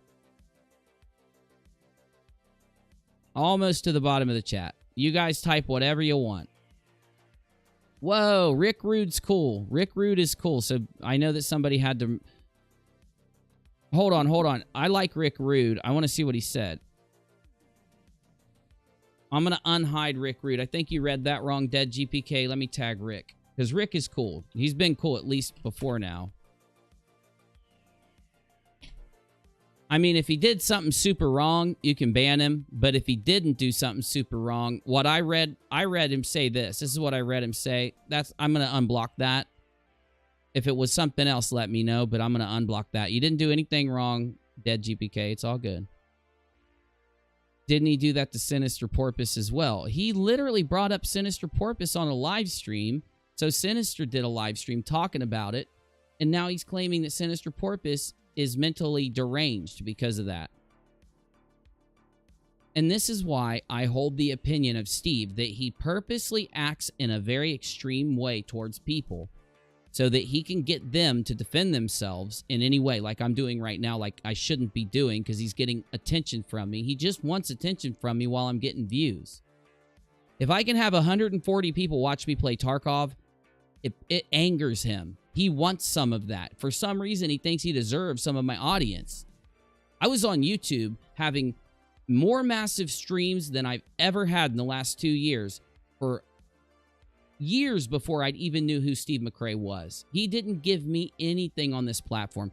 He has hindered my existence on this platform because due to me being Kyle's friend, I reported on that lawsuit and gave it attention. That lawsuit's attention would have died out if it wasn't for me and the other people that were reporting on it. He would have just gone live and people would have got bored, because just like they did in the beginning when he kept doing Kyle's streams. It's why he stopped doing Kyle's streams and moved on to Katie. Nobody would watch him. Di says, Steve used Red's rhetoric, etc. to stream the worst liable stuff, and those videos are set to private or unlisted afterwards. They like to cover their tracks.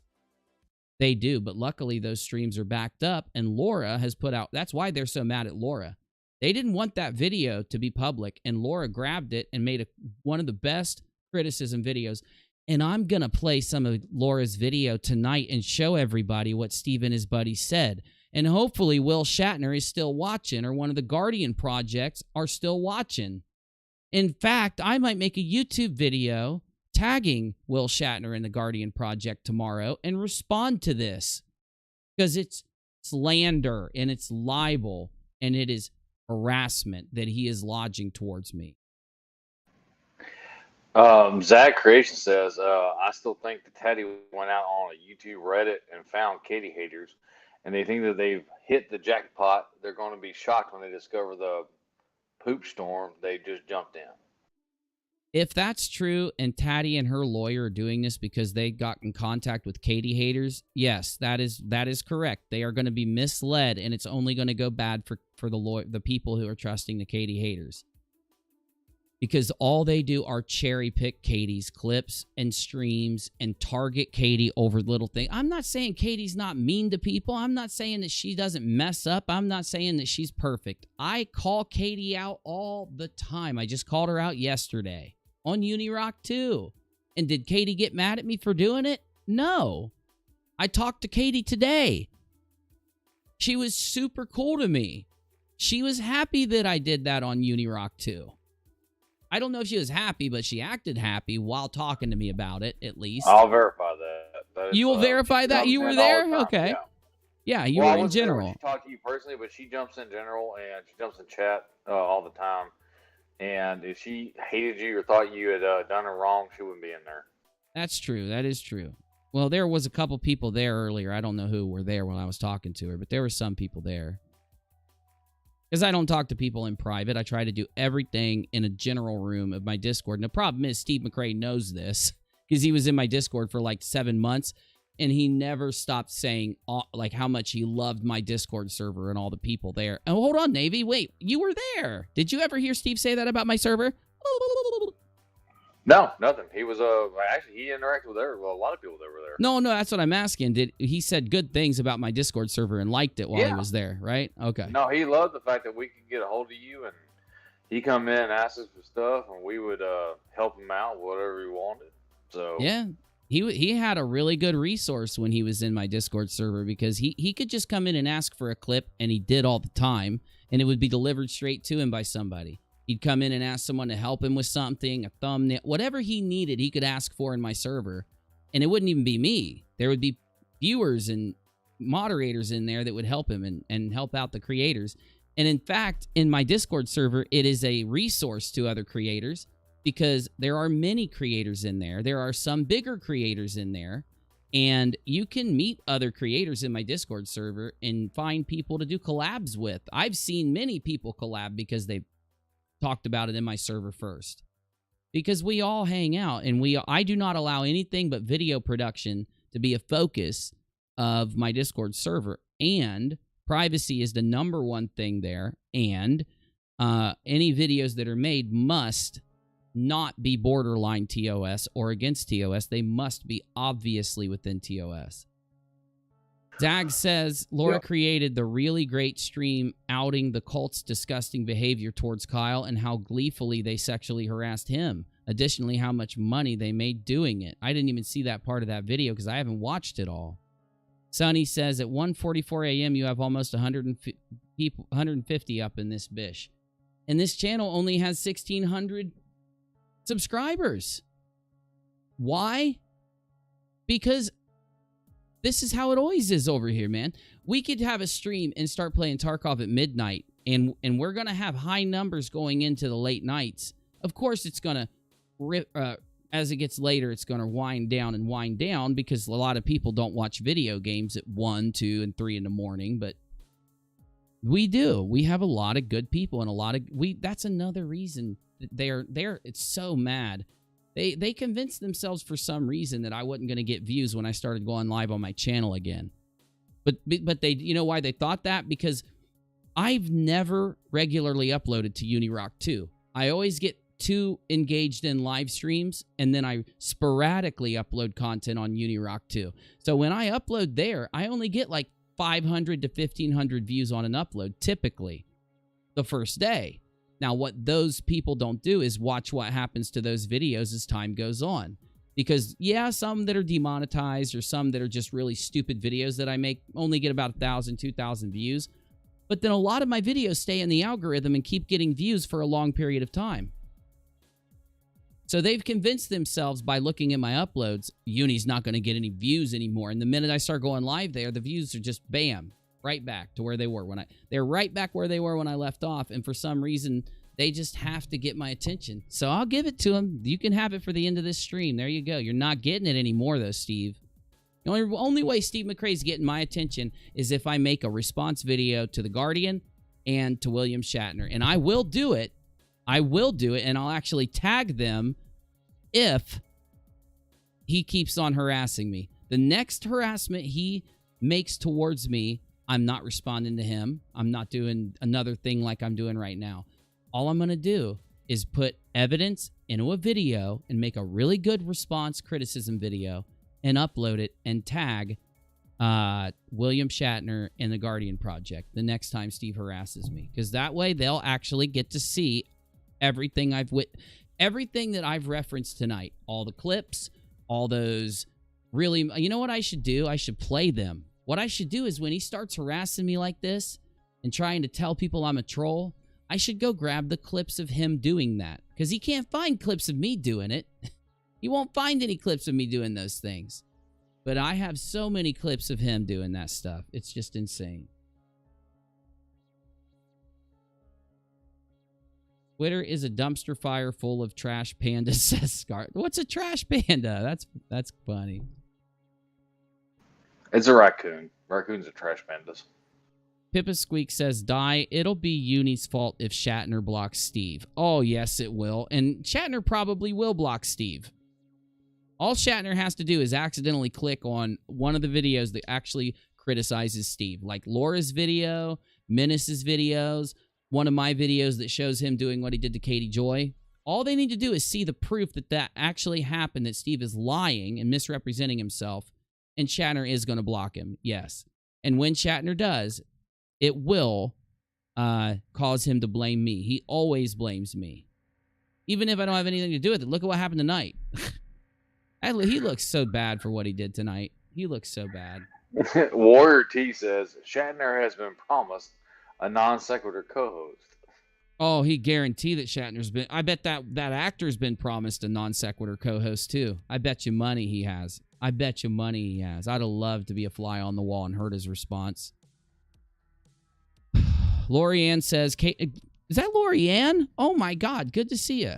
Katie's RO harassment case doesn't compare at all to this claim Tati has. No man would allow his wife to be treated the way Katie was. It's totally different. You are correct. You are correct. Isn't it crazy?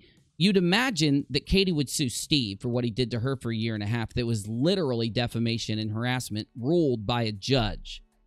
But it doesn't happen, and it's not going to, most likely. Because she would have a slam dunk win instantly. Tati, though, is suing Katie, and nobody can figure out, with all the inconsistencies and strangeness about it, what to really think. It's crazy. Can we go to Soy Burger King one time? We need a chuckle. Very soon, hi guy, very soon. Lorianne says, I think that she started this campaign against Katie way back in July, and that is why there are so many haters. They've been recruited. Well, the haters against Katie really started in June of 2019, and it was the targeted harassment campaign against Katie coincides with the accusations she made against Steve McRae. And ever since then, up until when she put that restraining order on Steve, he sat and daily railed her in private Facebook groups, Instagram pages devoted to Katie Joy, and Reddit groups that he was the admin of, and on his YouTube channel with more content than we've ever witnessed a YouTube creator throw at another creator. And he never sourced anything. He never, ever proved any of his claims against Katie. He did the same thing to Katie that he's doing to me. He literally says things like this about Katie Joy or me. UNIRock fabricates drama. How did I fabricate drama tonight? You're talking about tonight, Steve. I fabricated drama by doing a stream where I talked about Katie's lawsuit with Tati, having articles made. I showed more of the articles that have been put out about that case from a factual perspective, like from just showing the articles themselves and just kind of skimming so people saw the context of the articles. Then I went in to talk about William Shatner, and I had content planned about Shatner and, please help me, Sir Patrick Stewart. And Sir, a knight, Patrick Stewart. Jean-Luc Picard. Did I say that wrong? No, you said it right. Yeah, Sir Patrick Stewart. Oh, Jean-Luc Picard is the character he played on TNG. Yes. Correct. Now, I didn't even get to do the content on Sir Patrick Stewart, and I only got to do the first, 20 minutes of the content that I was going to do about William Shatner, because I'm not playing. Steve and one of the streams who he constantly goes on, one of the people who only restream me when Steve is angry at me, when Steve tells her to restream me, sent an army of trolls into my live chat to troll us.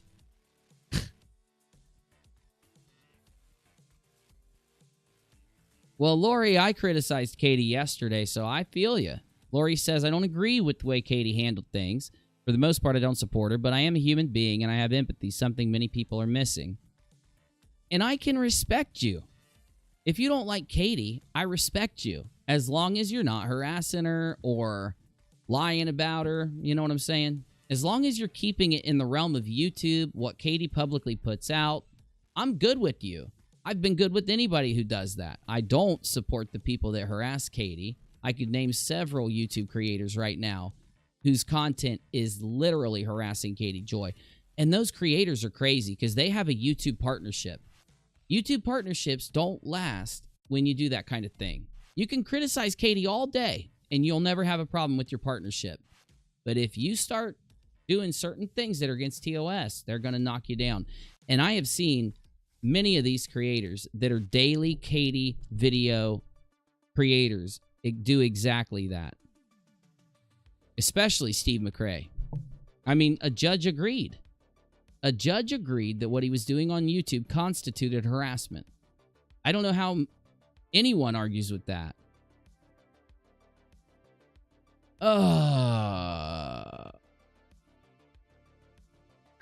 That's what I said, Mega Minion. A trash panda is a raccoon. Lorianne says, I have no proof, but haven't we all wondered why there are so many Katie haters? If you hyper-focus on one person, you can find all of their faults. If you hyper-focus on one person, you can make faults out of things that aren't even faults. Right? Like, some people think Katie shouldn't even be on YouTube. Well, and that's one of the things I've seen, like watching some of these videos that are quote-unquote criticizing her. It's got nothing to do with her being factually incorrect. It's more about them not liking how she says things, like her tone of voice and whatnot. The way she says things. Exactly. And it wasn't, and they'll even admit that she is breaking stories all the time. And hold the front door. I'm sorry. I don't mean to interrupt you. How in the world isn't Steve yelling at Cheshire when this is her Twitter handle? He literally told William Shatner that I was impersonating Shatner tonight. He said this on Twitter. Why in the world, when I didn't impersonate Shatner, are you screaming at me and lying about me out there, but your co-host of Caffeine Corner is ban evading on a freaking account that's named after Kyle Curtis? I thought you didn't support people doing this, Steve. To find out that you support this and you don't support her? Or you don't disavow her? What? Hypocrisy all the way through. Just constant, unending hypocrisy. Oh, now look, he's sitting here pulling stuff out of my live chat. Sunny Bum says, I trolled Cheshire for an hour yesterday. Katie, get paid. No means no. No, McRae, no. And another that I can't post. And no, Sunny Bum, I do not endorse, permit you to troll Cheshire, but I don't think that's what you're saying here. I'd like to see your other comments around when you said this, because I think you're joking right here, but who knows? Look at him. He's sitting here watching my stream. Is this a minute ago? 1:57 a.m., 1 minute. He's watching right now. No means no. I thought no means no, Steve. I did a... See, I proved it. Him using no means no is just his way of making fun of that movement. Because I heard him. I watched, like, I don't know how many tweets he put out and YouTube clips. Somebody was coming to me saying, look at this, Uni, look at this. Steve McRae believes in this thing called no means no. So he thinks that if he tells somebody no and they keep talking about him, that he can say no means no and it makes them a targeted harasser. And I said, oh, shut up. He never said that. They showed me him saying this. How many times, Navy? Did I get shown that? I know you saw some of it. So many times. It was crazy. So I'm not lying saying that, correct? He says no means no, and then if they don't listen, he calls them obsessed, OCD, and a targeted harasser, correct? Okay. Yeah, that's his go-to. Yeah, it really is.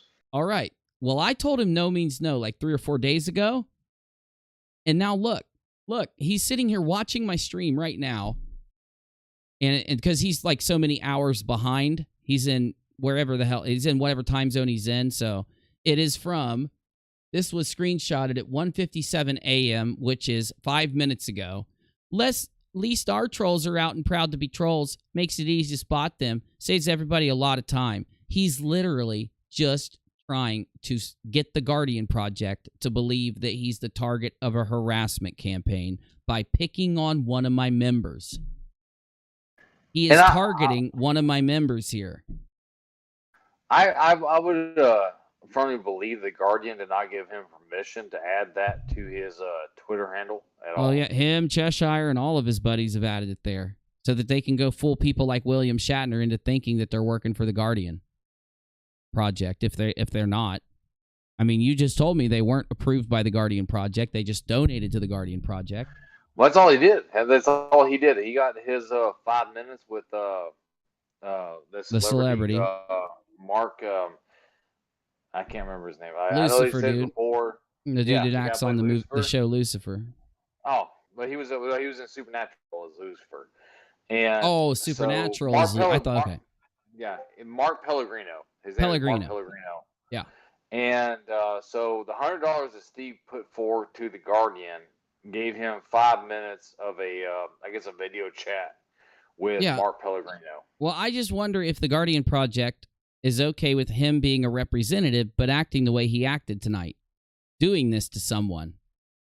Sitting here spamming about them while they're live streaming, while he's claiming I'm harassing him. When on my stream, it didn't even talk about him. Stream was about Shatner, and then that lawsuit, and then video games. I plan my streams out. Something he doesn't do.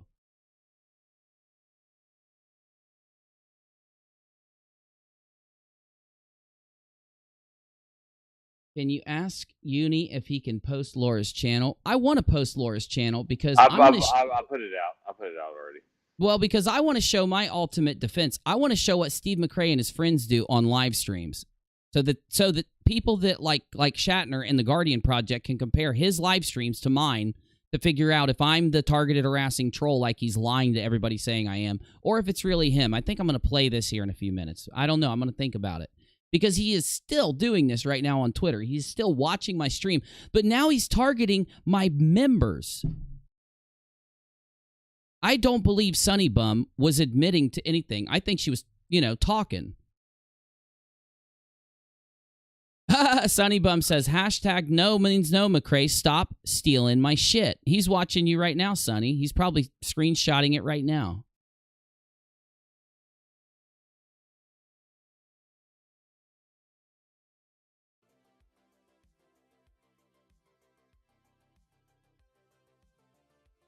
Do not mention God. Don't. He'll question which God, and then he'll devolve into atheism versus agnosticism, and then rocks will get involved. That's true. Janie says that's 5 minutes, does not happen till after the Kickstarter closes. Somebody told me you already talked to the guy, but yeah, maybe that's true, Janie. Maybe that's true. Steve seems to be some kind of sociopath, and his antics are giving him a second life on YouTube. If Steve starts a renewed feud to you, it gives him a new purpose to continue. We got to drop this bum. I know, Wolf, and I did. But what he did tonight, he wanted me to talk about him so bad. He went and lied about me to William Shatner. Here, it's time to sum things up, and it's time to decide whether we're going to watch some of Laura's video. Every time Steve does something super extreme, I'm playing Laura in one of Menace's videos because it sums up Steve McRae with his own words. Every time. So, Steve, you want to keep doing this to me, my guy? All right, fine. I'm not going to harass because I don't. I'm not going to do anything but play your own words so that people can compare what you have done on YouTube that you hide from people to what I put out on YouTube, which is all available. Go watch it. Anyway, let's go ahead and do that. I'm going to only mute for a minute, Navy. I'm going to go grab a drink, and then we're going to finish this out. You're more than welcome to hang, bud, but I'm doing a quick segue. Here we go. One more time.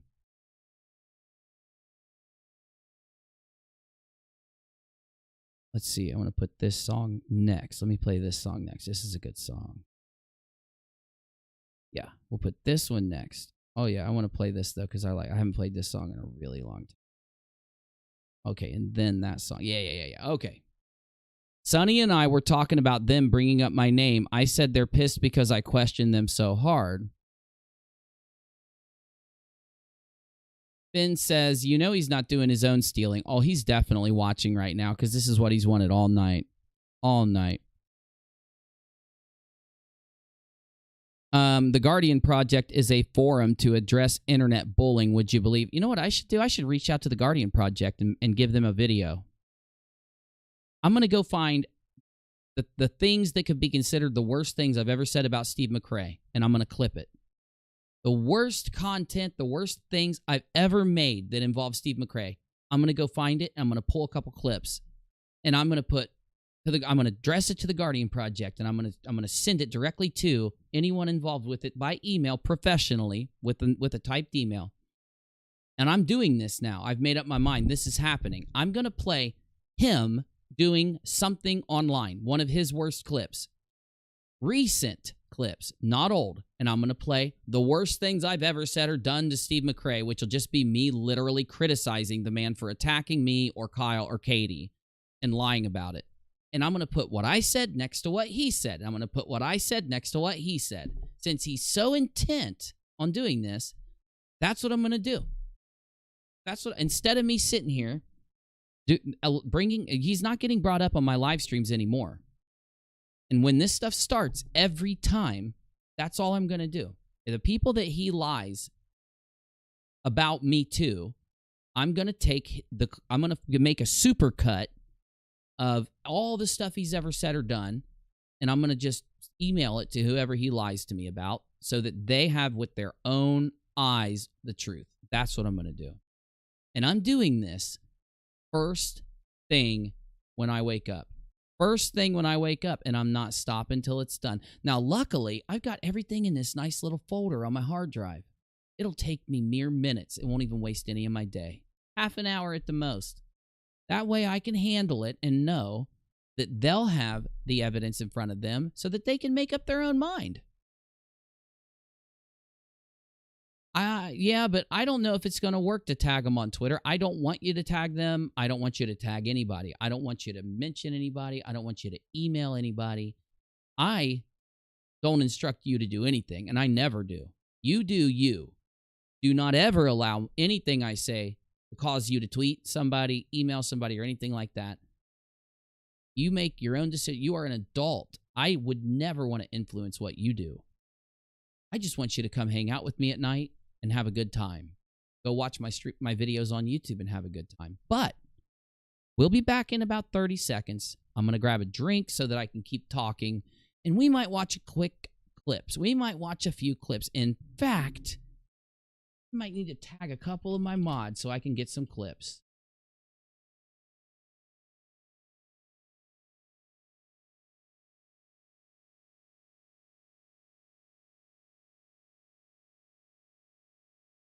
Okay, that clip. I need the...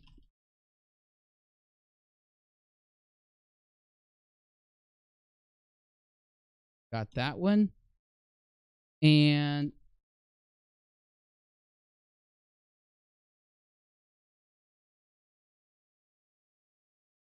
There we go. Now they're going to be waiting right for me for when I sit back down in approximately 30 seconds.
We're back. We're back. We are back here on UNIRock Live. Where it's actually starting to sink in, Navy. It's starting to sink in.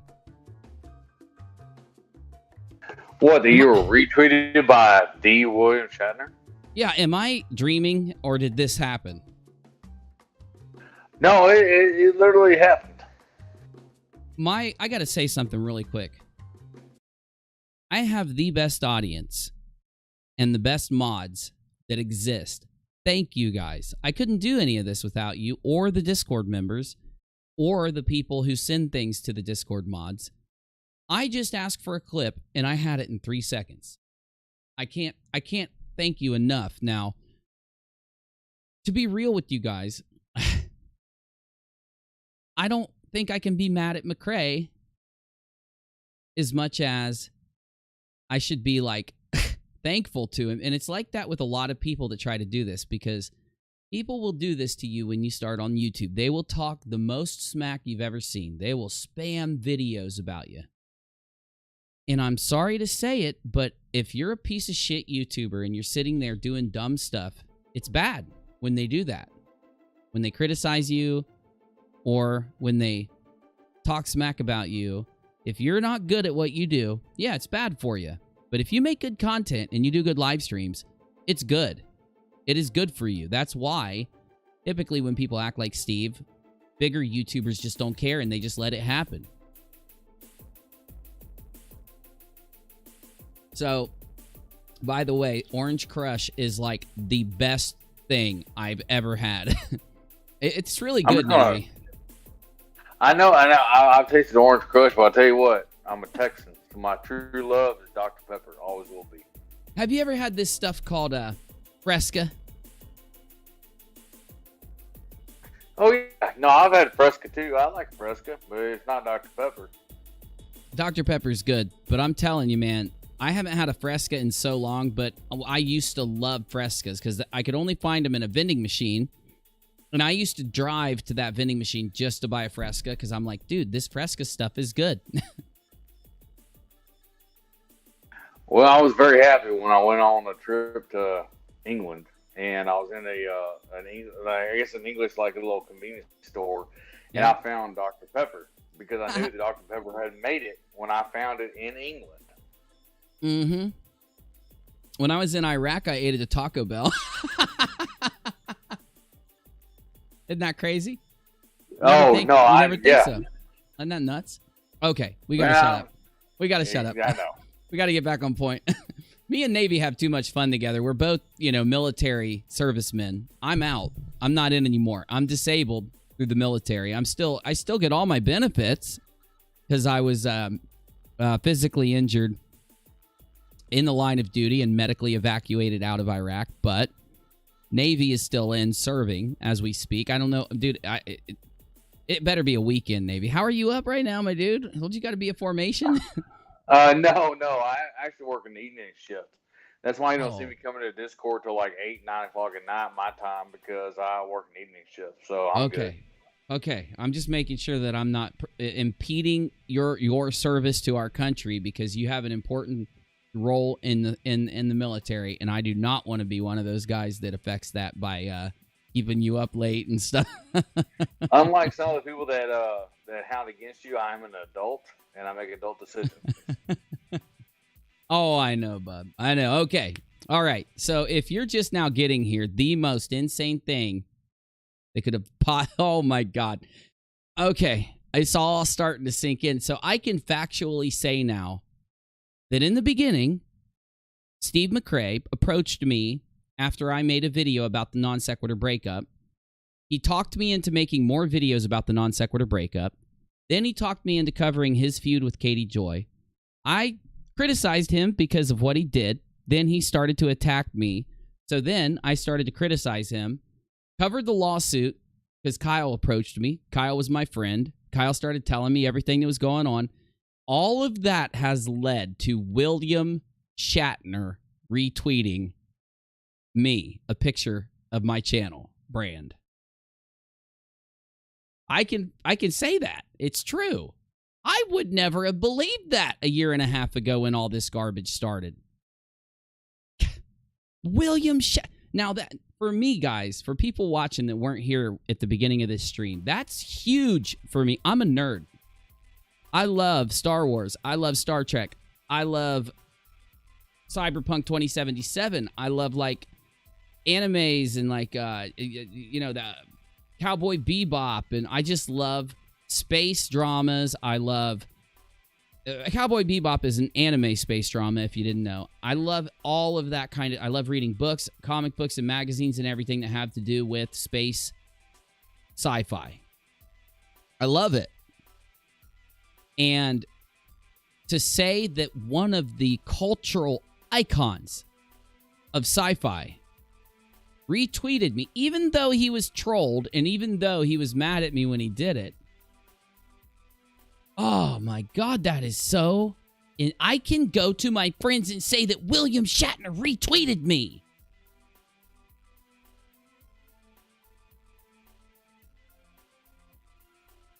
Wow. I am super jealous of you right now. I ain't gonna lie. I'm jealous of myself right now. I don't know how that works. Oh, but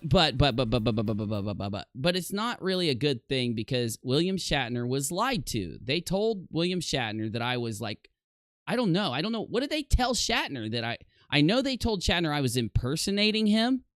I saw Steve say that on Twitter, that I was impersonating. I did not impersonate Mr. Shatner. I didn't say a negative. I have not ever said a negative word about William Shatner in my whole life. That is heresy. Even that's why this little scheme ain't gonna work for you, Steb. Oh, he's got me busting out the Stebs now. I'm gonna get close to a silverfish or two if I'm not careful. And then my mods are really gonna let me have it.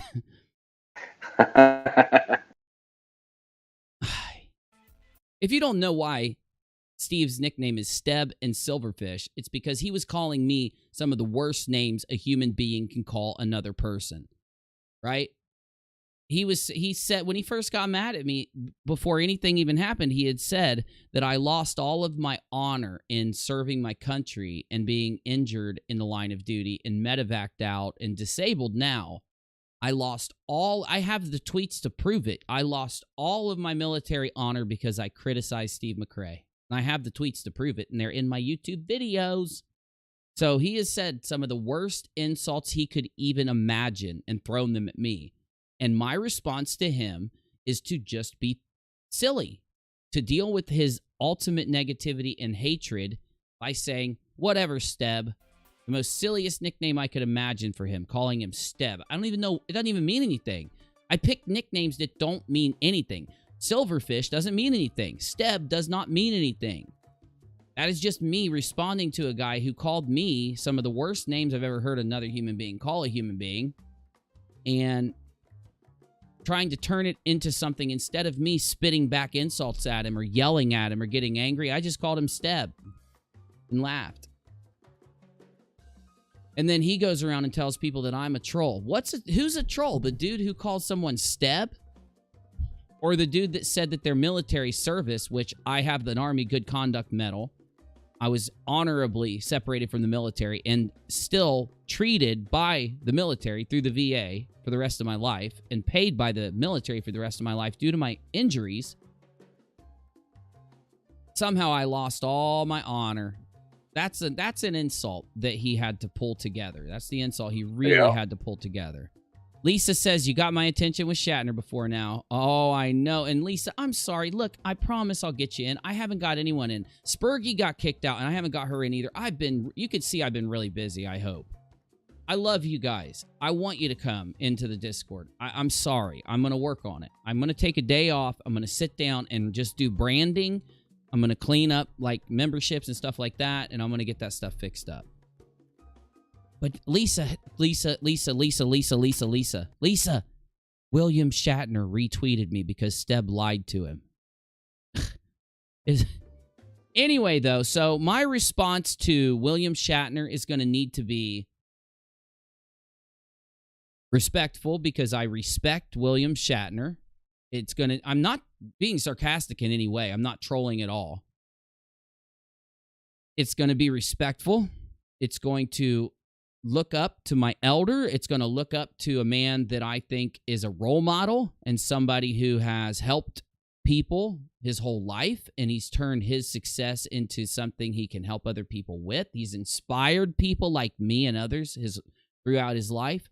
And I'm going to respond not caring that he was lied to, not caring that he was fooled by a liar and a harasser into thinking this. And I'm going to respond to Mr. Shatner, the Guardian Project, and Steve McRae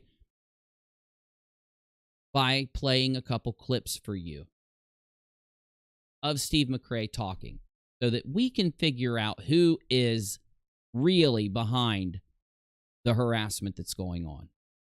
Before I do it, I want to know in my live chat, what I'm going to play is disgusting. It's some of the worst stuff I've seen put on the internet, because the kind of stuff that I'm about to show you is usually taken off the internet. It's against terms of service for him to do this to somebody else. It is not against terms of service for me to play it for you, but it is against terms of service what he did when he did this. So, do you think it will help the situation if I play a couple clips of him to prove whether or not I'm the harasser or he is? And then we'll get ready to do what we figure out.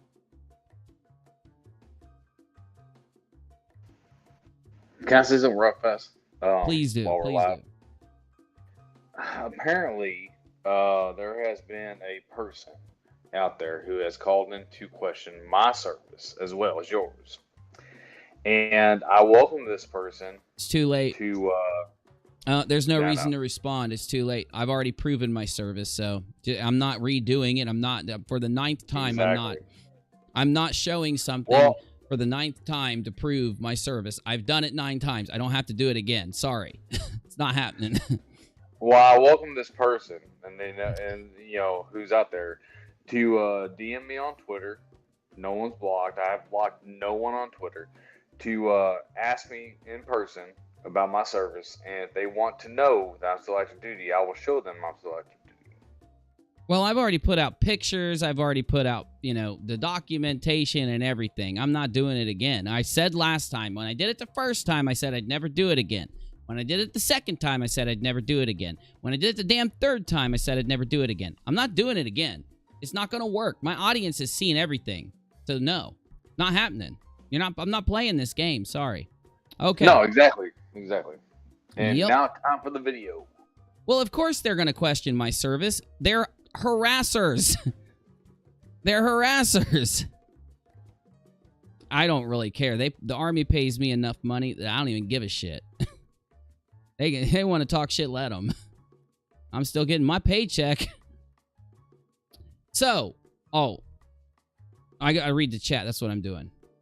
I'm not going to prove anything. I've already done it. I went to the damn VA and live streamed from the damn place and proved it. It's not happening. Sorry. No, Steve was in the Navy. Yeah.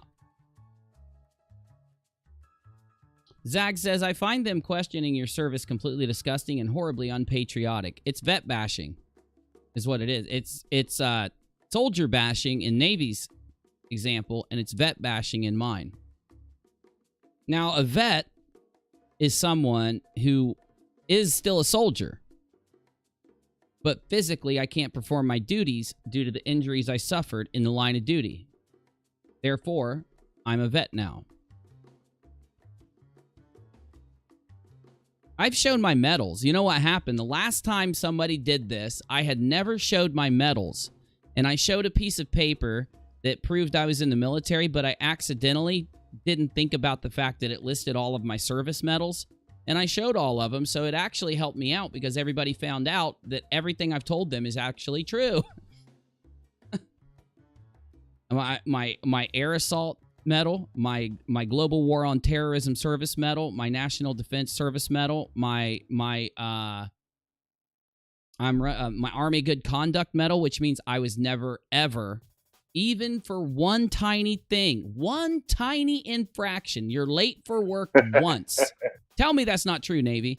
Late for work one time, you don't get your Army good conduct. No, yeah, you've ever been NJP. Never had a single infraction. Not one infraction the entire time I was in service. Nothing. I was allowed to be late after my surgeries. They actually got mad at me for coming to work and sent me home after my surgeries. Because they were like, you got to go home and heal up. You had a hip surgery and an arm surgery. And I was like, I can just sit here, can't I? Cricket said, that's so 2018. It is. It is so 2018. I have 6 of your good conduct medals. So we call them in the Navy good conduct medals whenever you don't get in trouble and all that kind of stuff. I have 6 of them right now. I believe it. Because you get them when you re-up, right? Is that how it works? Well, so you get it like for the Navy, it's every 3 years that you go without getting in trouble. Like you haven't done something that the military hates you for. I don't think it's like that in the Army. I think you get it. No, I think it is. I think you're right. I don't know. Who knows, man? Anyway. Okay. Targeted harassment campaign review. Targeted harassment campaign review. Busy. I would like you to play the targeted harassment campaign song so I can do the targeted harassment campaign review. I can respect that. Can you play a different song then, please? He just said that he deleted the targeted harassment campaign song because he thought that you know, we'd never have to play it again now that we stopped talking about Steve. But Busy. Yeah. I swear to God. well, I'm not mad at him. I mean, it's a pretty good excuse to delete it. We're just gonna play. Busy's just gonna play the saxophone to make up for him. Yeah, dance on the saxophone. Oh, that works. That's dancing. He's just doing this. Like, he thinks that this is some kind of dance. That's the cheapest dance I ever saw, Busy. Busy's girlfriend's gonna be pissed. Okay. Here's what's up. Busy, Go ahead. I'm not bailing you out again, Busy. I swear to God, don't call me. Don't fucking let me know. They just let him out now. Sad. It's so often they just let him out every morning. He just sleeps there every night. They let him out every morning. At least I don't have to deal with them every night, so. He gets in trouble every night. I'm just playing. Okay. Here's what's up. Basically, for those of you that weren't here at the beginning of the stream, and thank God the stream is the stream is streamed, so it's recorded. Here's what happened. Just the quick version. I promise I'm not going to do the long version. Here's what happened that led to William Shatner, the cultural icon, the philanthropist, actor, award-winning writer, Star Trek Captain James T. freaking Kirk, retweeting a picture of my brand and getting involved in a drama tonight. This is what happened. So, before I went online, I tweeted out a couple tweets that said, like, I had a conversation with William Shatner. It's not what it said. Let me read them. Oh my God, my Twitter notifications are probably going wild, aren't they, Navy? Oh yeah, 100%. Like they were booming out the moment you put something out on Twitter. Like I think it took like we looked at like maybe like 15 30 seconds after you put something out that they was retweeted, and then fucking Steph decided that he was going to tell William Shatner about it. Like it took like maybe under a minute. I would never. You know what? It's literal heresy to waste William Shatner's time with something like that. It's literal heresy. And the funny thing was, you didn't tweet at William Shatner. No, I did not tag him. I did not. He's a celebrity. Okay? So, I've never experienced a celebrity even acknowledging my existence outside of the ones I've interviewed. I've only interviewed a few. So, here's what happened. I tweeted out the dumbest tweet. Now, for those of you that don't know, I make it perfectly freaking clear that I do not I take Twitter serious. I mixed the two words up. I was about to say twiriously. I take Twitter very, very, very, very seriously. Don't I? No, I don't at all. That was a joke. I do not take Twitter seriously. I hate Twitter. It's a cesspool. I only use it because as a content creator, I have to share my videos. So I have a Twitter, but I treat Twitter differently than everybody else, and I'm allowed to. In fact, there is no requirement other than the terms of service, meaning the things I can't do.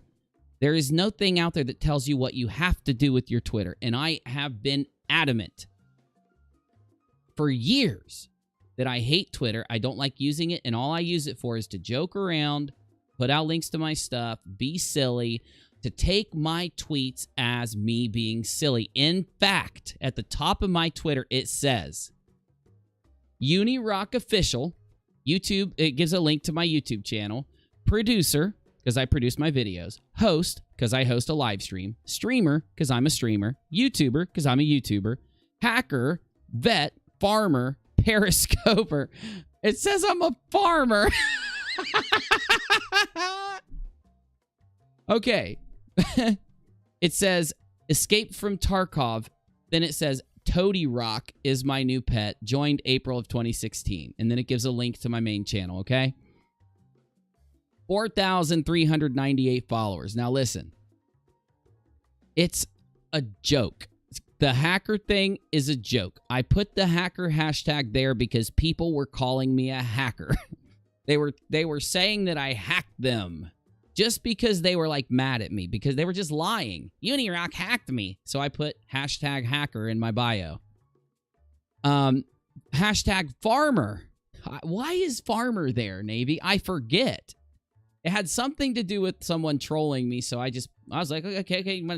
I don't remember. But it's like, okay, you want to troll me? It was a random trolling, and I was like, okay, you want to troll me that way? Well, I'll be a farmer then. I'm growing my crops. Because it's something somebody was trolling me, and the way they said it, it made it sound like I was a farmer. So I was like, I'm just going to be a farmer now. I'm being silly.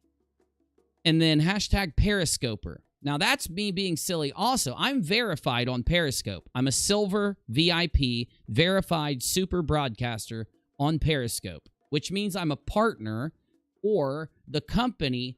I'm paid through the company of Periscope, just like YouTube, just like the Streamlabs, just like you know what I mean? I actually am partnered with companies. So the top of the damn thing is a joke. And to take a little bit of a shot at Twitter, I even have a sea of NPCs on a TV where they're watching a sea of NPCs. You know what an NPC is? You know the NPC meme? You know, right, Navy? I don't. Actually, tell me what it is. I'll show it. Here it is. It's on stream. It'll be there in a second. It's a sea of NPCs watching a television screen of a sea of NPCs. We're talking millions of NPCs watching millions of NPCs on TV. It's a meta criticism, a meta commentary of what social media is. That's what my banner is. Okay. So, I tweeted out a joke. And no, I'm not going to explain this joke. I would have explained this joke, but since some certain person decided that they were going to act like a liar and run around and lie about me all night, I didn't even get to the joke. I didn't even get to say my little thing I wrote out to do on tonight's live stream. I interrupted tonight's live stream due to this happening. The minute that I found out William Shatner retweeted me, the live stream effectively ended. Anyway, so here's what I said. I said 6 hours ago when I started prepping the stream, William Shatner and I had a conversation today, ... While we argued, ... We got along by the end, ... I'll discuss it on live stream. Now, I'm making a joke about a public figure. I never in a million years... I see the man as an icon of movie, of cinema, of television. I've never in my whole life thought that a Mark Hamill, Carrie Fisher, Indiana Jones, Luke Skywalker, Captain Kirk, somebody who I played with a Captain Kirk action figure as a child. As a very small child. It never would cross my mind that he would ever see anything I did. Never retweet anything I did. So then I said, going live later, about an hour later, I said, going live on RockAlot. Also, thank you for the kind words, Mr. Shatner. It warms my heart to know. Now, you can hear me saying this, can't you? Like, in your head. Like, if you read that and you knew that I wrote it, you would hear me say it like this. Going live on RockAlot. Also, thank you for the kind words, Mr. Shatner. It warms my heart to know. Or how about, while William Shatner and I had a conversation today. While we argued, we got along by the end. I'll discuss it on live stream. That is literally what I would expect any of you that watch me to read. I don't tweet on Twitter for anybody but you. I don't tweet on Twitter for anyone but you. Why would I ever assume that William Shatner would see that?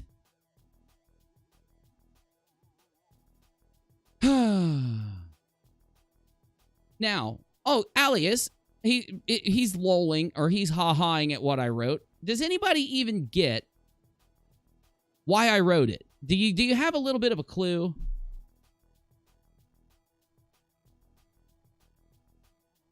Thank you, Scarlett. Uni has 40,000 subs, though. A little less than. Why would old Bill give less than a tenth of a fuck about some rando you? Thank you, Scarlett. Yes, that's my point, okay? Zag says original. I knew it was sarcasm from the get-go. Of course you did. Because it's obviously... It's about William Shatner.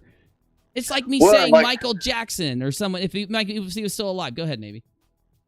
No, someone asked, like, talking about William Shatner. You didn't tag him. No, I didn't tag him. No tagging. He would have not got it. If I would have tagged him, he could have got a notification. And that would be me trying to get his attention. I called him Mr. Shatner in the second one. You know? Did I even use William Shatner in the first one? Let me look real quick. I know I read it, but I've forgotten already. Yeah, I used William Shatner in the first one. And then the second one, I said Mr. Shatner. That's it. I didn't even say that the kind words were towards me. I thanked him for kind words. I didn't even say they were directed at me in the second one. Put Busy back on. 25,000. Those are sub just for Busy. Busy. I'm talking.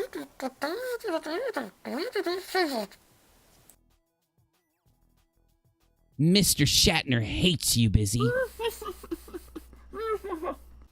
I hit the wrong button. Don't cry. Don't cry. I hit the laugh. I just ruined it all. I ruined it. But you get what I'm saying. Good God. But what would you call... would you say that I'm some evil troll because I put out that tweet into the random tweetosphere?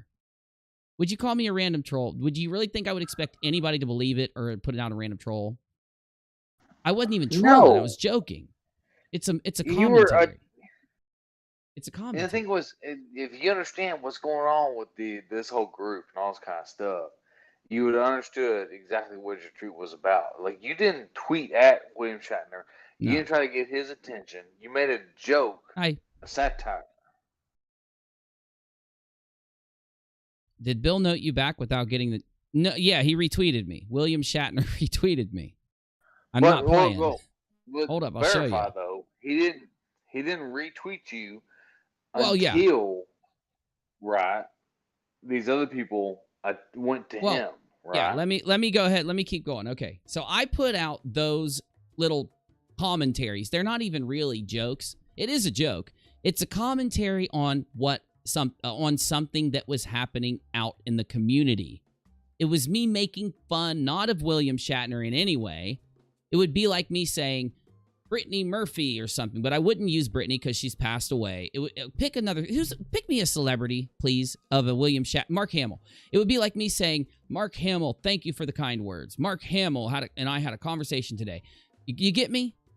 So it was just me looking at what someone else was doing online and saying something that was so dumb, yet so funny if you really thought about it. If you really thought about it and you're like, what happened in the community? Oh, a guy has been tagging William Shatner 30 times today, spamming him, then doing a live stream where he pretends like William Shatner did him a favor. And a guy did a live stream pretending that William Shatner did him a favor and helped him with his trolls.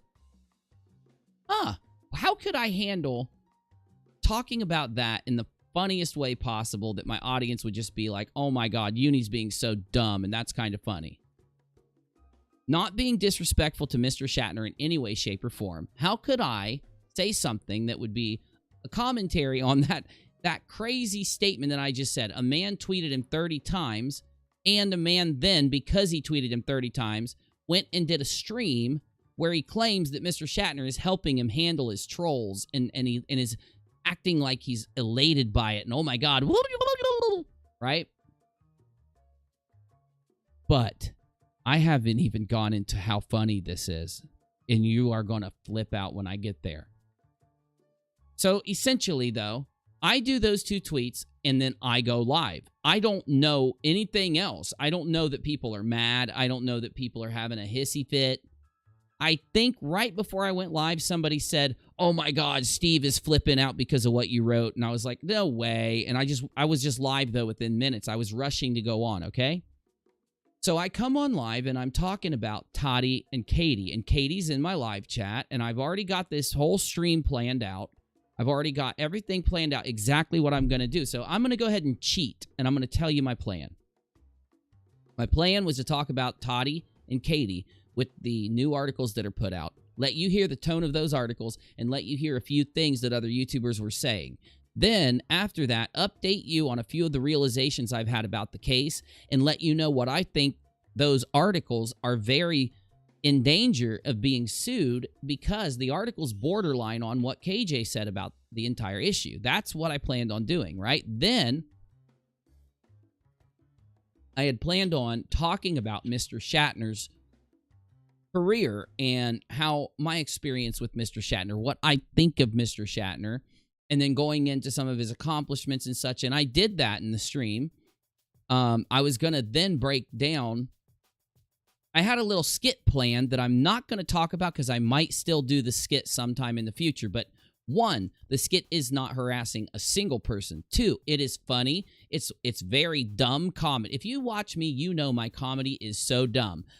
I am one of those people like Leslie Nielsen, but no, I am not anywhere near the comic genius of Leslie Nielsen, or Mel Brooks, but no, I'm not even slightly near the comic genius of Mel Brooks. Or I am the type of person who feels that I could be funny by being extremely storytelling through my...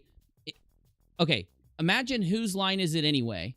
Combined with funny storytelling, combined with live performance, combined with stand-up comedy, combined with really dumb situations, and you've got me. You've got my comedy on my live streams, the way I react to people, the way that I argue with the people who are around me in my stream, like Busy and stuff. These are the things about my comedy that I never thought a single person would ever like, but I've got tens of thousands of people that love Busy, love me arguing with Busy, love hearing Busy's thoughts, hearing the stories of what happens to Busy on the weekend or on after a stream. You understand, right? So as I'm giving William Shatner stuff and everything, either right before I did it or something, somebody had said, I see my live chat blowing up. And I see okay, I missed some stuff. But eventually I noticed that William Shatner retweeted me. And I literally am like, no freaking way. And I lose my shit.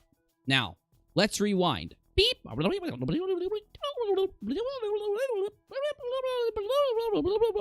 Play. That was me rewinding.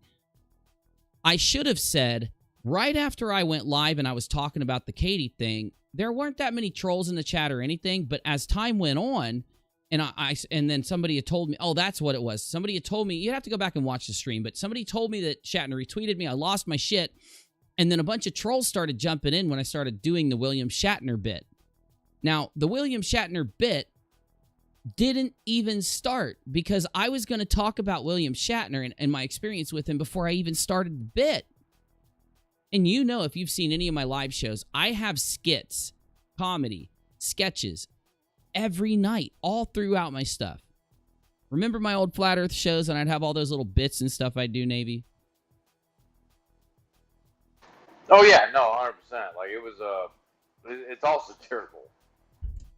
It's just very silly stuff that I do. Anyway, though, the reason the trolls were coming in, I found out because I started looking in my general room and I noticed that some of the moderators were putting screenshots of Steve saying things. So I don't even get to finish the William Shatner and Patrick Stewart thing I was going to do before. And even after that, I had a little skit and then I was going to show you some stuff.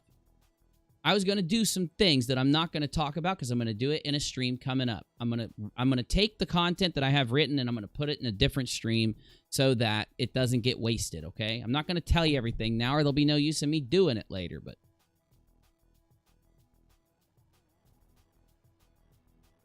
so Steve, when my stream started, he saw that my title was more discussions on the lawsuit. Also, my discussion with Mr. Shatner went great. It is pretty funny.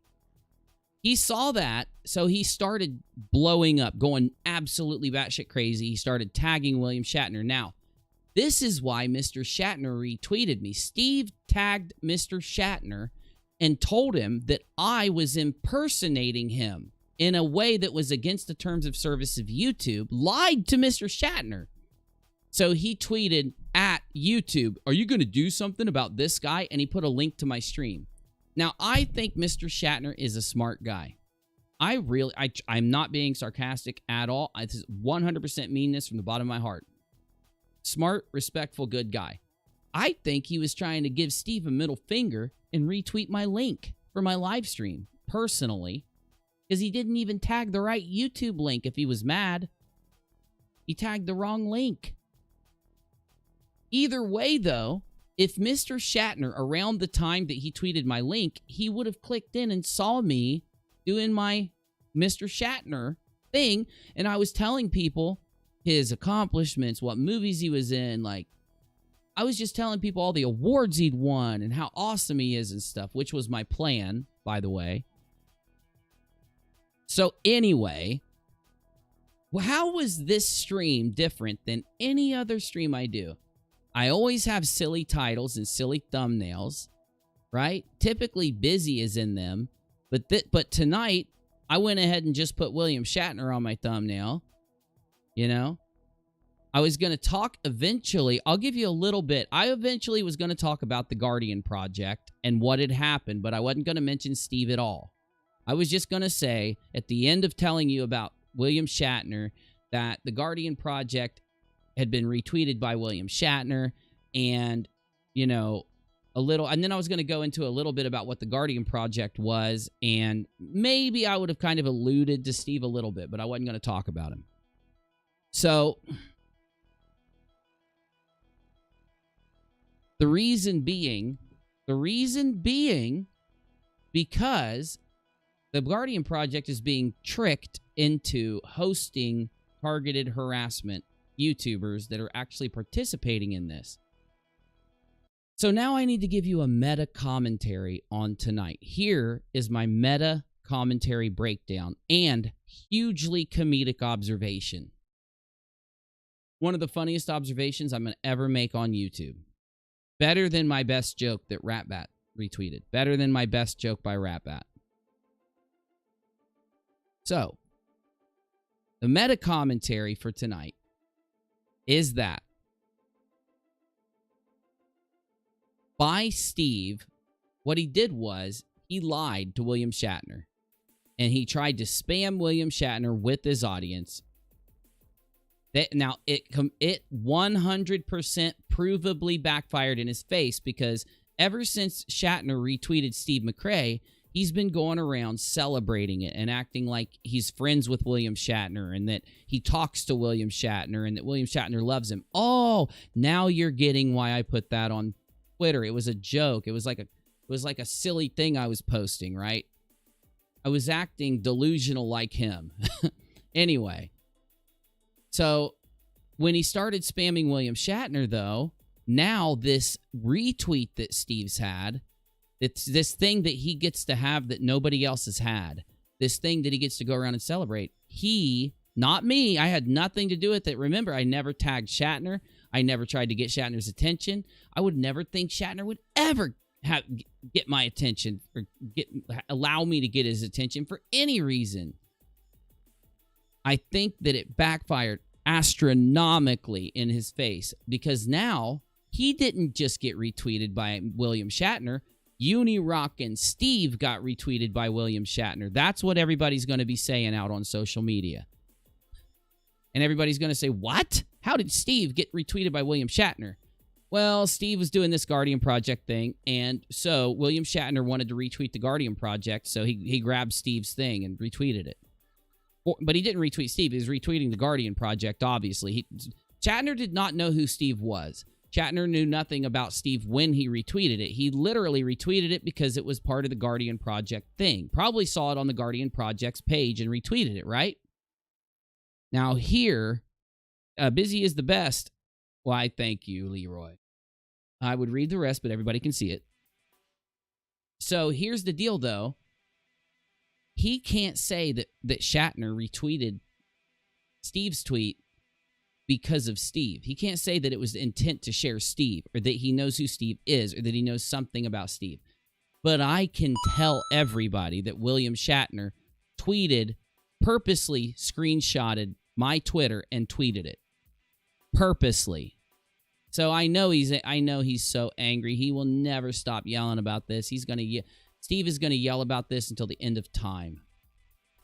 Till the end of time. So, anyway.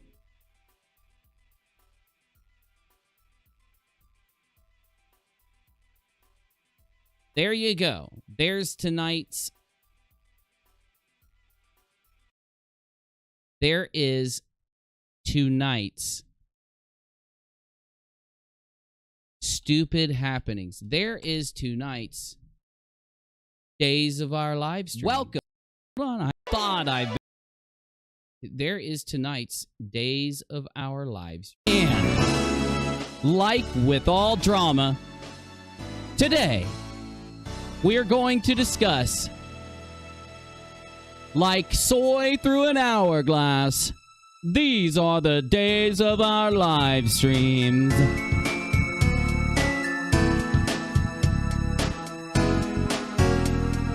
Like soy through an hourglass, days of our live streams. La da da di da. We don't do dramas, what we tell our friends. Shoobity bobbity doo. But in... All right, I'll stop. I was playing the Days of Our Live Streams theme song. Nice. I love that one. Especially because of the fact that you're singing it. We all respect and love Mr. Shatner. Yes, Lisa. I did an entire segment devoted to Mr. Shatner, and I wasn't even done. I ended it because of how many trolls were assaulting our chat. And the trolls were assaulting our chat because Steve got pissed. So, we got another tweet from Steve. Now, to kind of like sum up, here's what Steve was tweeting. Here's some of the things Steve tweeted. These are literal lies. I was not talking about Steve McRae. I wasn't talking about William Shatner yet. I was talking about the Tati and Katie thing, and somebody tagged him and said, so you didn't do the same thing? Saying, you didn't do the same thing Uni did, huh? You didn't go around acting like you talked to William Shatner, or that William Shatner knew who you were. He helped you with something, and you were like you were really, like you weren't going around saying something completely untrue, just building it up for people, is what this person's saying to Steve. Steve's response. We related actual facts that occurred when our trolls were trying to do the same thing UNIRock does by harassing us wherever we go, and Shatner spotted it right out of the emotional manipulation going on. Now, this proves to you that he is really mad because that sentence doesn't make sense. 1. 2, that sentence is, Old Man Dan, here's for voice lessons for you and earplugs for Busy. Thanks, Old Man Dan. I promise you, we are going to be playing some video games very soon, Old Man Dan. I hope you come by and hang. I just haven't done it yet. I need to just get everything handled. Anyway, this is a lie. He's saying that they related actual facts. No, he told Shatner that I was impersonating him. I didn't impersonate him in any way. I didn't claim Shatner was here. I didn't, like, all that happened is a YouTube account came in the live stream, and it looked exactly like William Shatner's account. And I said to it something to the effect of, oh, hello, Mr. Shatner, or something like that. That's it. Anyway, so he said I'm impersonating, like I'm trying to impersonate him or something. And this is what we do, help people recognize these types of behaviors. UNIRock fabricates drama. I didn't fabricate drama tonight. You did, Steve. Pretended that he had an actual dialogue with Shatner so he would be noticed, and so that Shatner would notice, and Uni could sit back and play a victim as he continues to harass me and my friends. I haven't even talked about you for days, other than to play Laura's video. That's all. One, and I didn't harass you by playing Laura's video. I'm going to play Laura's video again here in a minute and show everybody. Two, that was an outright lie by UNIRock, who never spoke with Shatner. You didn't even let me claim it. You didn't even let me claim it. You didn't even let me say anything about it. You didn't even let me talk about it. Before I'd even done it, he ran to Shatner and got Shatner to retweet me, and it ended up just blowing everything up. I spoke the complete truth. He didn't. He told Shatner I impersonated him, and God knows what else he told Shatner. He probably told Shatner I was a harasser, a troll, and all this stuff. All of that is complete lies. Now, I haven't looked at this one yet.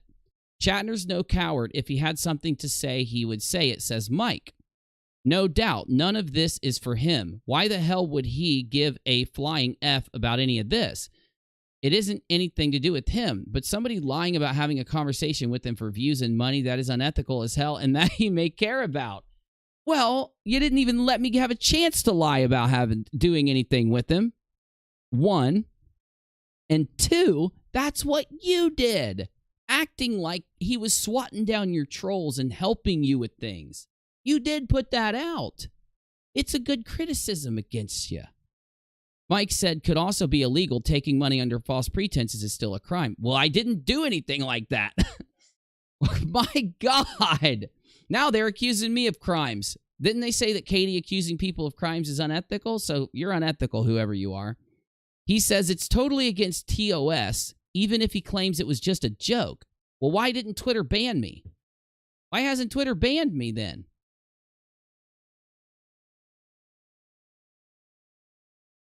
This is not a joke claiming something happened that did not to get YouTube views. This is the behavior we point out with him and trolls, and he for years have tried to character assassinate me and my friends. No, that's not true. Actually, it's only been 10 months that me and you have even not got along. How is that for years? Navy, I need your help. Are you awake? I know it's getting late, dude. If it's getting too late for you, man, you don't have to. No, I'm here. Okay. I'm here. I didn't know because you've been quiet for a while. Yeah, he's saying I have for years tried to character assassinate him and his friends. He's only been mad at me since December. Yeah, I don't get the years aspect. He uses that a lot, as if he's known everything for years and years. Well, even I'd call it a before lie. YouTube existed. So I'd call that a literal lie. Saying that I've been character assassinating him for years is a lie. Saying that I've been character assassinating him is a lie. All of my content is just criticism of his behavior, not character assassination of any kind. And I'll show you that. Which he asked you to do, right? I remember him asking you to criticize him on a couple different occasions. He's asked me over at least 28 times that I know of to criticize him. I have clips of this. Yes. He even said, Uni isn't going to lie for anyone. If Uni thinks that we're doing something wrong, he's going to tell us. That's a direct quote while him and Cheshire were on a stream with me. In fact, it's still on his YouTube channel. It's on one of the videos where he had me come on and talk early on after I had him on my show, one of the first times. Anyway, so what was the last one? For years, character assassinate me and my friends. That's just a complete dribble. It's a complete lie.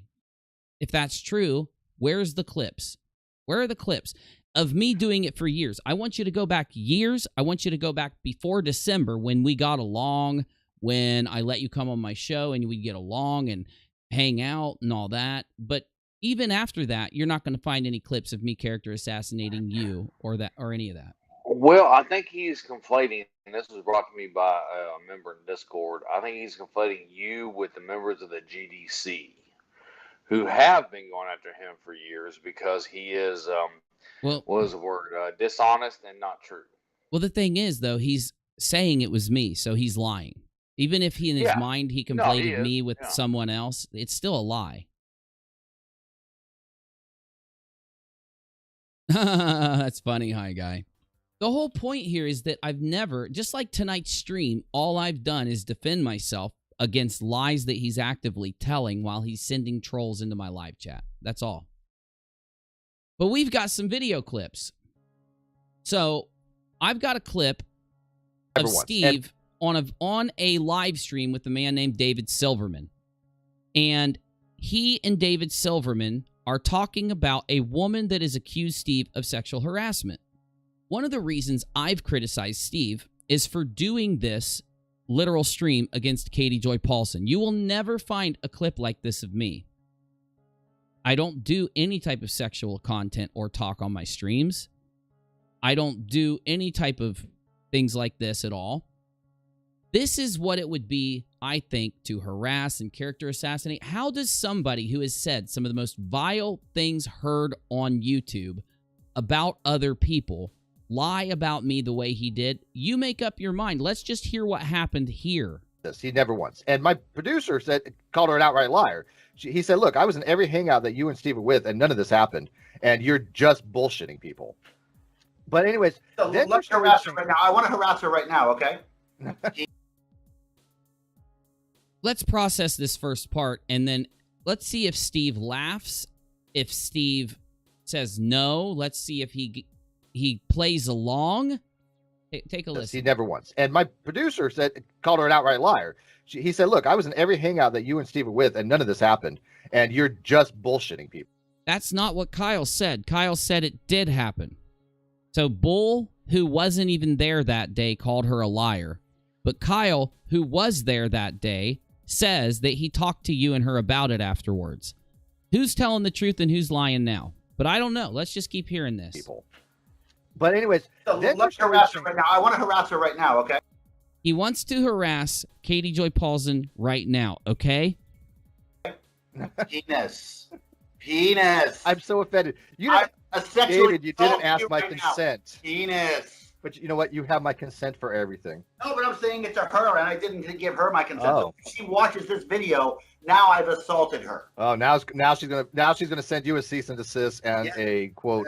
She's trying to get a restraining order. I know, Nancy, but he got his wish tonight. He got his wish by lying about me to William Shatner. And if William Shatner has my attention enough to retweet to share the link of my stream, which he did. He tweeted my stream. I keep saying retweet, but he tweeted it.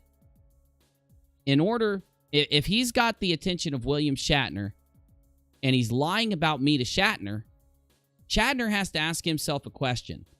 He has to ask himself, is there a reason that this UNIRock guy never tagged me? Is there a reason that this Shatner believes in free speech? I know this because I've watched Shatner talk before. I know he believes in free speech. I know that he believes that people should be able to have able to say what they want to say, but just like with your actions, what you do with your speech, you can be held accountable for. So if you do extreme things with your speech, you can be held accountable. If you do extreme things like rob a bank or something or do something bad to someone else, you'll be held accountable, right? So my point is, William Shatner has to say, is the guy sitting on his live stream just talking to his audience, doing a show for them, playing some video games? Is he doing all these things that this man is telling me, or is there maybe this man's lying? Well, if this man is willing to act like this about a woman who accused him of SH, literally right before this happened, maybe you should be asking why he's not being honest with you about what's going on. A person that talks like this about a woman who accused him, when he has already said that he did say something to her about that, like she claims, he's already said that it's her fault. Got me?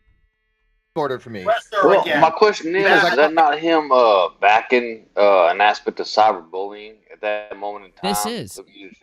This is him cyberbullying KJP to put her down for the SH claim. She accused him of SH because he propositioned her and he talked about his that's why he's talking about his penis, is because Katie says that Steve approached her about his thing and propositioned her and talked about his prowess. That was Katie's claim. Her claim was consistent. It never changed.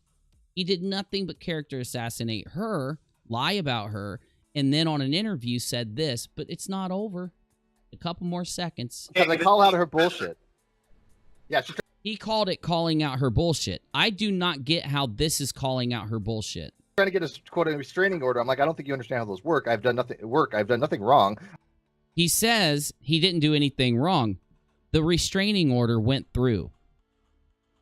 It went through. I've certainly never harassed her, although people have been trying to lay this, well, Steve's harassing Katie. Bullshit. That's what you guys did here. You could have just said, I didn't do it. I think she's lying. You didn't have to sit and make fun of her. You don't have to take... You're making fun of her because she stood up and said that what you said to her is inappropriate. I don't know if I need to even break this clip down. I think that William Shatner, the Guardian Project, and every other human being on the planet is smart enough to know why I'm playing this clip.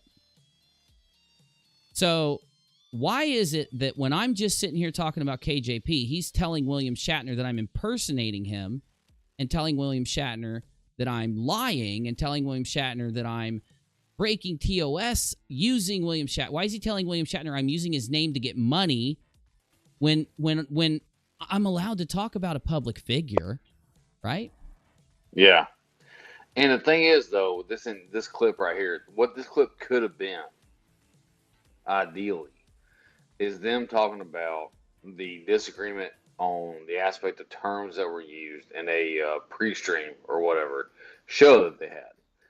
No, what they ended up doing, though, is turning it into an actual harassment campaign.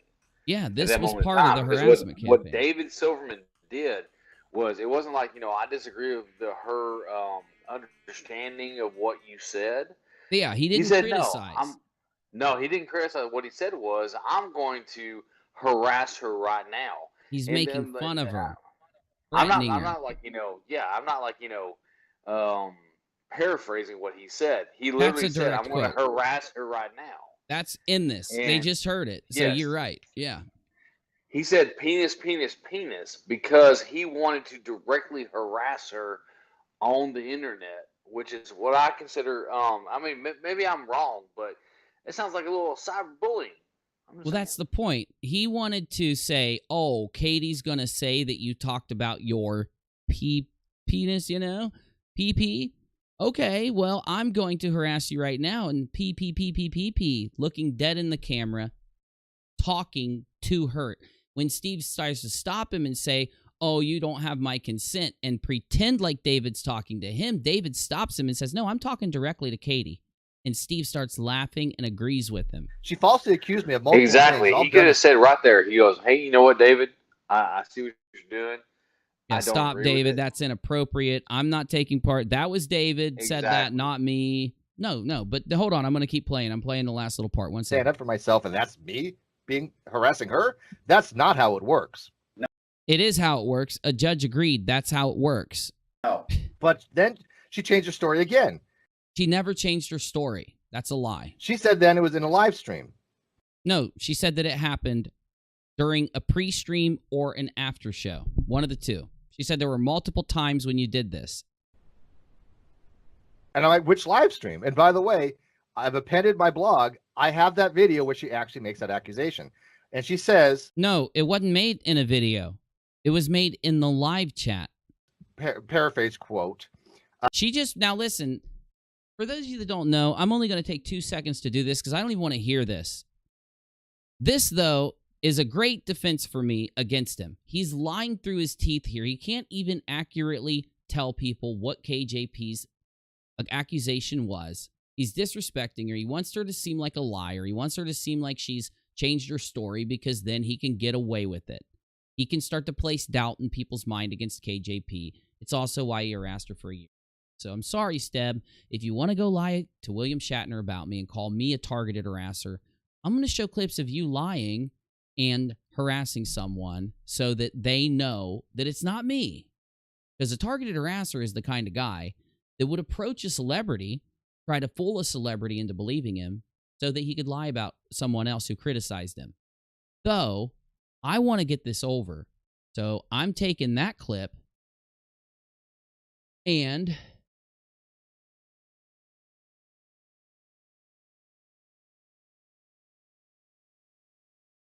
we've got another clip too. I'm just going to skip the other clip. You've all seen it. I'm just going to describe it to you. Go ahead, Navy.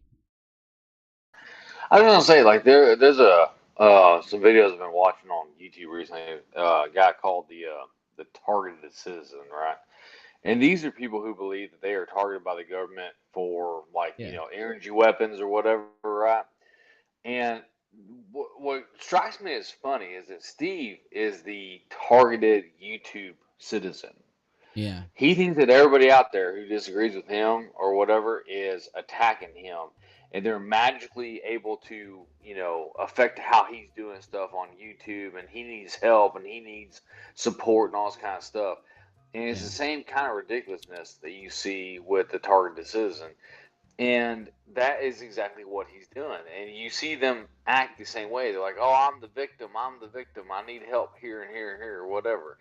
And that Shatner and the Guardian Project does, because I'm telling you, Shatner has had to have people his whole career come up to him and try to use him, lie to him to get money, lie to him to get a shout out. That's what is happening with this. Steve is trying to get Shatner's attention, hoping that Shatner will give him shout outs, share him, and help him in validating Steve's claims, because he thinks if he attaches Shatner's name to it, then the stuff he says gets validated. That's what's going on now. The second clip. 100%. Yeah, I'm not going to play the second clip. It's even worse than the last one. It's Steve, and if Steve wants to challenge me on this clip, I'll play it for you. But it's him talking to Cheshire and stating what Katie said. He changes his story, by the way, from that clip and the next clip. I've played this so many times. It's on my YouTube channel. You can go watch it if you want. Look for the non sequitur videos, though, and the Katie Joy videos. But he says that Katie, they talk about sexual acts that they want to do to Cheshire. He tells Cheshire to shut up over and over and over again. And then he looks dead in the camera, just like David did, and says what he said to KJ again. He says, well, Katie said I look dead in the camera, and he looks really mean and really angry. And Katie says that I talked about my pee-pee. And then he looks down. You can tell he's getting angry, and he does it several more times. I've played this clip several times back in January and February. I'm going to save you the trouble there because there's new clips that have arrived. So you tell me, if you're in a lawsuit with somebody, Guardian Project, Mr. Shatner, and this will be it. We got 2 minutes left, and then we're done with this stupid topic. But let's just pretend, for tonight, I mean. But let's just pretend that you sue somebody else. You want to claim all this stuff about this person who you're suing. And you get angry at that person, Kyle Curtis, right? So you go through a lawsuit with the person, and eventually, towards the end of the lawsuit, he claims Kyle forged documents. Now, we don't know that yet. We're waiting on the judge to rule this week and tell us if Kyle did anything wrong. He's already lied on his webpage to harass Kyle Curtis and said that Kyle is charged with forging documents and all this other stuff. Kyle has not been charged. I checked. The judge hasn't even turned it over to the DA or announced that Kyle even did this or that there's any evidence that Kyle did this yet. But the judge might say that coming up on the 5th. We're going to find out then. My point is, because he's actively engaged in this lawsuit and hates Kyle, they did a stream where they celebrated Kyle going to jail because he's been perpetrating a narrative on Twitter and YouTube that Kyle's going to jail, and I'm going to play some clips. Here's that money you asked for. Hashtag feeding the trolls, says Nikki. You guys are trying to get me in trouble, and I love it. So here we go. Oh, I see what you're saying. Because I haven't asked you for any money, and I've just been streaming this whole time. I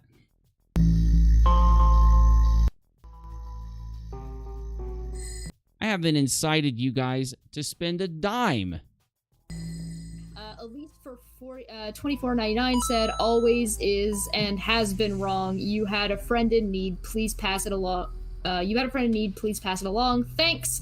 And Robert for $4.99 said, Kyle is going to sell a lot of sexual favors in prison to raise money to pay Steve. And NANA for $6. Now, Kyle is gay. And ever since Steve got mad at Kyle, he's made demeaning comments toward Kyle because of his sexuality. He's allowed his audience to do it without banning them. He has encouraged his audience to doing it by allowing others on his stream to demean Kyle over his sexuality, which Kyle is protected on YouTube due to his sexuality. You know this based on TOS, and I know this. And we are not supposed, thank you, Leroy, and we are not supposed to demean people based on their sexuality here. It's an egregious TOS violation. Now, did they private this stream, Navy? I don't think they did. Okay, good. As far as I know, they did not. I want to let people know where they can go so they can watch the entire stream. It was on Red's Rhetoric's channel. Can one of you guys let me know, did Red's private this stream? Does anyone have the name of this stream so that I can shout it out so that people can go to it?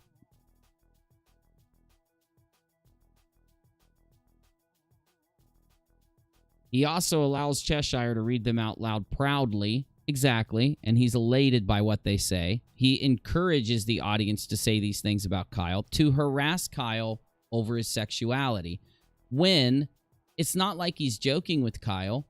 Kyle and him hate each other. They don't get along. They're in a court case where Steve is suing Kyle, and they have been arguing for a year. And it's led, over this year and a half of this all happening, it's led to Steve doing the streams you're about to see. Now, I'm only playing this because Steve McRae, again, went to a celebrity and tricked the celebrity, lied to the celebrity, and tried to get the celebrity to report me to YouTube to have my channel terminated. He is trying to use a celebrity to false flag my channel down, provably. That is true. That is provable. That is real. That happened. It's on Twitter. So, again, Kyle's a gay man who is not in any good relationship with these guys so that they could joke with them in this way. He has asked them to stop talking about him. He said no means no, stop talking, because Steve says if you tell people no means no, they must stop talking about you. That's what Steve's philosophy is, not mine. So Kyle told Steve not to talk about him, and they do this. 6-6. It's about time. So the stream is still up, or would you like me to post it? No, don't post it. It's called Kyle Curtis and UNIRock, the losers who lost. I don't know how I lost a court case that I'm reporting on, but I do understand Reds can't tell the truth to save him. So anyway, keep listening, because this is that stream on Red's channel where this happened. Take a listen. Also, Lord Burns for 10 said for your next Whopper meal, Reds. Fuck yes. We know. We get it. We get it, Reds. It's okay. I want to do one. I want to do one that's not a super chat, but it caught my eye by Debunker9000. He said hashtag. We do need to help Laura get to 1,000 subs thanks to this video. If you will, please subscribe to Laura. Link in the chat. Kyle can still win.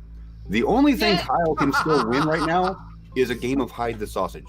I'm not convinced he could win.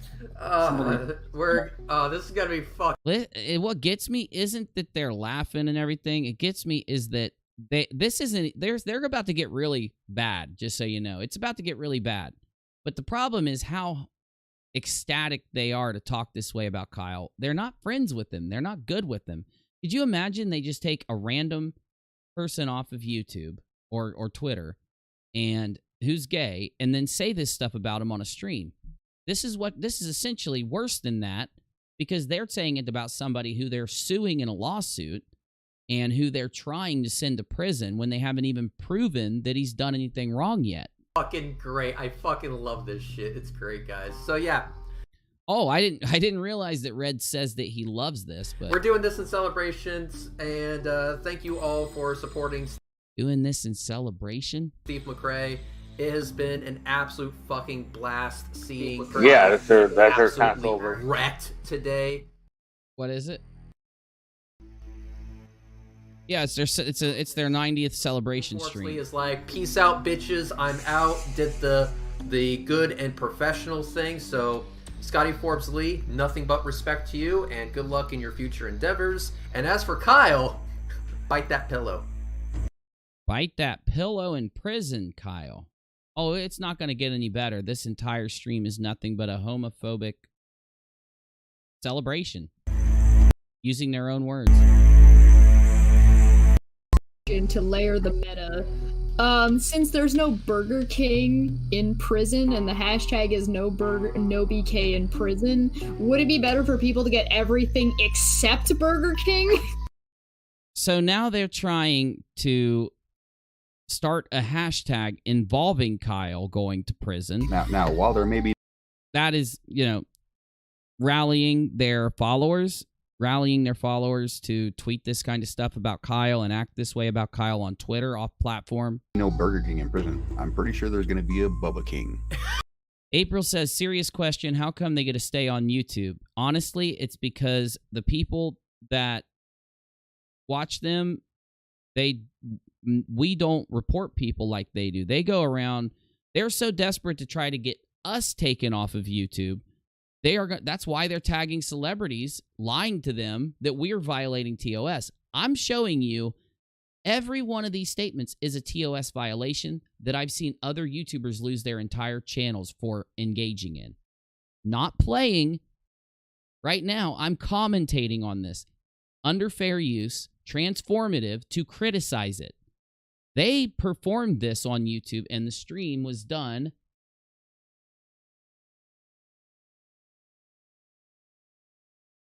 Oh, I don't see the...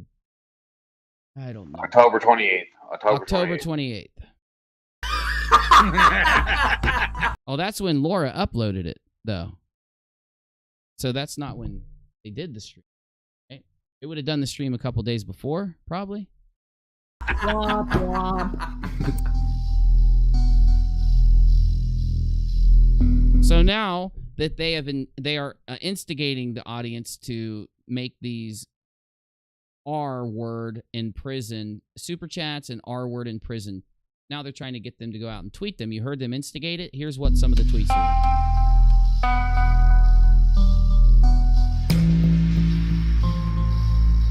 This is literally racist also.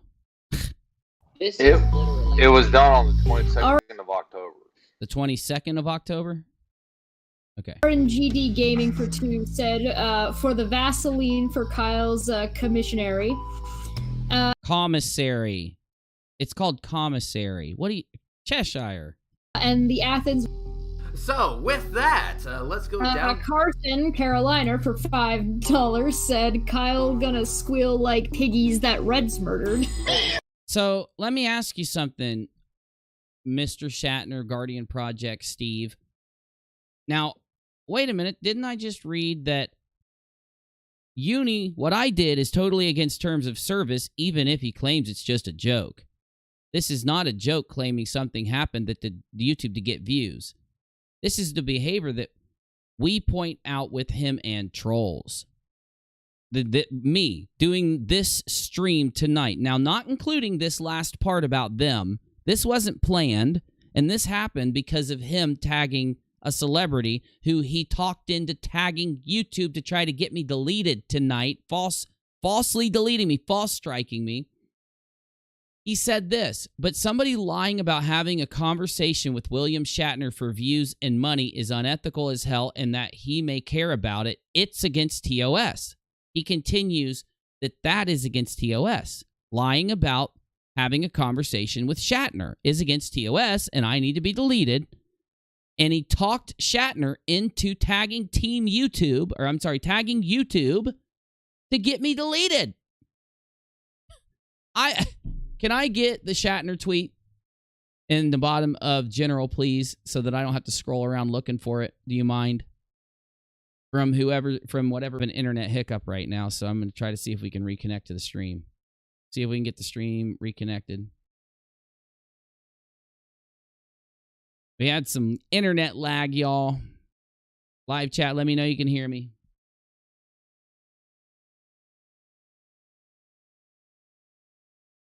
Now they're saying I paid somebody to impersonate Will Shatner. Yeah, that was put forth earlier that AT, I think it was Pro Doxins, said you paid somebody to impersonate Royal Shatner to come to your live stream. I didn't pay him. It was just me. I impersonated him while I was up here talking. I'm just that good. Here it is. So he tags him, right? Steve tags him and his spams William Shatner. And then Shatner says, YouTube, you want to do something about this guy?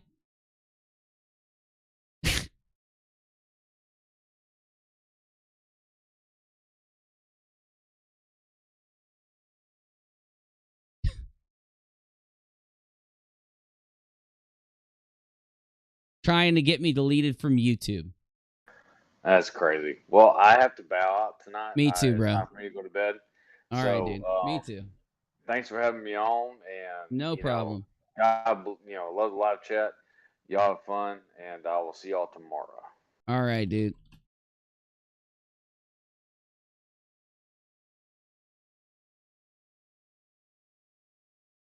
Anyway, false strike from all hell. Why is it a false strike? It's false because I hadn't even done anything yet.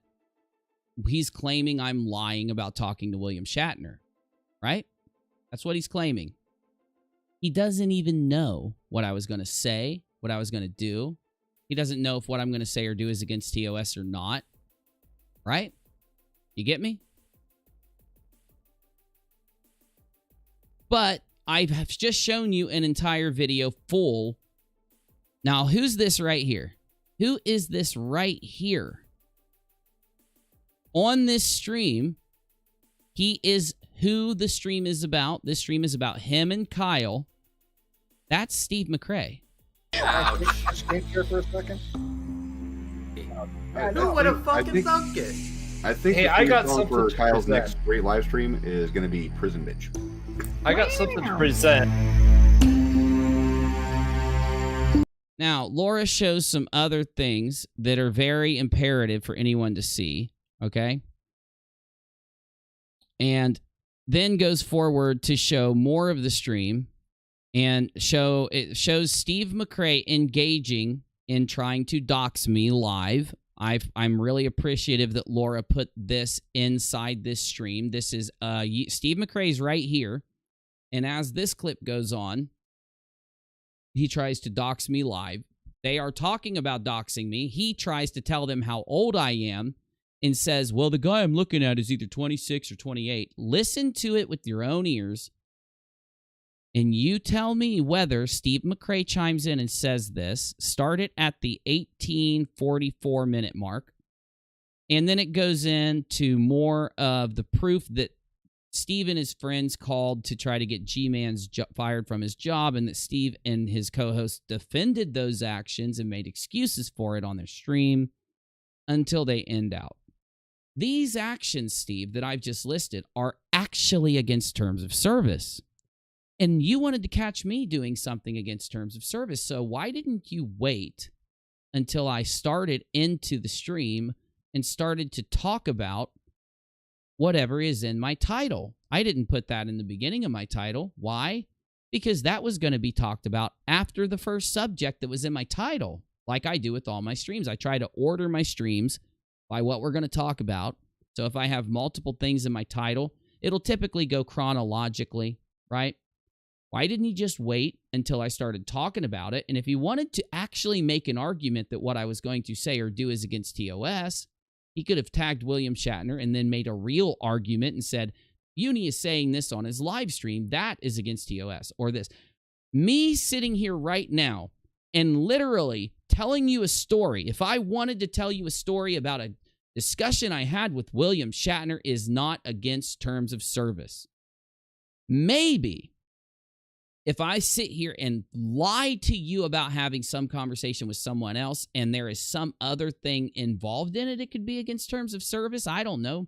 Maybe any of the clips I just showed you from him is against terms of service. But maybe if I was going to, I don't know how I could talk about my conversation with William Shatner. Now, Steve, How do you know I've never talked to William Shatner? I wonder if William Shatner was ever in Cincinnati, Ohio in the early 2000s. Either way, I'm just saying, how do you know? He doesn't know if I'm lying or not. He has no idea I hadn't even said anything yet. He doesn't know if I'm going to make a joke, if I'm going to do a skit, if I'm going to talk about William Shatner, go into when I met William Shatner or something else. He doesn't know what I'm going to say. Literally. What did I do against terms of service when I hadn't even done it yet? When you tagged William Shatner and lied to him, and then William Shatner tweeted that at YouTube.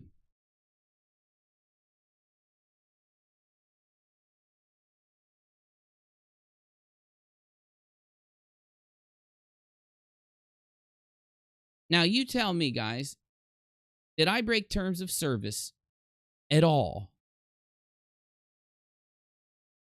Tell me real quick in the chat while I talk to you for a little bit before I log out. Give me your opinion on tonight. Sum it up. Anyone that's been here, tell me what you think. Anyone that just got here or like later in the stream, type whatever you want in the chat. But how do you know, Steve? How do you know? Now, I think it's called harassment for a person to try and lie to William Shatner. Just to lie to William Shatner. Straight out. Trying to get William Shatner, telling him I'm breaking terms of service, telling him I'm a troll, telling him I'm a harasser, telling him I'm all these things in these tweets. Having your audience tag him and say that. Watching your audience say these things in the tweets you get notifications for and not correcting them on the things that aren't true. You know, anything. All of that is you harassing me tonight. It is obvious. And it's just clear. What's amazing is that Mr. Shatner actually listened to you.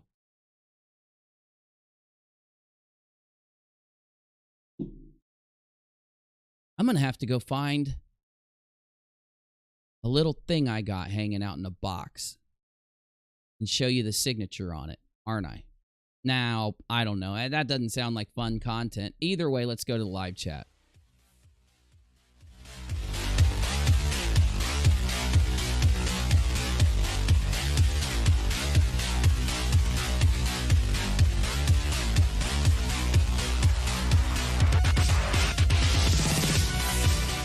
Because I'm a complete nerd. I am a complete nerd. I am obsessed with all things space related. Couldn't you tell? How many streams and videos have I done since 2015, 2016 on YouTube, where I'm debunking a UFO, talking about a NASA satellite, showing a video in space? What about the 4 videos that I uploaded to UNIRocktv? All of them got thousands of views, which were old NASA videos that I couldn't really find anywhere else, and clipped down things, shown you weird things that happen in the space station. How many times have I gone into Google Earth and shown you Google Mars, Google Moon, the Google ISS when they did it, walked through the entire Google ISS? How many times have I done anything? You know, I could swear that I've got thumbnails and video clips of me having little planets go around my head. You remember that? In fact, I think I'll show you one. Because I'm just a nerd when it comes to space, when it comes to sci-fi, when it comes to video games that involve flying around in space and starfighters fighting. I'm just a nerd.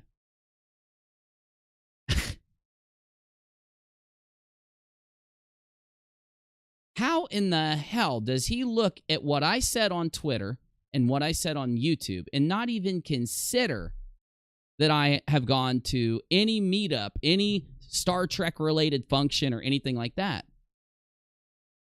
Knowing that I'm as big of a nerd as I am. Let me find my gaming one. My gaming live dive. Here we go. Maybe. What's this? What is those things floating around my head? Oh, see those? Those are planets and stars that used to orbit around my head in every video. Every video I used to do on YouTube, I had planets, the sun, and then I had like Mars and Venus that orbited around my head with a little program I had. And everybody used to love it. Everybody used to talk about how they loved the little planets floating around my head when I did commentary. Because I did space commentary. I downloaded the Sky app. Great recommendation. Nancy, isn't it wonderful that you can point it at whatever star or planet in the sky and read about all the different stars and planets? It's almost like high top Space Force flip-flops, D-Nice. That was so many years ago, buddy. Isn't it crazy, D-Nice? Isn't it crazy how many years has gone by when all of us just sitting around hanging out together? Isn't it crazy? And Uranus, don't forget about, I never had it floating around my head, Nancy, but I guess if maybe someday. Maybe someday I'll have Uranus flying around my head with Mars and Jupiter and Neptune. That sounded bad. But no, tell me if that's not true. Tell me if it's not true that a huge thing of my original YouTube channel, it was space themed, sci-fi themed. What was my first damn video on UNIRocktv?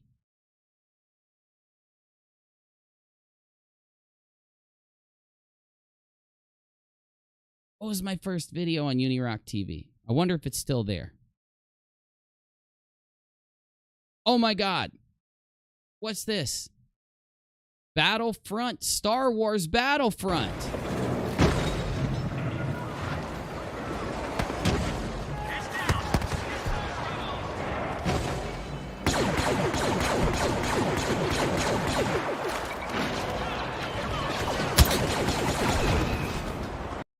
Tell me that's not one badass grenade throw right there. Take a look at this grenade that I threw.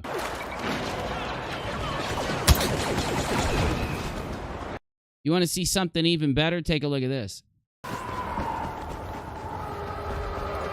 Star Wars Battlefront TIE Fighter takedown with a scatter gun. Watch. I shoot the... Look at this. Bam! Bam! Watch. I flip around to watch it crash. That's it. That was it crashing, that little thing. This was in April of 2016 when I had 2 subscribers. My dude. How about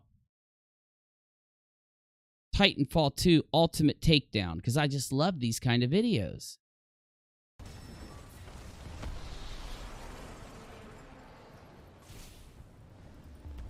I won a contest with one of these. I won a contest. Why is it in a freaking playlist?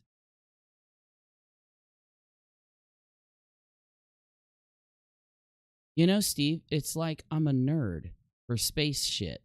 And that William Shatner was an icon in space-related stuff.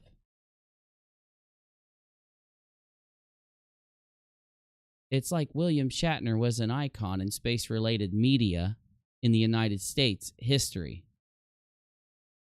It's like people like me, being the biggest nerds ever, might travel to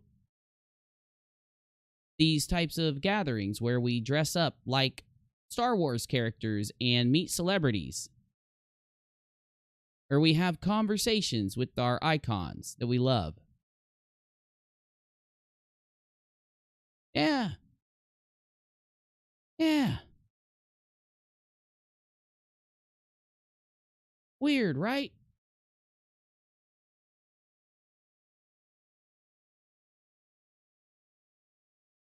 I don't know, man.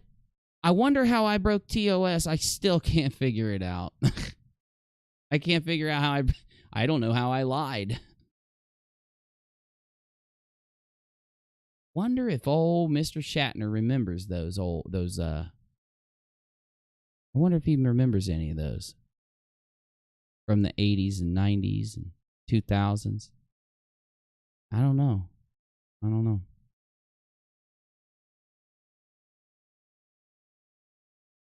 Well, I had videos before those gaming videos, but I've deleted some of the earlier gaming videos.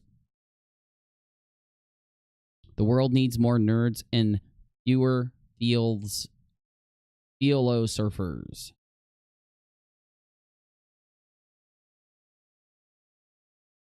I don't know. I guess I'm just a liar. I mean, some random dude out there. Some random dude out there knows me and my life better than I do.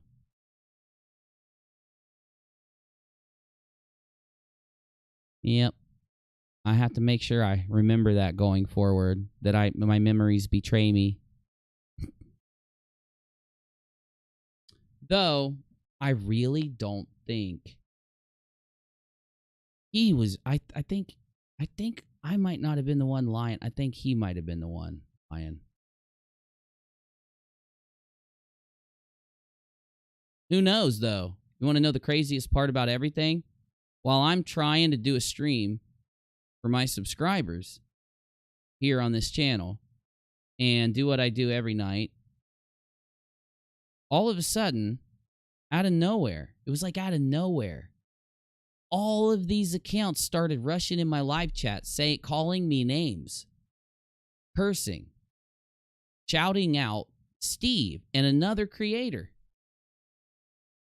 threatening me, threatening you in the chat. Don't say it's not true. I read it out loud. You guys better stop talking about the people in a different live chat if you know what's good for you. That's a threat. That's not even the worst one, by the way.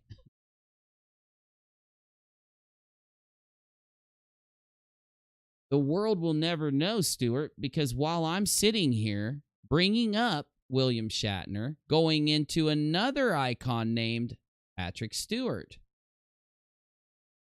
I get interrupted by getting harassed and trolled. And I have to turn on member-only mode eventually due to how many different sock accounts. Now, you know what's crazy? You know what's really weird? There was only about 3 or 4 people that would ever be in here. Not even that. That's a lot. I am being nice. It was like there was in between 2 and 4 people that every time they would get kicked, they would rotate to another sock account. It was crazy. I know there was a couple people coming from another live chat, though, and they'd get kicked. But there was like, when you kick one, it would take about 10 seconds. And there'd be another that come in that would sound exactly like a couple of the ones from before. And they'd get kicked, and then 10 seconds later, and then 10 seconds. It was kind of weird. 2, 3, 4 different people. Either way, thank you, Nadia. You actually are the best for supporting my channel. You don't have to be that kind. Nancy says, I've never seen you turn on members only mode. They were crazy tonight. Here, I've done it before. It's very rare here because I don't try to get a lot of members over here. I know that I've been playing video games on YouTube, as I just shown you, for longer than I've been doing any other content on YouTube. And on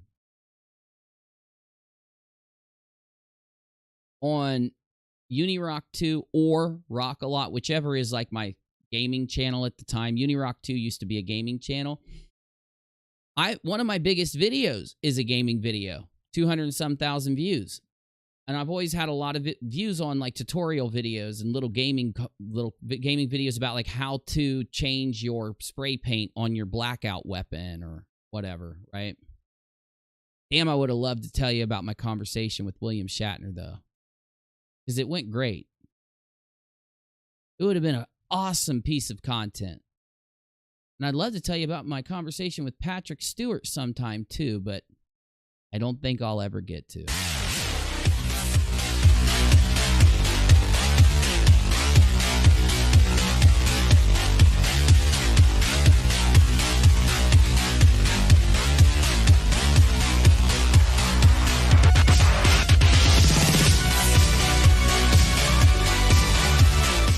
Well, if they did record themselves trolling, just get me a link because I'm actually sending it to YouTube. I'm sending that in. Hook me up. Because I'm kind of forced to actually report everything that happened tonight to YouTube. Not because I want to, but because they're trying to get one of my icons, William Shatner. I used to have this little Star Trek toy. Actually, I had that Enterprise. I had many little Enterprises, but they were really cheap. I never had a nice Enterprise, but I always had a nice little William Shatner, Captain Kirk. I had a bunch of Star Wars. My uncle had every one of the original Star Wars action figures. I bet he never had a single Star Trek action figure, did he? Oh, he did. But he had every single original. I'm talking from 70s, 78, late 70s, early 80s, whenever they came out. He had the original Star Wars, everything. He had a Millennium Falcon that you could open up and put them, like it was literally exactly like the Millennium Falcon. It was worth some money. It was worth some money. He had the walkers, you know, he had Chewbacca, Han Solo. I mean, he had it all. Had it all. You had the giant hard plastic one, Sonny? Yep. Never had any of the nice Enterprise, Star Trek Enterprise thing, but I did have cheap little ones of the, like, and then Micro Machines, and they weren't exactly branded Micro Machines. I think there were some Star Wars Micro Machines later on, but they were tiny little spaceships and stuff, so. Yeah. I love this community, even though I'm old. You have all been so welcoming.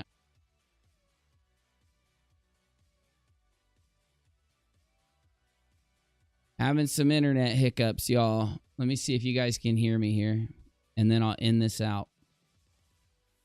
You know, I'm not going to let him get in the way of a good stream. I am going to tell you sometime the stream that I was going to do before they came in and trolled us and interrupted our stream, I'm going to finish it.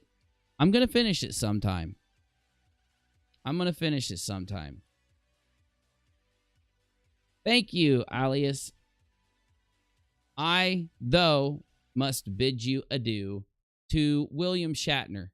I have nothing but love in my heart for you and respect for what you've done for the country, what you've done for philanthropy, what you've done to earn your awards, what you've done for the art, for the acting, what you've done for everything. I have nothing but mad respect.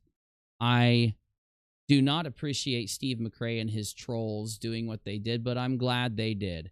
The more that they act like this, the more they show everybody on YouTube that I have been right in my criticisms against them. My evidence backs up the criticisms ever since I started those criticisms. And I do not regret criticizing them now that they are so desperate that they're willing to do these kind of things. They want to try and infiltrate my live stream. And if they can't do it, if they can't get my attention to talk about them and I'm going to do content, then they're just going to come and try to spam the live chat with hateful things and curse words and threats and all this stuff. Because they're just nasty trolls. The trolls are not the people who get up on their screen and tell you what they think about the things that are going on out there. The trolls are the ones that actively lie, actively incite this stuff, actively do this, and try to interfere with other people's nights. One more point, the greatest point I made tonight. If you would go back to any other stream I've done that includes a celebrity, and there are hundreds and hundreds of them. In fact, there was just one last week about Brittany Murphy and a few other celebrities. I've talked about many celebrities. I've done many updates on Star Wars, Cyberpunk, everything.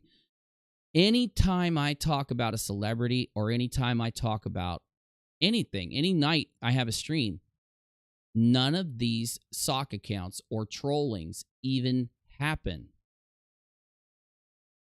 They don't happen until he starts flipping out on Twitter about me. Then they'll trickle in. Then you get other creators that are trying to incite this shit, even when I wasn't even talking about them earlier. If they wouldn't have brought this, if they wouldn't have attacked me over my tweets and title that weren't lies, they weren't lies. They weren't lies. Go reread them, Steve. If they wouldn't have attacked me over my tweets and title, then we wouldn't have had this happen tonight, and I would have just finished my topics. Just so that you all know that the factor in this is him. That's the factor in this. The harasser is him. The man who incites this, instills this, who demands this, who puts this out, who leads people to do this is him. Because me doing my stream, none of you would have went over there. None of you would have bothered him. None of you would have bothered any of them. That's called targeted harassment, provably, by definition, and also by the terms of service. And the only person that broke Twitter terms of service or YouTube terms of service tonight was not me. It was them, provably. See you tomorrow.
That's right. Beam me up, Scotty. Beam me up, Scotty. You know what sucks? What sucks is that Sean Connery passed away. And I talked about it briefly in a stream, but I wanted to dedicate a little more time to it. And it really sucks because Sean Connery is also an icon, like Mr. Shatner. I don't know if they ever acted together, though, but he was the first actor to portray James Bond. The first, right? The first actor to portray James Bond in film. He was in 7 of them. He played Dr. No, played Bond in 6 Eon production entries. Let's go down to his awards really quick. Academy Award, Best Supporting Actor, The Untouchables, Name a Rose, British Awards. He got one for Indiana Jones. I didn't even know that. He got a Golden Globe for Indiana Jones. He was so good in Indiana Jones and the Last Crusade. No joke. No joke.